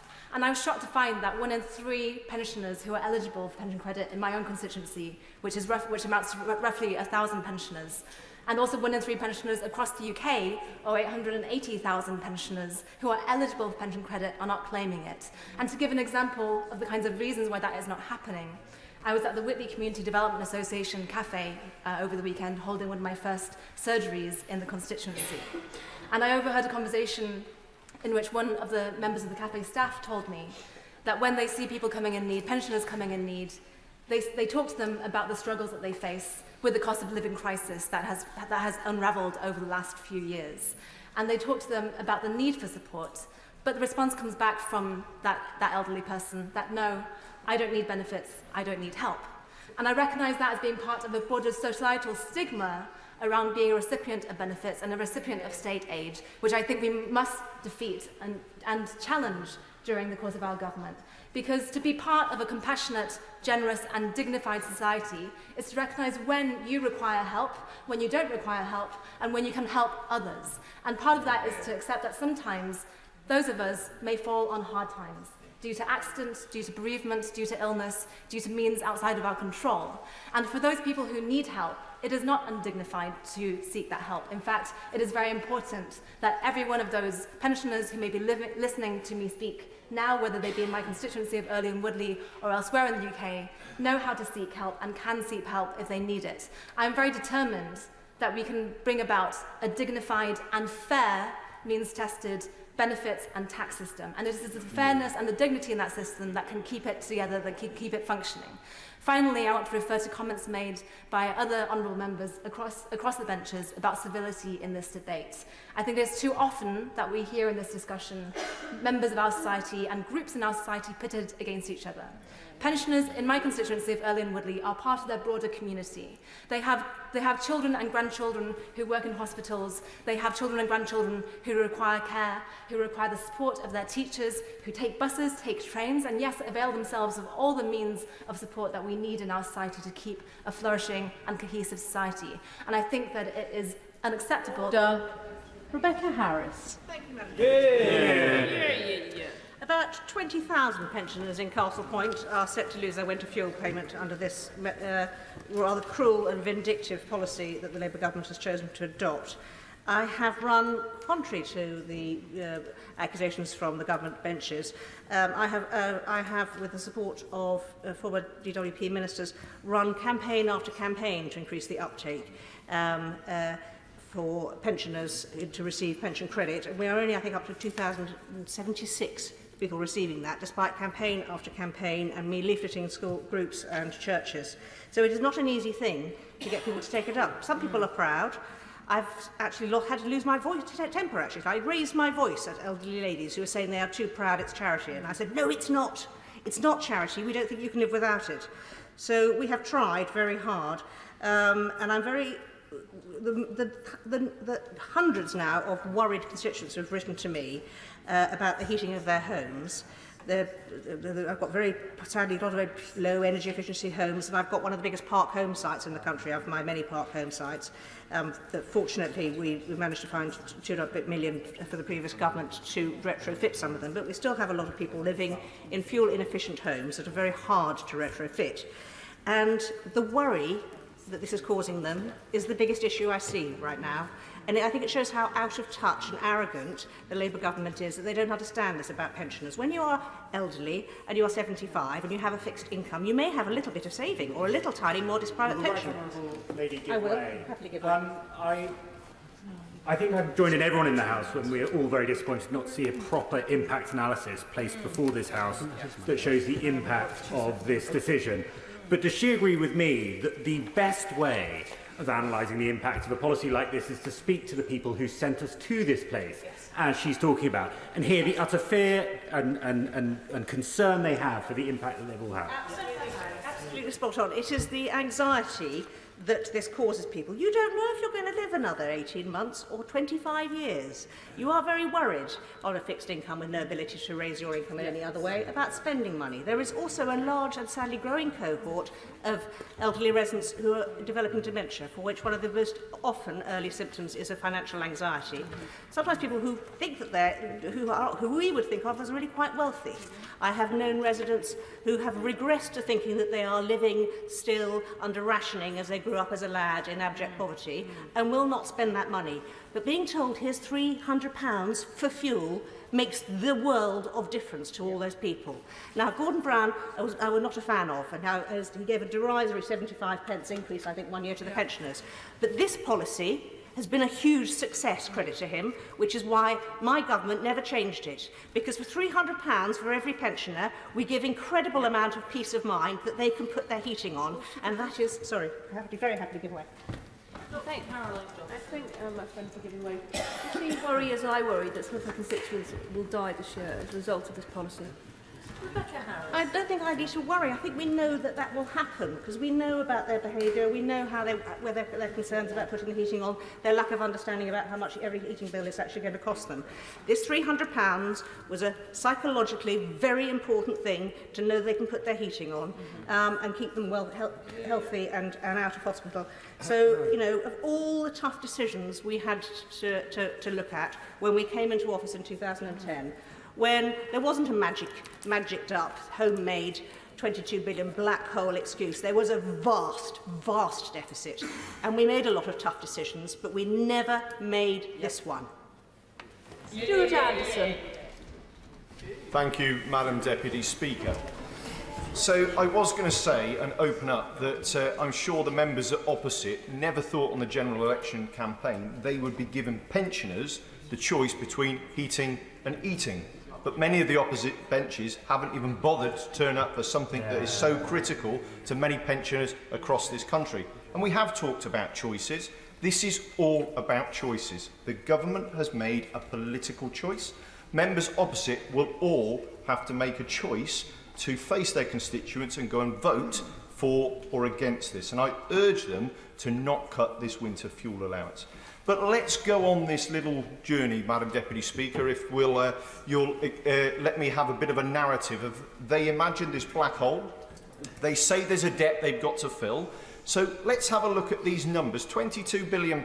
So let's cut £1.1 billion, and in the same breath, add £9 billion for the pensioners. The red herring that is the great British energy flop is another £8.4 billion, all in the same time of doing that. That is a decision that they have made. But why would the Labour Party let numbers get in the way with a good story? So they have no issues of actually making those decisions against pensioners. And then next in November, we stand on Remembrance Day as a proud veteran, and we ask people to remember those that paid the ultimate sacrifice and served their country. And I challenge the members opposite to look at your pensioners in your country that have served and say, we will never forget, because they have already been forgotten. People who've give way. I will do, yes. Thank you, Madam Deputy Speaker. In the spirit of what my honourable friend is describing, I would like to cite an example in my constituency, constituent of mine, Betty Webb, who received an MBE having served as a former Bletchley Park codebreaker. Betty is 101 years old. She's a single lady, a widow. She lives alone. She is living right now in fear that not just the government is going to take away the winter fuel allowance, but they will snatch away in future the 25% single persons discount on council tax. And I know that so many other constituents of mine are fearful of the same. My honourable friend raises a great point. The pensioners are living in fear of what is coming next. And it's constituents like mine and yours that have given a life of service to this country. And in South Shropshire, almost a third of my residents are pensioners. And they have been writing to me, they are absolutely livid. They feel that they've been led down a garden path, this was not what was promised, and this is being taken away. It is cruel, it is heartless, it is callous. This policy needs to change. And I know that the Chancellor has made a rookie error. She's gone into the Treasury, given what they were given, everything in front of her, and said, do this, but she has removed the political or personal views of this. No, it's a political decision she's made. So I suggest, if you want to of course it's a rookie error. This is a massive error. She has listened and removed people out of the equation. When you remove people out of politics, it is a road to nowhere. So I'm asking if the Chancellor can go and see the Downing Street Chief of Staff and ask for permission to reverse this. Rebecca Smith. Madam Deputy Speaker, in my constituency of South West Devon, nearly 22,000 of my constituents will lose their winter fuel payment, and only currently 1,500 receive it. That's a massive cliff edge for those 22,000 residents. And whilst many of them may feel that they don't require that payment, as has been mentioned by some honourable members today, the vast majority of those pensioners in my constituency would fall into low and middle income brackets, because we're in the South West where things just do not have such high financial values.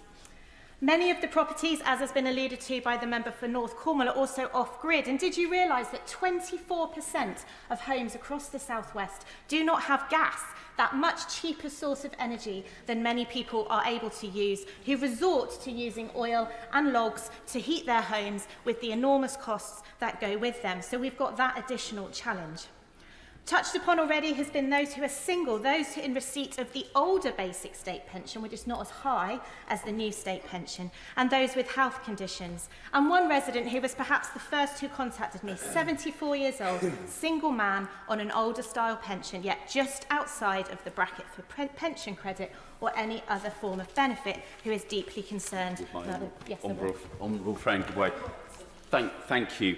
My honourable friend makes a very good point about those with health conditions, and I hope she'll agree with me that there is no provision within this for those living with dementia or long-term frailty. Dementia and long-term frailty are not means-tested diseases or conditions, yet the government has not made any provision or any assessment of how those living with dementia will miss out.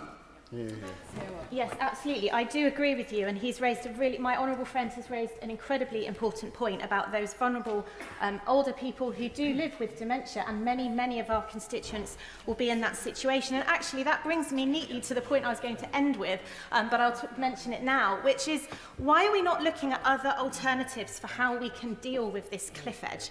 I don't know if you remember, but our benches here, produced the council tax rebate scheme a couple of years ago, and we used the council tax system as a mechanism for ensuring that the most vulnerable received that support, which enabled any household in receipt of it because of dementia or because of single person or because they didn't have a particularly high income and received council tax credit to receive the discount on that council tax rebate, which I believe could be replicated here with the winter fuel payment, which offers an alternative way of avoiding that cliff edge for so many of our residents. But just finally, health has already been mentioned, but I want to use this as an opportunity to highlight the fact that so many more elderly people are going to need hospital care, but that's massively impacted and at risk because the party opposite will not confirm which of the new hospital programmes are going forward, and in particular the emergency and urgent care centre in Plymouth that is going to be vital to providing the health care that our older people need if they are not able to heat their homes and are not able to look after themselves and ensure that they have all the support that they need. Thank you. Anne Davis. Thank you, Madam Deputy Speaker. It was only 2 months ago that Labour won a majority in the general election on a message of change. But in those 2 months, the new Labour UK government has refused to abolish the cruel two-child benefit cap and now seeks to take away winter fuel payments of up to £300 from millions of pensioners across the UK, making it limited to recipients of pension credit. Well, nothing has changed. 68% of households in Carmarthenshire live in homes with poor energy efficiency in 2022, and 60.4% of households in my Caerfyrddin seat live off the gas or live off the gas grid, often relying on oil as a heat source, the price of which is very volatile, and in winter we can see it going up by 20 or 30 pence a litre, and this causes uncertainty for people budgeting over winter. And not heating a home can have serious consequences. A cold home brings with it a higher risk of stroke, respiratory infection and falls and other injuries. In fact, the End Fuel Poverty Coalition estimated that nearly 5,000 excess winter deaths were caused by living in cold homes during the winter of 22-23, and many older vulnerable people have higher energy costs due to health reasons. It's a shame that the Minister of Policing, Fire and Crime Prevention misspoke earlier this week, as the consideration of other options such as the social tariff or different ways of means testing would be welcomed. And as constructive criticism, could the government bring the winter fuel payment within the definition of a taxable income to ensure that pensioners get what they need? And just to finish, I call on colleagues of this House to consider whether they can justify the terrible consequences. Order. Alicia Kearns. Thank you, Madam Deputy Speaker. And I rise to speak on behalf of the 20,800 pensioners in Rutland, Stamford and the Harbour and South Kesteven villages who will lose their winter fuel payment this winter. This decision affects millions of people who bought into our country's social contract. You work hard, you pay your taxes, and when you grow old, we will support you through your retirement. I make 2 requests to the Labour government today, although I know that they'll both be rejected. First, implementation. Give them time. Older people are some of the most financially cautious in our society. They save, they go without, they avoid debt, they give what they can to their children, their grandchildren, friends in need. A delay of a year would give people the time to claim pension credit, if eligible, and face the upcoming increase in energy bills and plan for the next winter. Secondly, I would ask the government to give an exemption to anyone suffering from a chronic or life-shortening illness. Yes. Since this cut was announced, I've heard from so many, like Di, who emailed me out of concern not for herself, but for her husband Jeff, who suffers from cancer and has to wear 3 layers of clothes all year round, even in summer. As Di put it, the decision, and it is a decision by the Prime Minister, is penalising the ill. Her hubby will suffer and she is shattered. We will hear a lot from the government about hard choices.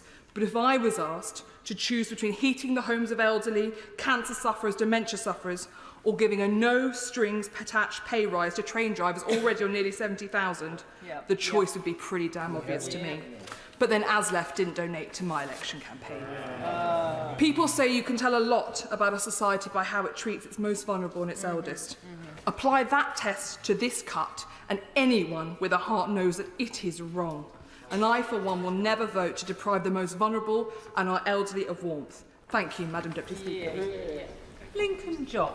Thank you, Madam Deputy Speaker.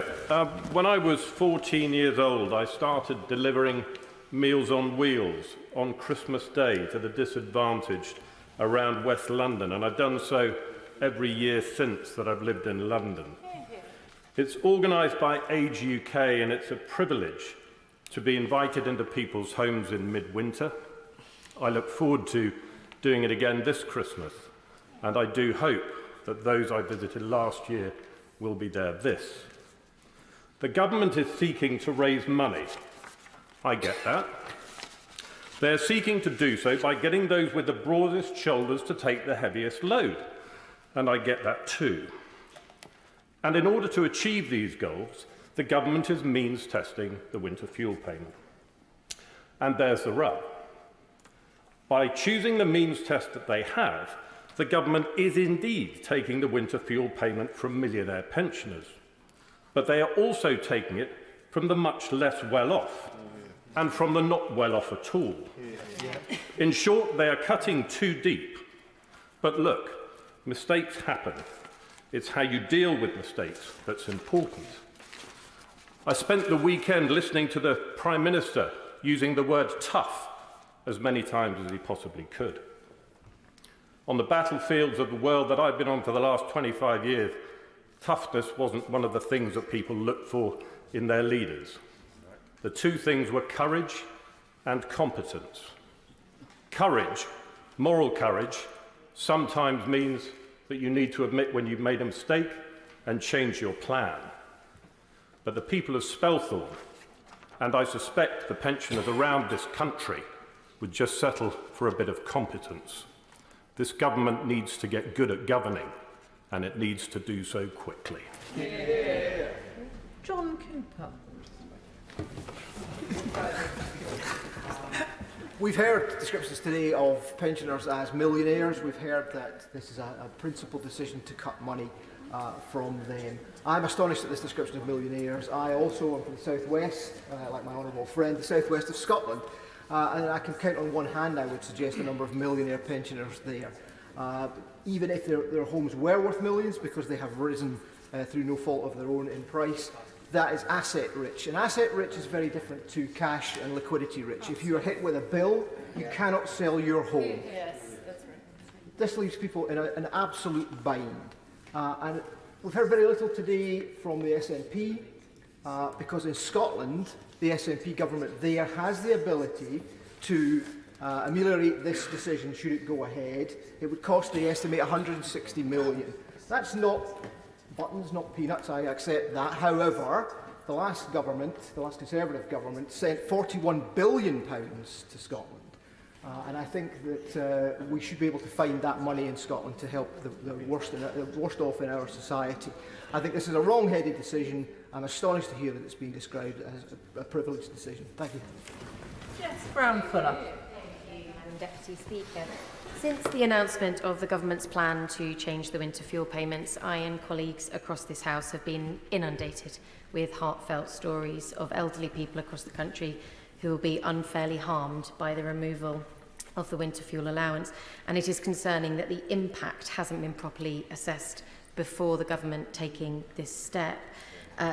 In Chichester, we have 24,000 pensioners who are not receiving pension credits, many of whom sit just above the threshold. Constituents like Sherry, who is 80 and registered disabled, and to maintain an even living temperature, she has to deal with her conditions while living in a 100-year-old cottage with poor insulation. Or Roy and his wife, who are in their late 80s, who've burnt through their meagre savings covering the rising energy bills during this cost of living crisis.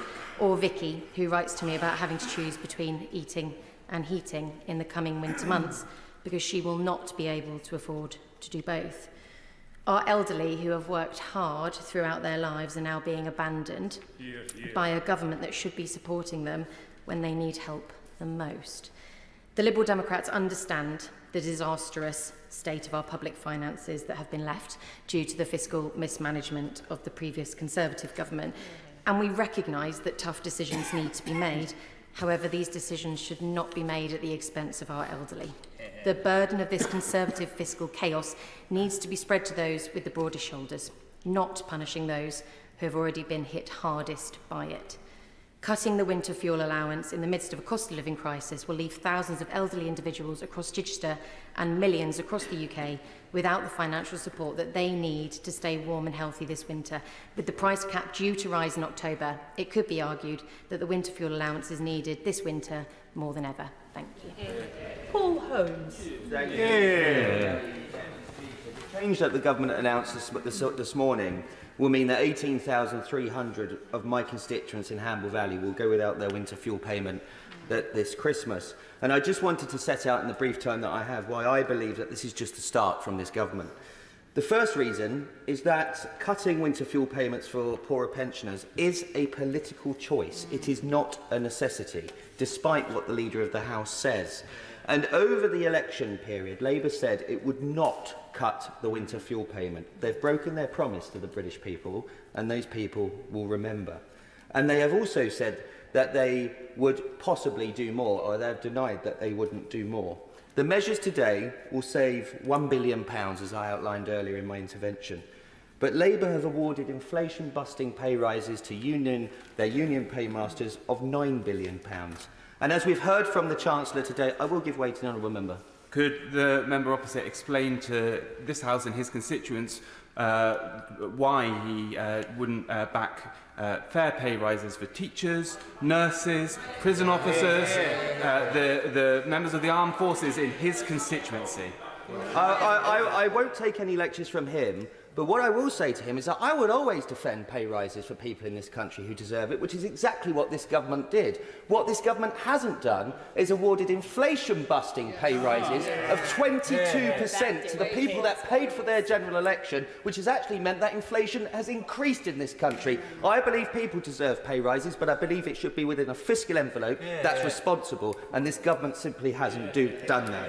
And as we heard from the Chancellor earlier, these measures that she's announced actually will cost more than the savings that will be generated from the winter fuel payments being scrapped. That's a shambles, I have to say to the government.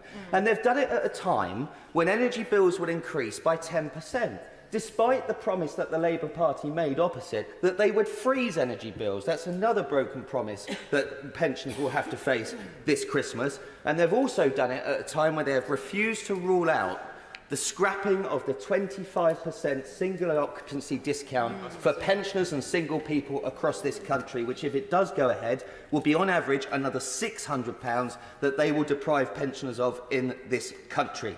That is a political choice, and that is a choice of a cost of living bombshell that this Labour government, the supposed party of hard-working people, will be imposing on vulnerable and poorer pensions across this country. This government has a choice this afternoon, and it has a choice going forward. They should reverse this cut. They should stand up for the thousands of people in their constituencies who will be made poorer by this government. They need to reject the measures that they outlined earlier, because let me put it this way, 18,000 people in my constituency rely on that winter fuel payment, and thousands of their constituents opposite also rely on that winter fuel payment. And when they go to the ballot box in 4 years' time, I look forward to them standing up to their pensioners and explaining why they made them poorer. Lewis Cocking. Thank you, Madam Deputy Speaker. In my first speech in this chamber, I assured you all that my nan would keep me on my toes. Well, I can tell you that even before the cut to the winter fuel payments had hit the news headlines, she was on the phone to me to sort it out. My nan is one of 15,000 pensioners in Broxbourne who will end up losing £300 a year, a vital sum of money that would help them keep their homes warm this winter.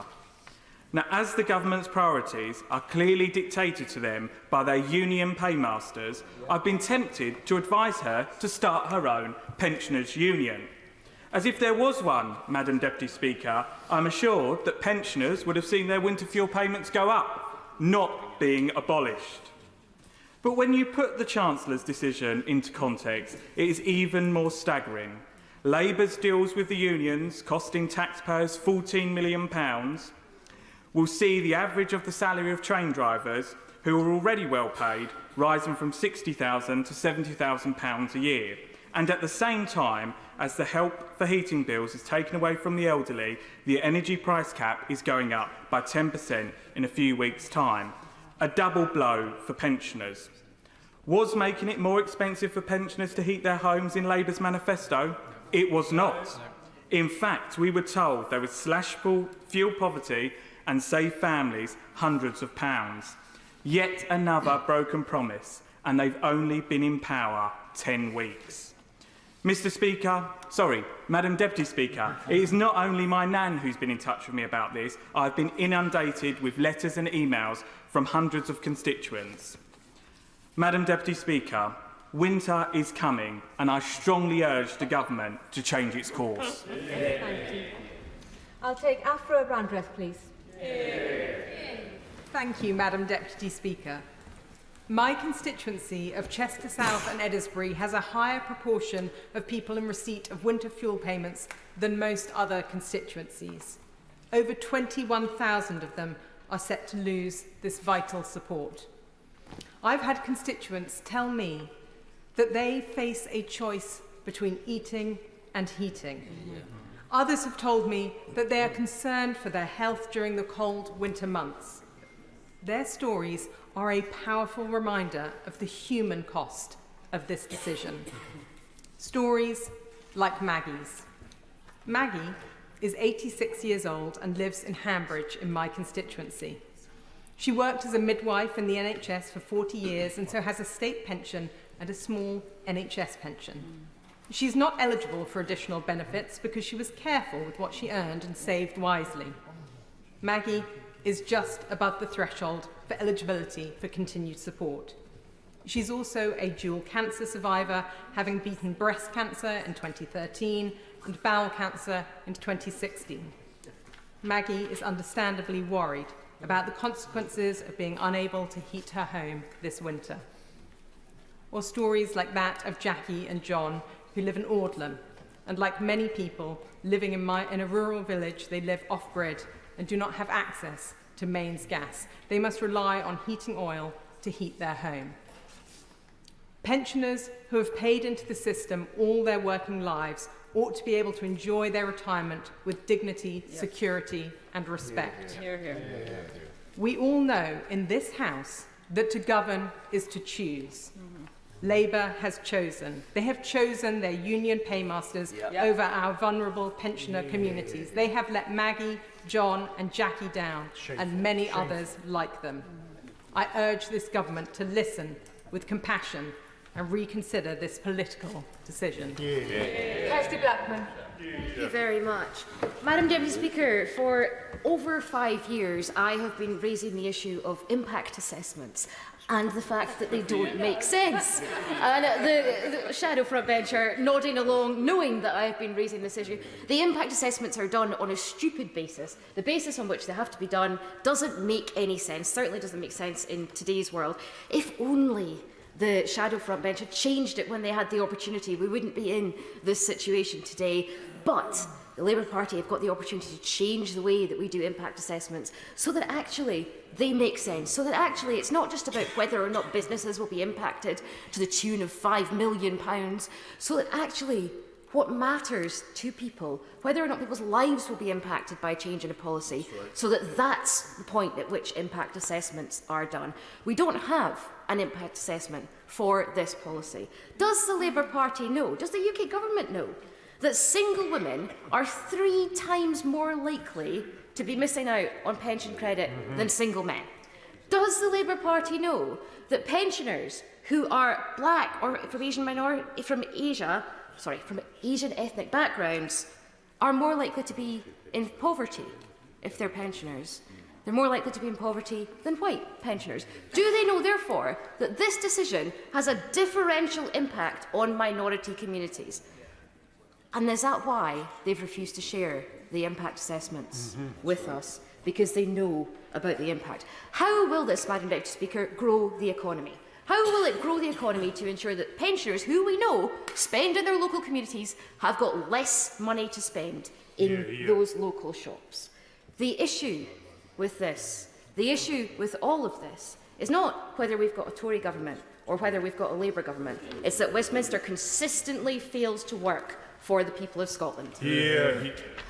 Joy Morrissey. I find it slightly ironic that we're debating this policy today, and it is about political choice. A policy brought in under Gordon Brown, a social democratic policy of inclusivity for everyone to buy into the state, being scrapped for a neoliberal means-tested policy that I think most Labour and actual socialists would be ashamed of.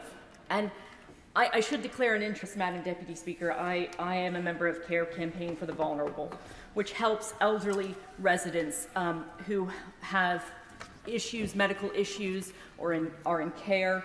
And one of the issues is heating for them. And making sure that the elderly, who, by the way, these are the elderly who fought for the reconstruction of Britain in post-war London, in the UK, across the UK, having rations for years and years, paying their taxes. We have built this country on the back of their hard work and sacrifice, only to turn around and say, nope, we didn't even scrap it under 14 years of a Conservative government, but we're scrapping it as the first thing we do as a Labour government. And I'm not even blaming the minister. I knew the minister, I knew his parents. They were councillors with me in Ealing, true socialists, for the many, not the few. And I'm not sure that would apply here, if I'm honest, Madam Deputy Speaker. This is about political choice. This is about choosing to give your union paymasters a pay rise over vulnerable pensioners. This is about paying £9 billion for an energy company that will not generate a single watt of energy. This is about political choice and political will. And if we, the Conservatives, could keep a Labour policy for our entire government, it is shocking and disheartening that you are making, that the Labour Party is making this choice right now. And thank you, Madam Deputy Speaker. Thank you. Dr. Luke Evans. Thank you, Madam Deputy Speaker. Maybe in 2 minutes, this can best be summed up in a lesser-known fable, The Farmer and the Viper. A farmer was walking through his field, and it was very cold in the winter, and he found a viper just under the bushes, and it was cold and limp and almost dead. And the farmer knew it was poisonous, but he felt compassion for the creature, picked it up and put it in his pocket. And as the creature became warm, it reverted to type and bit him. And as he died in that field, he said, well, I got what I deserved when I shouldn't have shown kindness to a scoundrel. Now, why does that ring true? Because after 14 years of the Labour Party being out in the cold, the pensioners of this country backed the Labour Party into government. And they were under the impression that the Prime Minister, only in May 2024, goaded our government, saying, will the Prime Minister now rule out taking pensioners' winter fuel payment off them? But if you scratch the surface a little bit deeper, we see that the now Chancellor on the 25th of March 2014 said, we are the party that have said that we will cut winter fuel allowance for the richest pensioners and means test that benefit to save money. So this is not a response to a concocted black hole. This was a choice, and as Laura Klunsberg pointed out, a choice to pay the unions on the back of our pensioners. Now, the public aren't stupid, and the cartoonist Matt sums it up perfectly when he says, surprisingly, Robin Hood, nobody likes your plan to steal from pensioners to give it to train drivers. Now, I was in the chamber last week when the now Secretary of State for Energy Security turned around and said to our side, show a bit of bravery, even break the whip, and stand out from the crowd. Well, I'm disappointed that his side didn't take that advice, with only one MP doing that. Another doctor, Dr. Kieran Mullen. Thank you, Madam Deputy Speaker. I rise to express my strong opposition to the government's decision to remove winter fuel payment from millions of pensioners, a move that will strip vital financial support from thousands of my constituents, people who've contributed to our country and helped build our country. The impact in Bexhill and Battle will be profound. Age UK estimates that more than 25,000 pensioners will lose their winter fuel payments as a result of this decision. More than 25,000. I hope the government understands just how significant this decision is in constituencies like mine. The government say they're focused on increasing the uptake of pension credit.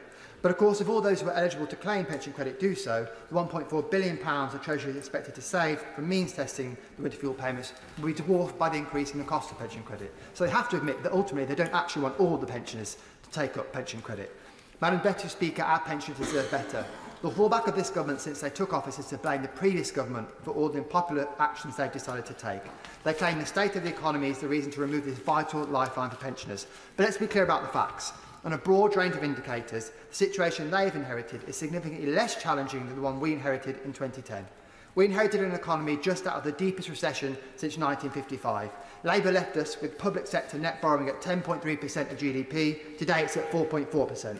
Unemployment in 2010 was 7.9%. Unemployment now stands at 4.1%. But through 2010 onwards, through all these difficult times, we made decisions to protect pensioners and we made sure to keep the winter fuel payments. It was the right thing to do then, and it's the right thing to do now. I ask the government to listen to MPs from across the House, including some on their own benches, and think again. Carla Lockhart. Madam Deputy Speaker, the Prime Minister and members opposite tried to bring this country together after division and turmoil, and today I have to say they have succeeded. They've united the country, united it in opposition to this new Labour government and their attack on older people, the very people who deserve compassion, dignity and respect after their lifetime of hard work. I stand unashamedly, shoulder to shoulder with pensioners in Upper Bann and across the United Kingdom in their opposition to this reckless decision. Our pensioners are being left out in the cold by a government that promised to restore hope. Where is the compassionate Labour we were promised? Where is the restored hope? What hope do pensioners have in Upper Bann? What hope do they have that this government might listen, care for them and stop neglecting them? They now feel like they are the target. To be fair, this government has offered pensioners something to keep them busy through the cold winter months by suggesting they take a stab at completing the pension credit application form, a form with 243 questions across 24 pages with 9 weeks of a delay for a decision, asking pensioners to navigate a bureaucratic nightmare just to receive a fraction of what they need to survive. I stand here today united with my constituents, united with pensioners across this country in opposition to this faceless decision. In conclusion, no one is arguing that millionaires should get the winter fuel payment, but over 6 million of the pensioners set to be impacted by this decision are living on state pension. They are living on just over 11,000 a year. Could anyone in this House live on 11,000 per year? Thank you, Madam Deputy Speaker.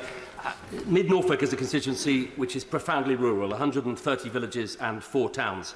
And in that very rural constituency, as with all rural areas in this country, people are paying a surcharge because of energy costs, because of rurality. Colder weather, many of my houses are not on the gas grid. Rural areas traditionally have lower incomes. We have an elderly population. And the Treasury, very helpfully, it's a shame ministers didn't read it, last year did a piece of work to look at the risks of rural poverty and the higher risk of rural areas falling into rural poverty. And the Treasury's own figures showed that the average household at risk of poverty in rural areas needs an extra £800, or in layman's terms, it's a 2.5 times 250% higher risk of rural houses falling into rural poverty. So I find it completely extraordinary that this Labour government that professes to care about poverty, professes and has berated this party when in government about the risks of rural poverty and the risks of pensioner poverty, decides as its first act to punish people in rural areas. And it's because of those rural risks that I and a number of colleagues earlier this year set up the Fair Funding Alliance, supported by ACRE, the Countryside Alliance and rural bodies. Higher fuel and energy prices are hitting rural areas, and we would have hoped this government might have listened. I'm proud that the Conservative Party in government upgraded the pensions, protected triple locks, took 200,000 pensioners out of poverty, and it is, I'll happily give way. The former member for Thornbury and Yate introduced the triple lock, and this was actually a Liberal Democrat policy. Would the honourable member care to correct the record on that point? Well, it was my good friend and now noble Lord Willits in a coalition government with the Liberal Democrats, and I'll happily debate with him some of the brave decisions we took. But the point is, this party, the Conservative Party, protected pensioners. We protected the triple lock. We lifted 200,000 people out of poverty. Yeah.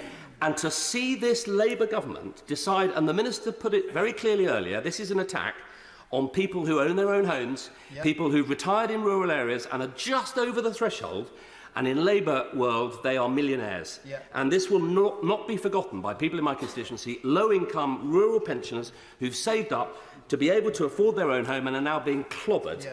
And it's unfair, it's unjust, it's unjustifiable, it's unprecedented, and I urge and beg ministers to think again. Robbie Moore. Thank you, Madam Deputy Speaker. And I rise to voice my strong opposition to the Labour government's cruel choice to scrap the winter fuel allowance for an estimated 10 million pensioners across the country. Now, I have been contacted by hundreds of pensioners in my constituency of Keighley and Ilkley who are all incredibly concerned about the dire consequences of this government's decision. I've met with many of them in surgeries and also at the Keighley Agricultural Show just this weekend, who are telling me that they are going to struggle to pay their bills this winter, and statistics show that just over 64,000 people, pensioners across the Bradford district, of which 20,000 sit within my constituency, are going to be negatively impacted as a result of the Labour government's decision. And this, quite frankly, Madam Deputy Speaker, is a disgrace. Now, Citizens Advice, Age UK and hundreds of charities across the UK have also come out against these proposals, warning that low-income households who are already struggling to make ends meet will be forced into impossible choices this winter, choosing between heating their homes or putting food on their table. So I must say it's incredibly disappointing to see that the honourable member for Shipley in the Bradford district vote with the government this evening, making sure that she is not standing up for the wider Bradford district, as I will be doing today. It is Labour's choice that we are putting pensioners at risk as a result of this decision, and it is Labour's choice that is putting my constituents, pensioners who are vulnerable, having to put them in a dire decision of making a decision of whether they heat their homes or put food on their table this winter. And, Madam Deputy Speaker, I only hope that there will be quick changes that are made to make sure that pensioners are looked after in the run-up to winter. Dave Dugan. Thank you, Madam Deputy Speaker. 19,500 pensioners in Angus and Perthshire Glens will be stripped of their winter fuel payment by this Labour government. I can't tell you how cold it gets in Angus and Perthshire Glens in the winter time, but if anyone on that front bench wants to come and sit in my garage on a January day, I'll turn the heating off in the whole property and you can see what it will be like for some pensioners in my constituency. I won't be voting for this, Madam Deputy Speaker, because it's incompetent.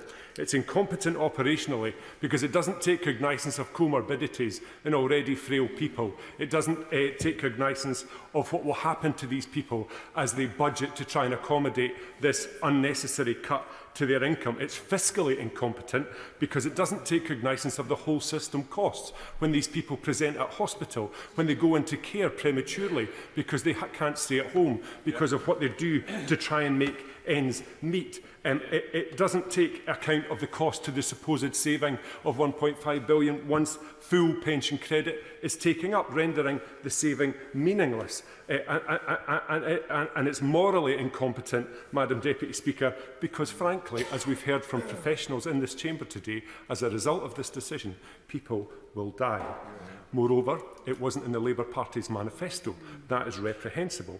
And it ignores the cultural sensitivities of older people, who, for many of whom, asking for help is anathema to them, and they will never do it, no matter how entitled they are. And I very much hope that when the Minister comes to sum up, they can make an estimate of how many of the 209 extra Labour MPs are in this House would be here, including the 37 in Scotland. How many of them would be here if you had cutting the winter fuel payment on the face of their manifesto? Very many fewer.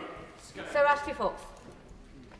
Madam Deputy Speaker, I speak today on behalf of the 19,300 pensioners in my constituency of Bridgewater who are now set to lose their winter fuel allowance. 23% of constituents are aged 65 or over, which is well above the national average. Many retired people in my constituency have done the right thing. They've worked all their lives. They've paid their national insurance stamp and now have a small private pension and modest savings. And because they've done the right thing, many of these pensions are not eligible to claim pension credit. This government is choosing to punish them for their prudent and conscientious choices made through their working lives by withdrawing this important means of support. Labour justify their decision to cut the winter fuel allowance by talking about their alleged poor economic inheritance. Let's take a moment to clear up some facts. In 2010, the budget deficit was about 11% of GDP, £157 billion. Today, it's about 4% of GDP.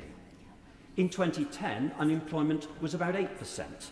Today, it's halved, it's about 4%. And in May 2010, inflation was 3.4%. Today, it's 2%. This isn't the worst economic inheritance since the war. Yes, of course.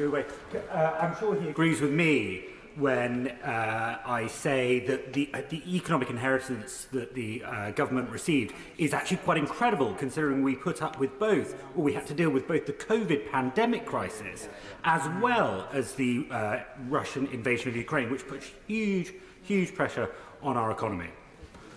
My honourable friend makes an important point, and it just emphasises that when the Chancellor stands up and says that it's a tough decision that has to be made, she is actually making a political choice.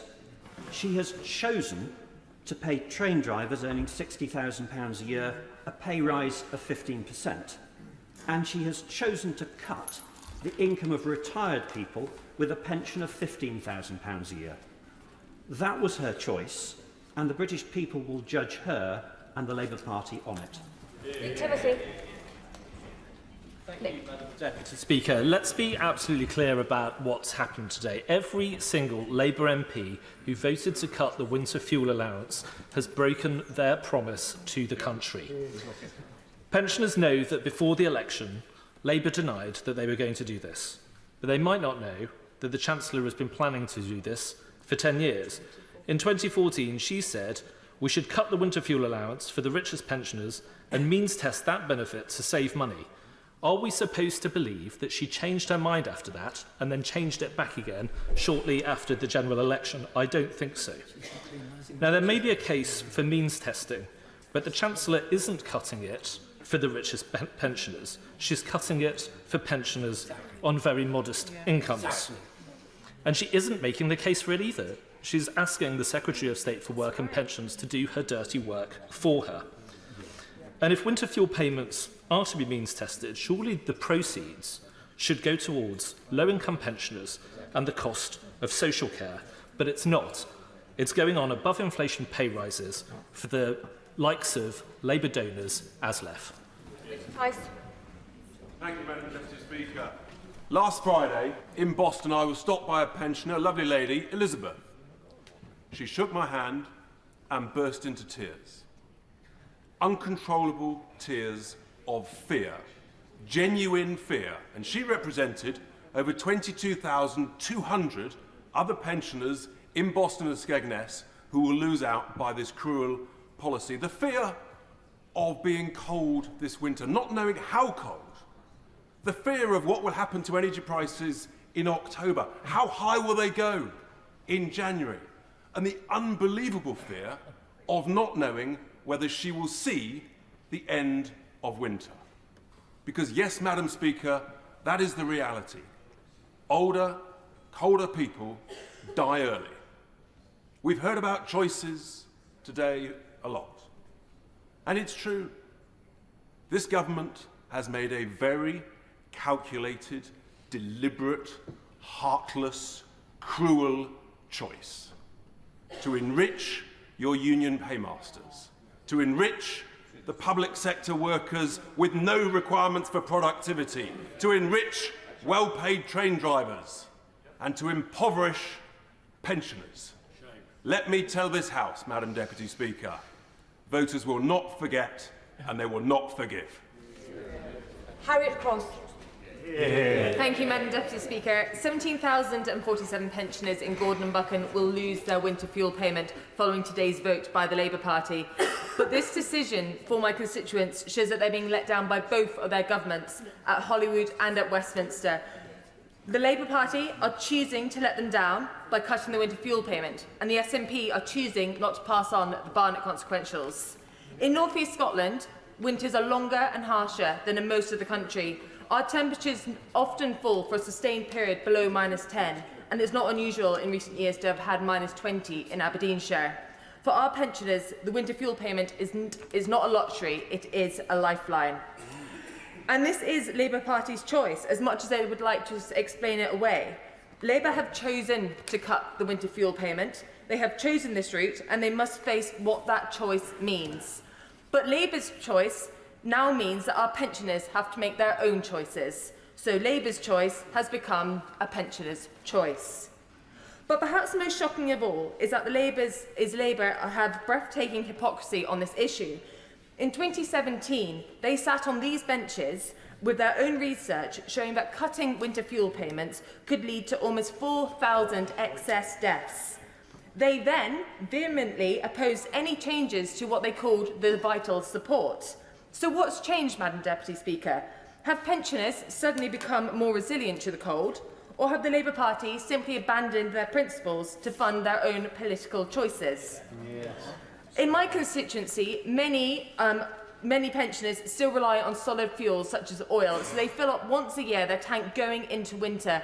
That payment's going to be coming shortly. It's going to be coming before November, way before next year and any pension rises. How are these pensioners this year going to afford to fill their tanks and heat their homes in the months to come? Thank you so much. I'm grateful for all the bobbing, but we do have to now go to the front bench. Shadow Minister Mims Davies. Thank you, Madam Deputy Speaker, and I welcome the honourable lady to her place on the front bench, and I do wish her well. And it is a pleasure to close this debate on behalf of His Majesty's official opposition. But sadly, that's where any pleasure at being at this box on this matter ends tonight. We have debated today a clear and stark choice made by this new Labour government and Prime Minister, and this black hole is what made me do it, Chancellor. It's a patently poor political choice that is wrong-headed and, frankly, a disgrace. It's a blatant choice that is for union paymasters while axing key support for 10 million pensioners. It's a reward to their funders. None of this in the manifesto or on election leaflets. It's pure subterfuge and hoodwinking. There is no charity, Madam Deputy Speaker, or group who fully backs this, given the timescales and delivery of this draconian, cack-handed way of delivering this. The government can bluster. They can say that they have been acting with the hand they were given, with faux anger, as we heard earlier. But they simply had no choice. This was a necessity. Due to the fantasy inheritance they were allegedly left. So let's look at the facts. Today, UK unemployment sits at 4.1%. Sterling is up against the dollar. Growth is outpacing inflation. And despite some very loyal speeches from the new members opposite and some very passionate speeches from all around the chamber, they know, many of those sat blank, mute, absent or maybe even stunned, that ministers are targeting our pensioners with so little notice as these nights draw in. Higher winter fuel bills loom under the cloak of dressing this up as a financial necessity. This is frankly staggering. It's a costly mistake from the Treasury under this Labour Chancellor that DWP will be shouldering, moving staff swiftly to cover the incoming impact of those applying for pension credit.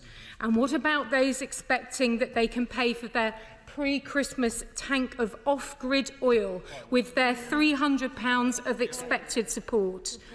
This is demand surge for pension credit that must be met in both costs and delivery, and DWP ministers will be scratching their heads where the resource comes from for the reported surging in pension credit applications. I'll give way to the honourable gentleman if he can answer why he thinks this is a good idea. I can assure the Minister I don't think this is a good idea in any shape or form. And it's just specifically on that point she raised about, and members have raised about, having no assessment having been done on this. Representing Northern Ireland, where 49.5% of homes rely solely on oil for heat, does she realise, and does the government realise, what additional pressures are being put on Northern Ireland pensioners in regards to this decision, where our Minister of Communities announced today 306,000 people will lose this payment? I thank the honourable gentleman for standing up for his constituents. I absolutely agree. The disproportionate and deep impact on our cold spots in Northern Ireland, in rural areas, those living in the north, those living in Scotland. And indeed, it will be one benefit reform that is not easy. We bear the scars on this side of the House for UC, but actually the change was truly worth it. And I ask the government, as the honourable gentleman has said, what does the impact assessment actually say? Who actually gains, and does this financially actually stack up?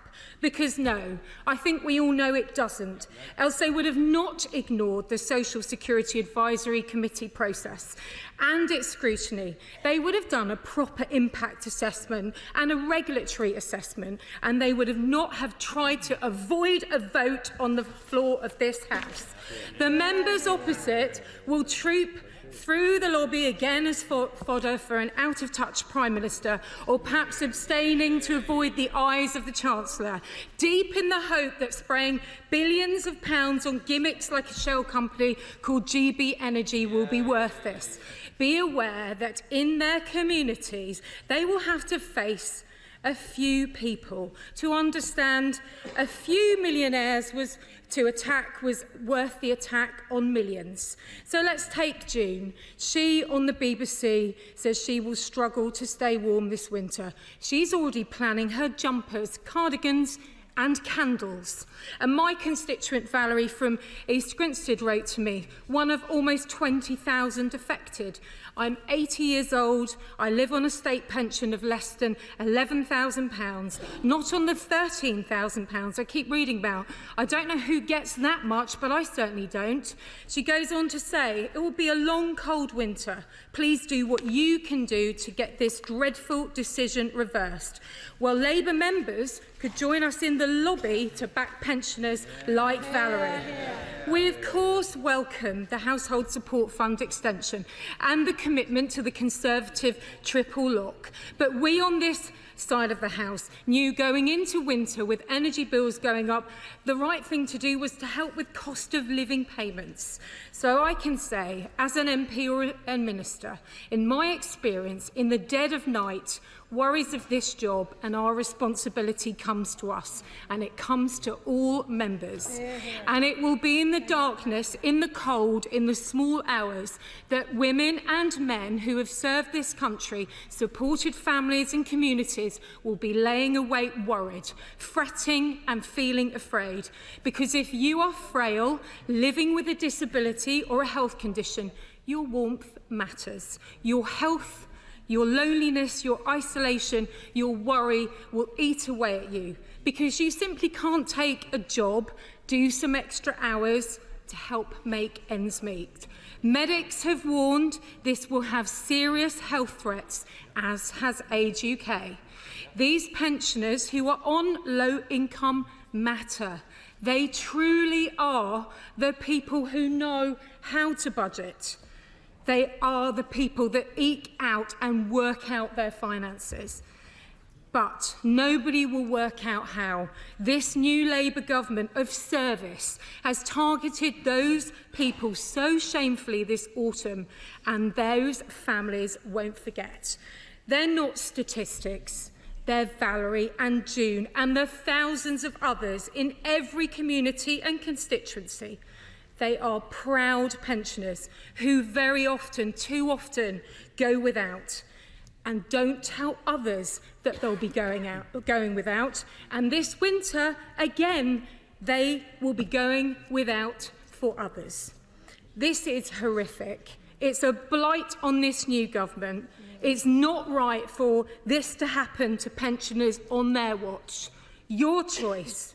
And I ask that honourable members and the Minister's office opposite do the right thing and stop this callous cut now. Minister Emma Reynolds. Madam Deputy Speaker, this has been an important debate with many right honourable and honourable members making important contributions. My honourable friends for Wirral West, Bracknell, Bishop Auckland, Edinburgh East and Musselburgh, Rugby and Makerfield rightly spoke about the importance of this government's action to restore economic stability so that we can rebuild our economy and our public services. And my right honourable friend for Birmingham Northfield rightly reminded us that a strong economy needs strong public services. And many honourable members, both on this side and I'm going to make a little bit of progress, on this side and on opposite bench, I said I will make some progress. Thank you. And many honourable members, including my honourable friend for Early and Woodley, and indeed the honourable lady for Castlepoint, spoke about the work that they're doing to encourage pensioners in their own constituencies to apply for pension credit to get the support that they need.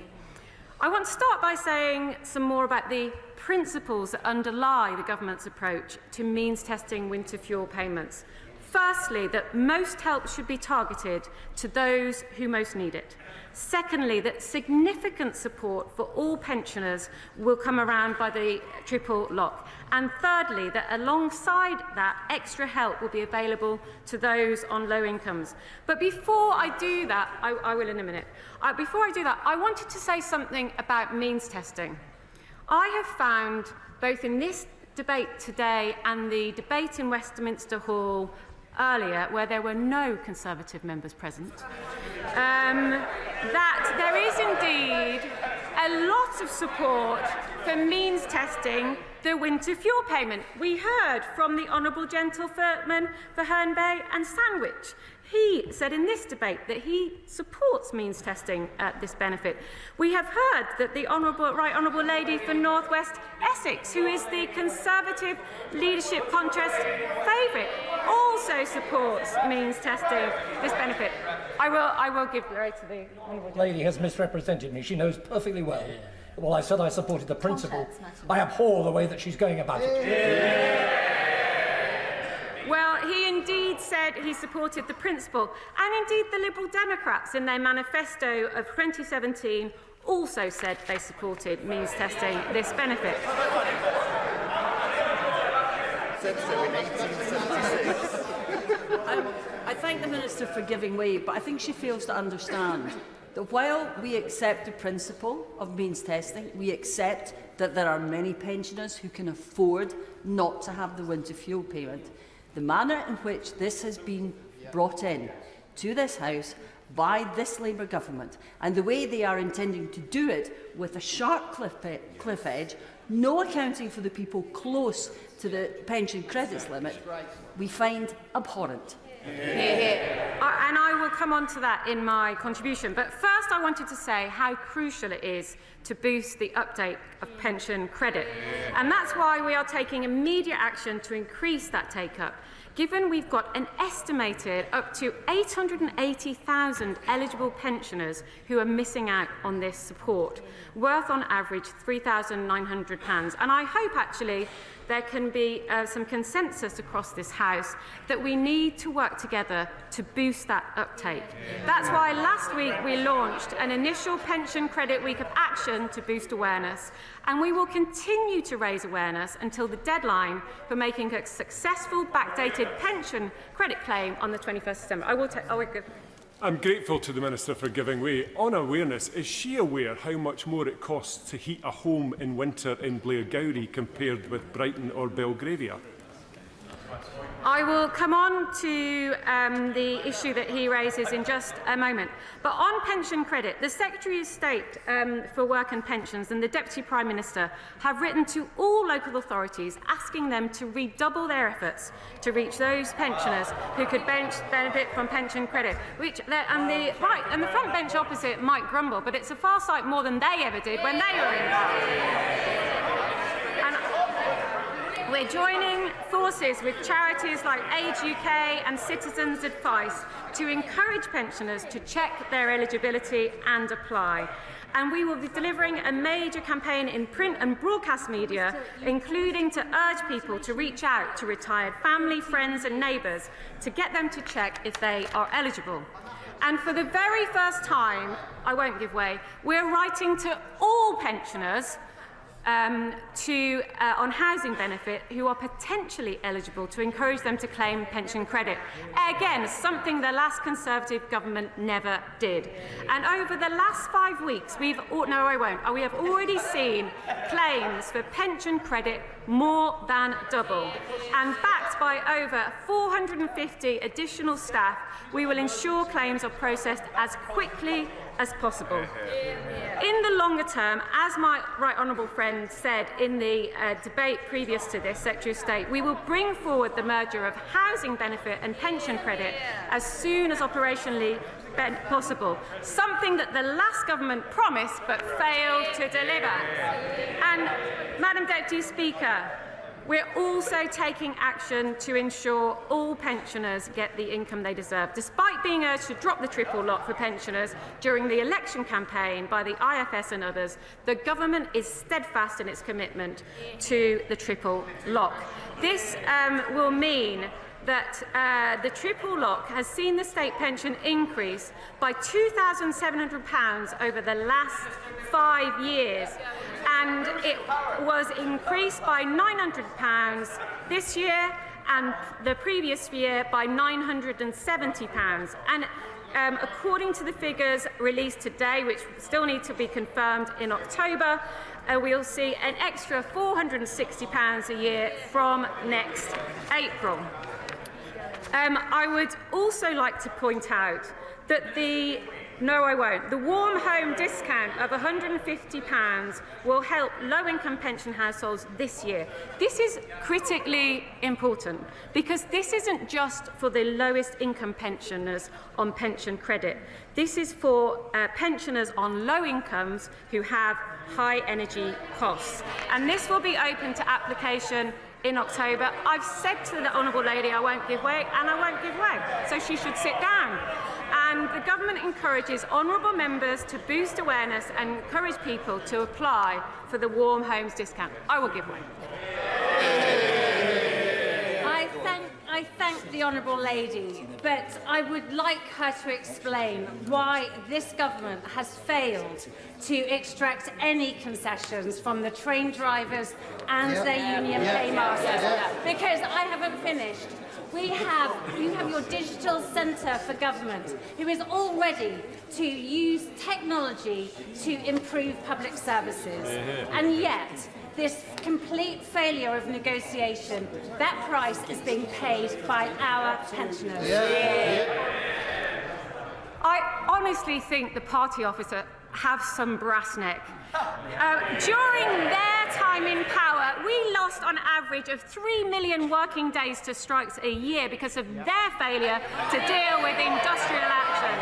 And we also lost 1.4 million NHS numerous appointments which were cancelled, meaning pensioners and others were in pain for longer than they needed to be. We will not take lectures from the party opposite.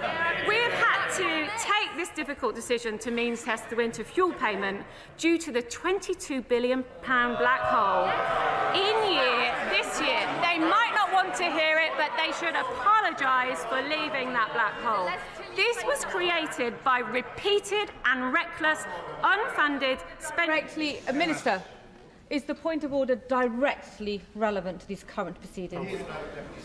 Just want guidance from you as to whether it could be appropriate for ministers and others on the benches opposite who have been directly funded by the trade unions not to declare that personal benefit before something like this, which hurting millions of pensioners.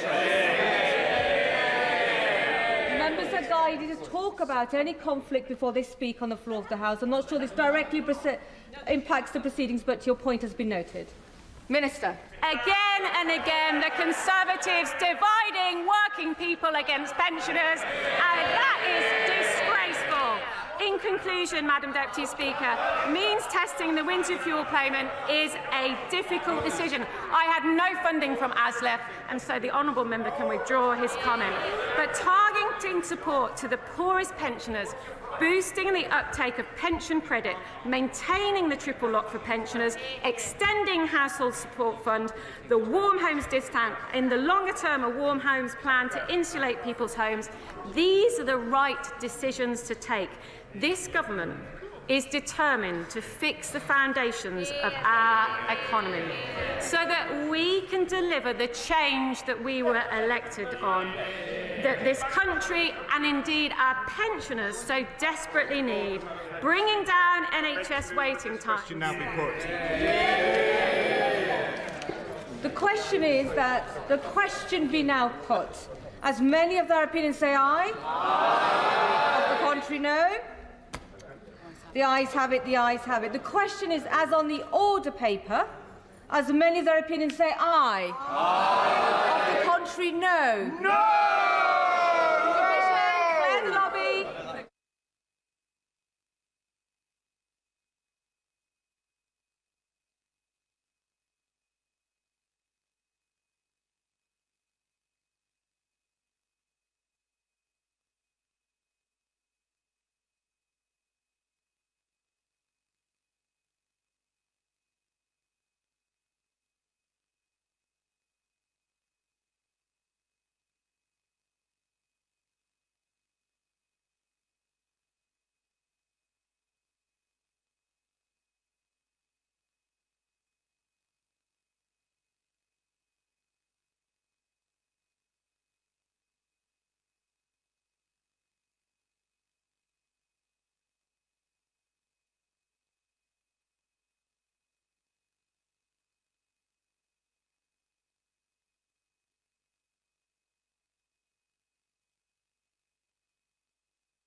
Sit. You need to be seated, please. The question is, as on the order paper, as many of their opinions say aye. Aye. Of the contrary, no. Tell us for the ayes, please. Tell us for the noes. No, do we have that? Anna McMorrin and Mr. Mayor. Yes, that is indeed. Okay. Thank you.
Order.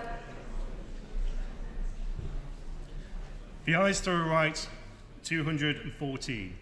The noes to the left, 335.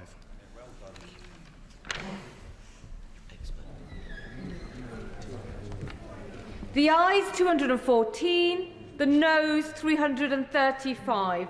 The noes have it, the noes have it. Unlock.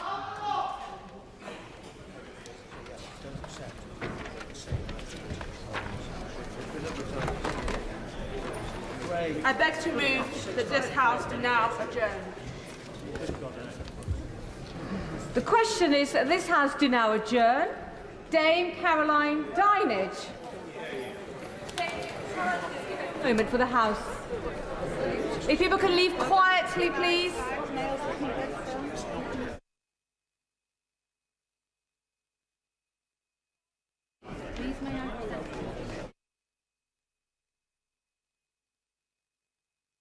Dame Caroline Dinage. Thank you very much, Madam Deputy Speaker, and can I start by first of all welcoming the Minister to his place. I very much look forward to working with him across these benches and across this chamber in order to promote our world-class creative industries, our music industry and all the other fantastic sectors that the Culture, Media and Sport Department promotes. But today we're talking about ticketing, about music ticketing, and I wanted to start this by recognising the remarkable circumstances which have provoked this debate. As Madam Deputy Speaker, as you know, news of the Oasis reunion dominated the news cycles over the last week or so, but some might say for all the wrong reasons. What should have been a moment to celebrate one of the UK's most significant cultural exports and revisit the music which for many of us, me included, was a soundtrack to our youth, has morphed into a conversation about exploitative practices in the music industry, practices that hurt fans and the grassroots sector. Some of these are issues that have been rumbling away for years. In fact, earlier this year, the Culture, Media and Sport Select Committee published a report into grassroots music which outlined some of the major challenges facing the live music ecosystem and suggested some ways forward. The Minister knows the facts. On the 31st of August, around 14 million people from 158 countries logged into a digital queue to buy tickets to Oasis reunion tour Live 25, 15 years after the band broke up and 30 years on from their seminal first album, Definitely Maybe. Fans found themselves locked in an online queue for up to 10 hours, and when many of them, what seemed almost at random, made it to the front of that queue, tickets were in many cases over double the price that had been advertised. This dynamic pricing mechanism employed by Oasis and their promoters and management via Ticketmaster served to increase the price of tickets in line with demand. But in reality, this meant a kind of lucky dip game in which the price got worse and worse by no clear mechanism except the secret and opaque rules of a computer algorithm at the hands of Ticketmaster. I should tell the Minister that I should declare an interest, Madam Deputy Speaker, as well. After 4 hours of queuing myself, I had become wistful of the halcyon days of real-life physical box offices where one sometimes queued almost overnight in order to get your tickets, but at least you could see the queue in front of you and you knew how long you'd probably have to wait in order to get your hands on your tickets. I would, of course. Madam Deputy Speaker, I commend the Honourable Lady for Gosport for bringing this forward. She's absolutely right. Many of my constituents experienced the very issue that the Honourable Lady referred to. And does the Right Honourable Lady not agree that whilst we of course understand the economic principles of supply and demand, we also understand the principle of price gouging. And for those who believe that they will be charged on an amount to have a number of minutes to determine whether they will be prepared to pay double is immense and is unfair pressure. And that whilst we must always encourage free trade, we must also be mindful of consumer protection in Strangford, in Gosport, or any part of this great United Kingdom of Great Britain and Northern Ireland, and indeed throughout the whole UK. Thank you. Deputy Speaker, I couldn't have said it better myself. That's exactly what it is. We do understand the laws of supply and demand, but we also understand the laws of transparency and fairness. And what's more, once ticket purchases were through to the payment screen, fans realised that they only had a very limited time, as he says, to decide whether these hugely inflated prices were worth paying. Someone compared the ticket purchase after such a long wait to the dopamine rush of a gambler, where the £150 to £400 price increase meant the transaction was no longer a choice, it was more of an impulse buy.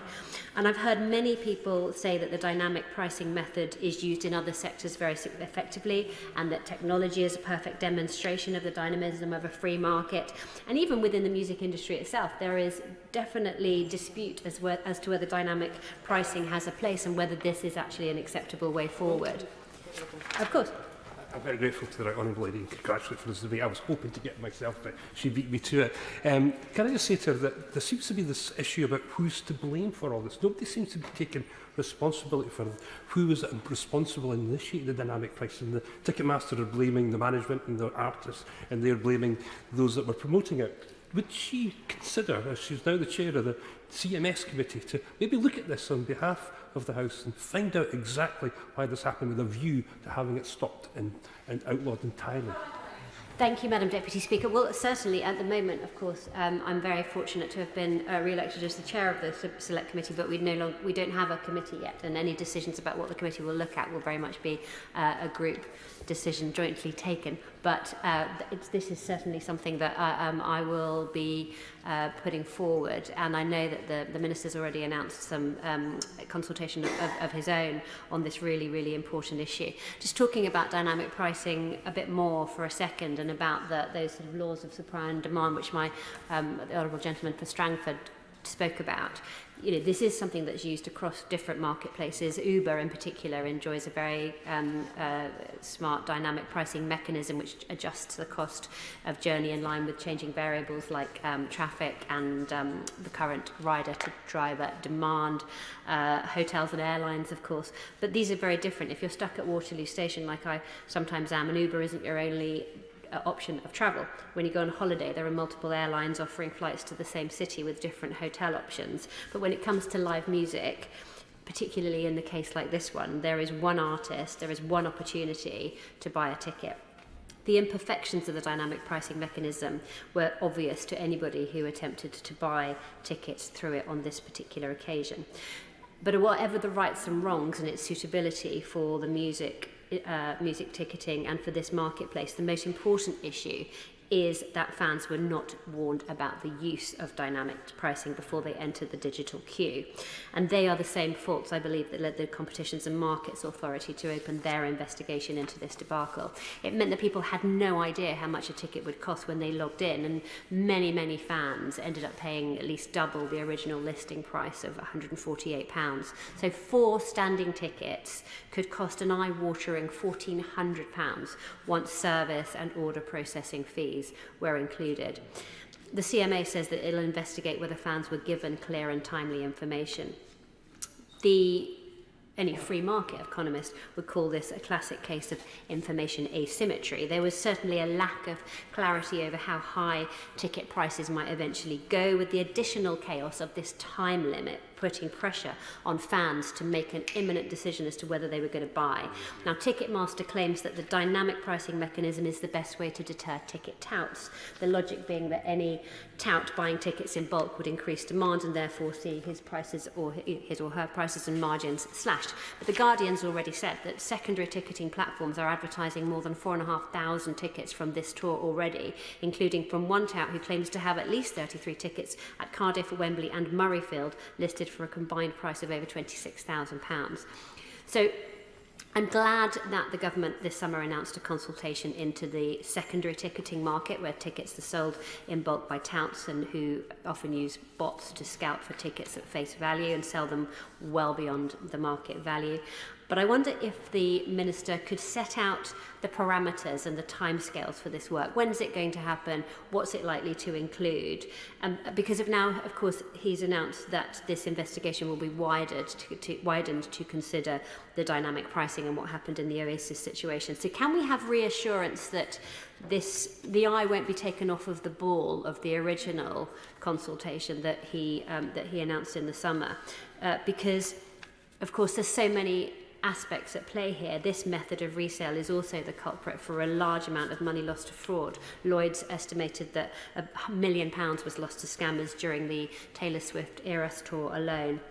And Will the Minister tell me whether the secondary market consultation will include conversations with the digital search engines who are signposting customers into the hands of touts and not doing enough to get them to direct to principal sales sites? But I think there's scope for an entire primary market review, for ticketing to be reviewed in a much wider scale, a wider ticketing review. The Oasis episode has really opened fans' eyes to potential anti-competitiveness within this industry, because as complaints began to flood in about the ticketing process, as the Honourable Gentleman says, Oasis said that it was their management and promoters that had agreed a dynamic pricing strategy with Ticketmaster. But of course, their 3 tour promoters all have links to Live Nation, Ticketmaster's parent company, and in effect, they are all the same party. So that party is making money hand over fist through this system, which keeps everything under the Live Nation umbrella. For a typical tour, a Live Nation subsidiary promoter might take 10% off the face value of a ticket. A service charge of perhaps a quarter of that face value will then be applied, and some of that money will be going to Live Nation-owned Ticketmaster. The venue will take a cut at this stage, which in all likelihood is a Live Nation-owned venue too, as they own 28 festivals and venues UK-wide. And then the process is repeated at resale, making, if you go through Ticketmaster, at higher cost than before, leaving Live Nation with an even greater cut. And the Minister doesn't need to be a public intellectual to see there's a real perverse incentive for Ticketmaster to see tickets in the hands of touts. He'll know that United States Department of Justice has slapped Live Nation with a lawsuit citing anti-competitive conduct, whilst it's now well established that the company has a near monopoly in the UK. Dynamic pricing is quite an effective way of rewarding a near monopoly, with no upper limit on price tickets, meaning a greater cut for the parent company. I suppose, Madam Deputy Speaker, the great sadness of all this is that this system is not only punishing the fans. In this case, it's those Oasis fans to whom that music was so totemic, so life-changing for them back in the 90s. But there's also, to add insult to injury, no trickle down to the live music ecosystem, like the Grassroots music venues that they first played in while honing their skills, the venues that made them, venues like the Boardwalk in Manchester and King Tut's in Glasgow. And while Oasis have since announced further tour dates, tickets to new dates will be sold at face value via invitation-only ballot. I can't help feeling that the fans who paid through the nose via dynamic pricing are going to feel very hard done by. So I'd like to encourage the Minister to look at ways to amplify fans' voices within the live music ecosystem. He might start by responding to the Culture, Media and Sport Select Committee's report into grassroots music, which I already mentioned. It was published in May, and I know we've had a small matter of a general election since then. But I would like to know if when this response is likely to be forthcoming, and whether the government is minded to accept its recommendations. These recommendations include things like the fan-led review of music, Madam Deputy Speaker, something like the fan-led review of football that was led by my former honourable, well, my still friend, but my former right honourable friend, the former member for Chatham and Aylesford, Tracy Crouch, to look at how music pyramid functions and how the money trickles down from the big players to those small venues, those fledgling songwriters and artists. Recommendations like the targeted VAT cut, which to grassroots venues would have represented a final hour of salvation from a sector that really is widely accepted to be in crisis. And recommendations like a live music levy, which would take a small proportion of the service fee from the pockets of the big venues and bring them right down to the struggling businesses in the grassroots. Because what's most pertinent to me, Madam Deputy Speaker, about all of this is that whilst many of those 28 venues and festivals in which Live Nation own a stake are flourishing, grassroots music venues are closing at the rate of 2 a week. And in fact, I'm sure the Minister's aware that of the 34 music venues in which Oasis played on their first tour back in 1994, only 11 of them are still open today. And those venues, Madam Deputy Speaker, are so crucial. They are absolutely fundamental to incubate our world-renowned talent. They are the R&D department for the music industry, if you like. They are a massive feeder into something which is fundamental to our UK economy, something which is crucial to our soft power around the world.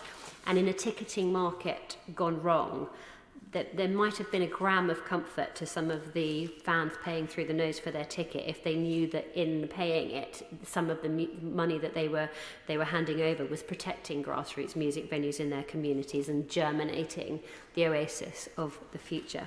I know the Minister, like me, wants nothing more than to see our musical talent continue to thrill fans both at home and around the world, but behind every great act is a chance performance at a low-capacity venue that's struggling to keep the lights on, that's at financial breaking point, and that is a hair's breadth away from closing its doors. Thank you very much. I might say it's a particular delight to see you in the chair. I haven't had an opportunity to congratulate you on your election. Hurrah. It's also a great delight, Madam Deputy Speaker, to see the Honourable Member and to congratulate her on her election. Not many Tories have been elected to many things this year, but it's a great delight to see that she's going to be returning as the chair of the Select Committee. I know she knows a lot about this subject matter, and she's devoted a lot of her time and energy to it, and I look forward to working with her. I'm sure there will be times when she has crosswords with me, but sometimes crosswords make governments better. That was certainly my policy when I was sitting on that side of the House, so I'm sure that what's good for the goose is good for the gander. The live events are really important to the British creative economy and actually to the whole economy in the UK. It's the joy that it brings. I would defy anybody, I'm sorry to start with a Kylie reference, well I'm not actually, but I would defy anybody to have gone to the Kylie concert in Hyde Park this summer and not to have come away bouncing with joy and full of the joys of spring. It was beautiful, it was amazing. Everybody, thousands and thousands of people in a royal park enjoying themselves and celebrating. And for others who went the night before, Stevie Nicks in a completely different vein, but nonetheless providing that same sense of joy. And that is a really important part of what live events can do. That sense of being part of an enormous crowd of people enjoying either singing along or listening, that special sense of being together. It's really important to our economy. I remember, I think it must be a year ago now, being in Newcastle, and Sam Fender was performing at St James's Park, and Pink, we went to Pink, was on at the Stadium of Light. That must have been millions of pounds into the local economy. It certainly was an awful lot of money into the local hotels.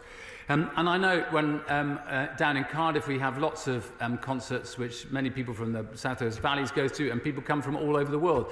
When Springsteen was there earlier this year, I mean, basically Cardiff had to be closed off, but the knock-on for the hotels, the bars, the hospitality industries was really significant, and of course for tourism, and I'm the Minister for Tourism as well. 200,000 people in the UK last year, it was reckoned, worked in the live events industry, and it's a really important part of what we do. It's one of the reasons that many people want to come to the UK. If I might gently say, one of the things that we would like to sort out is British acts being able to tour elsewhere in Europe, but it's good that Europeans are able to come here to see some of our acts as well. The Honourable Member for Gosport makes a really important point. This is not just about very big venues, it's about small venues as well. And I do have an anxiety about the state of play for many of them. Some of these issues are shared with the whole of the hospitality industry, incidentally, about skills and staffing and the costs of fuel and so on, and security. But it is a simple fact, as she points out, and as the Select Committee has pointed out, that there have been far too many closures over recent years, and we stand ready to do what we possibly can to try and slow down, if not halt, that process of closures, because she's right. If an act doesn't have somewhere to start which has a capacity of 250 or 300 or 500, how's it ever going to grow to a place where they end up filling Wembley or any of the arenas that we've been talking about? And I would say about live events that the value is created by the artist, the fans, and the venue. It's a combination of the three. It's not created by ticket touts. It's created by the artists, the fans, and the venue, and it's that combination that we really have to work on. And she's absolutely right. Ticketing has changed. I remember once going to I was in St. Petersburg. Well, it was then Leningrad. That's how old I am. And I went to buy tickets for the opera. And you bought tickets by you bought them. They were rolled up in a little peg hole. That's what a ticketing system used to be, and that's what theatres used to have as well in the UK. And then we went over to a system of having a physical ticket, which we presented, and many of us have kept all our tickets that for shows that we've ever been to. I know friends who've got collections of OMD tickets through the years and so on. And now, of course, we have a completely online digital system. And that is great in many ways. It can enhance security, it can be easier, but it can be much, much more difficult, and it has produced a whole set of new challenges for fans and artists and for venues to be able to make the market work effectively. Barcodes and QR codes and all the rest of it, being whether you're going to transfer a ticket from one person to another person, different apps that are developed by different venues and so on. So there are very new challenges. First of all, about security, she's referred to some of this, getting the ticket that you've actually paid for, rather than a ticket that didn't really exist at all in the first place. And we've all heard hideous examples of that, and it has been an embarrassment, I think, for all of us that over recent years we've seen so few prosecutions in this area, despite the fact that nearly all of us can cite instances of constituents who've fallen prey to people being effectively selling tickets that they thought they might be going to buy online and not actually having them. And then people turning up to the venue and finding that the tickets aren't being honoured because they weren't tickets in the first place. So there's a security issue in the modern market. There's a fairness issue, I would say. She points out the experience of people logging on at 9 o'clock and then sitting there for hours and hours in a system. You have no idea how somebody gets to be number 1,273 rather than 1,884 in the queue. It seems completely and utterly random, but one suspects that there might be clever means that other people with very deep pockets who know how to navigate the system are able to manipulate. And it's clear that there are many instances of bots effectively hoovering up large number of tickets using lots of different IDs, using different credit cards, and the rest of it. And so there's an issue of fairness. Why is it? Is everybody queuing fairly or not? And then there's the question of transparency. Online sites that aren't really as open as they might be about the real cost or the original cost, the face value cost of the ticket that they're now selling for a different price.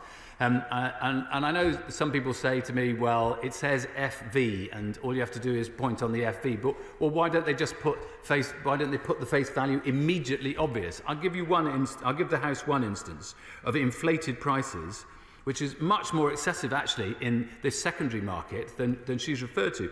So if you go to Viagogo and you want to go to Dua Lipa at the Royal Albert Hall on the 17th of October, you can either buy a ticket for £912, face value €63. I don't know why it's cited at €63, or £1,000, face value £70. Or this is my favourite one, you can buy a ticket for £9,444 each, face value £126.38. Now, as she rightly says, not a single penny of the difference between £126 and £9,444 is going to the artist, is going to the venue, is going to the cleaner in the venue, the lighting expert in the venue, the person who wrote the songs that Dua Lipa is going to sing, or to the fans. It's simply going to Viagogo. And I think that's unfair. It's not right. It's inappropriate.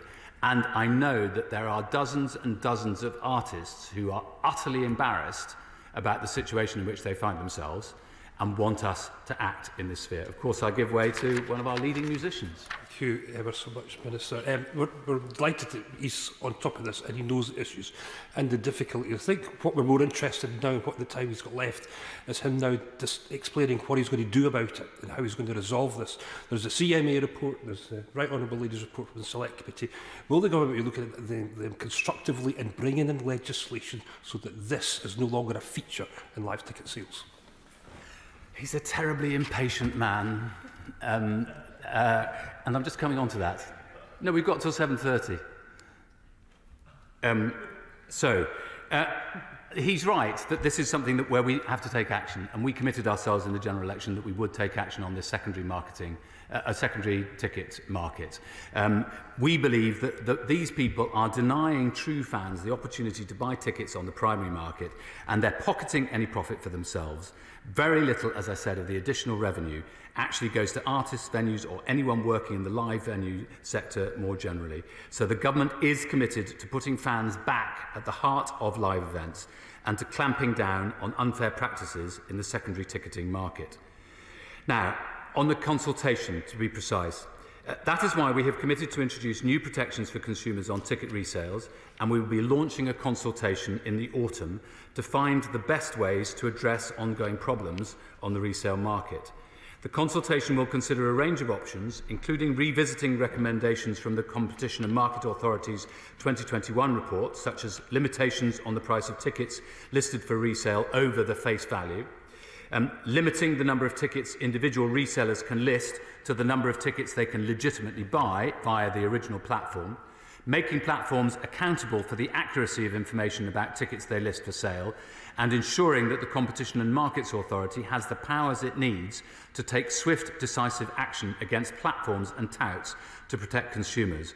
We want live events ticketing to work for UK fans, and I would say that the market was made for humanity, not humanity for the market, and sometimes government needs to intervene to make sure that the market does indeed work for humanity.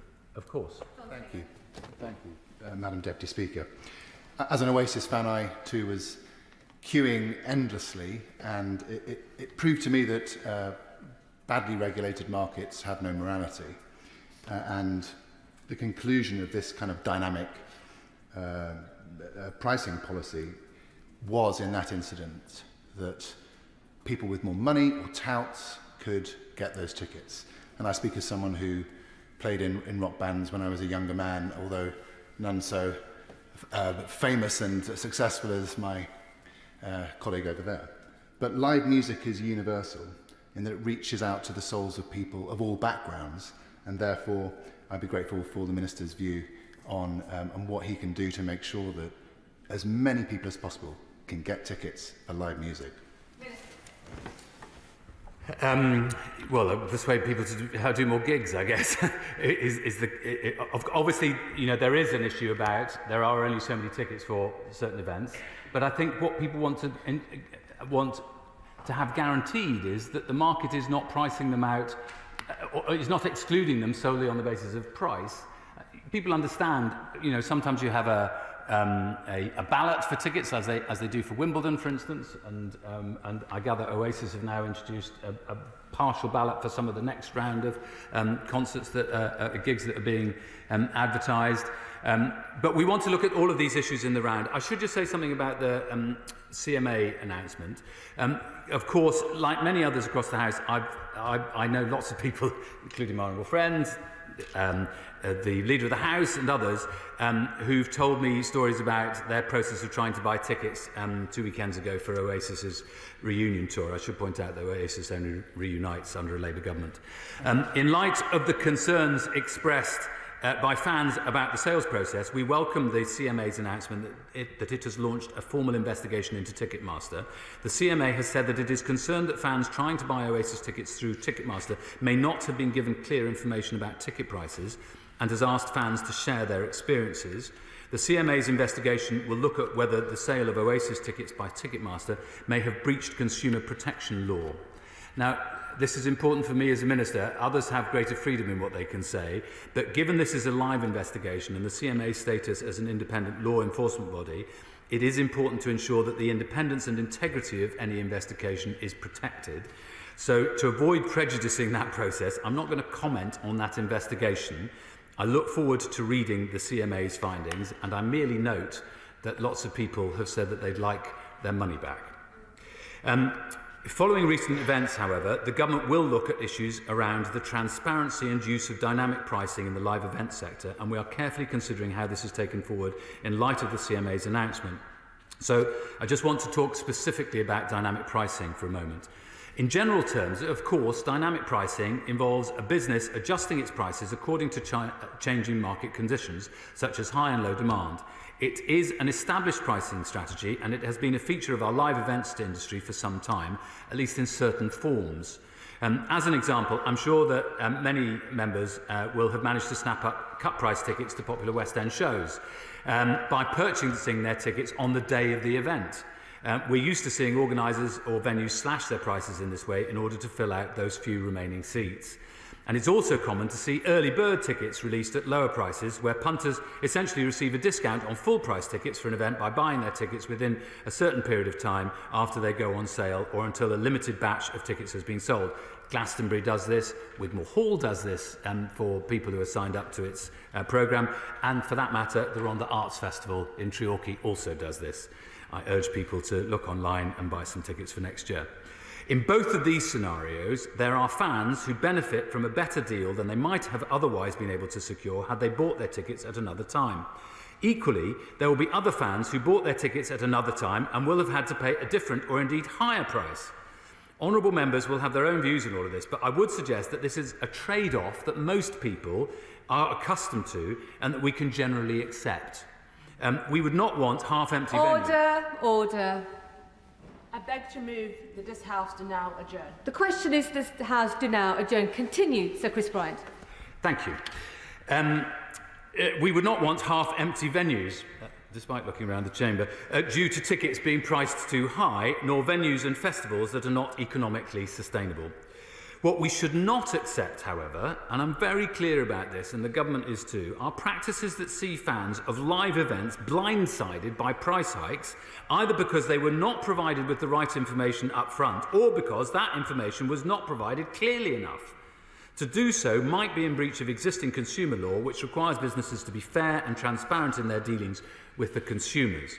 It is the responsibility of the CMA to investigate potential breaches of consumer law arising from or involving the use of dynamic pricing methods and to take enforcement action where appropriate, and I've already referred to their investigation in this case.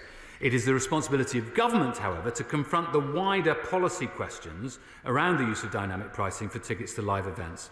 We've already said that we will look at this further to establish whether consumers are adequately protected under existing law or if more needs to be done. And to answer the question that the member for Gosport directly asked, will this mean that we're going to take our eye off the ball on the secondary ticket market? No, it won't.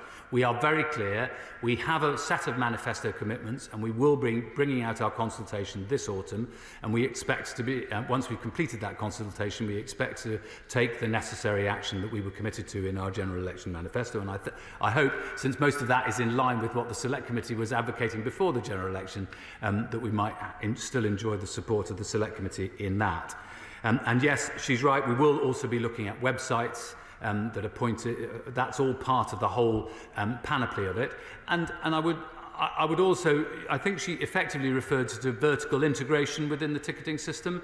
Of course, that is part of what has to be part of our consideration in this field, because that's another part of making sure that the market works for humanity, works for fans and for artists and for the creative industries, rather than all of us having to operate as slaves of the market. I'm not sure whether the Honourable Gentleman is trying to intervene. No, he's just sitting forward. Right. The Prime Minister has said that we are committed to putting fans at the heart of music and ending extortionate resales, and we will launch a consultation this autumn, as I've said, to work out how best we can do that. The consultation in this particular regard will look at tickets for live events, and a call for evidence will be sent out looking at price transparency, including dynamic pricing, helping us to understand the needs of fans and the live events industry.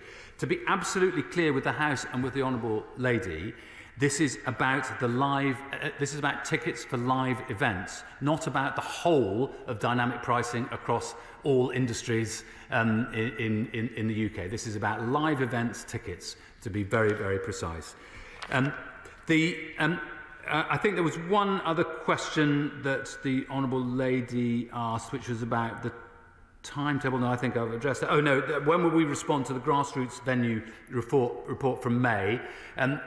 We've been getting our feet under the table as fast as we possibly can, and I'm very eager to do so in swift order. I take the responsibilities of the Select Committees very seriously. I sat on the Select Committee from 2001-2005. It was one of the most important things I think I've done as a Member of Parliament.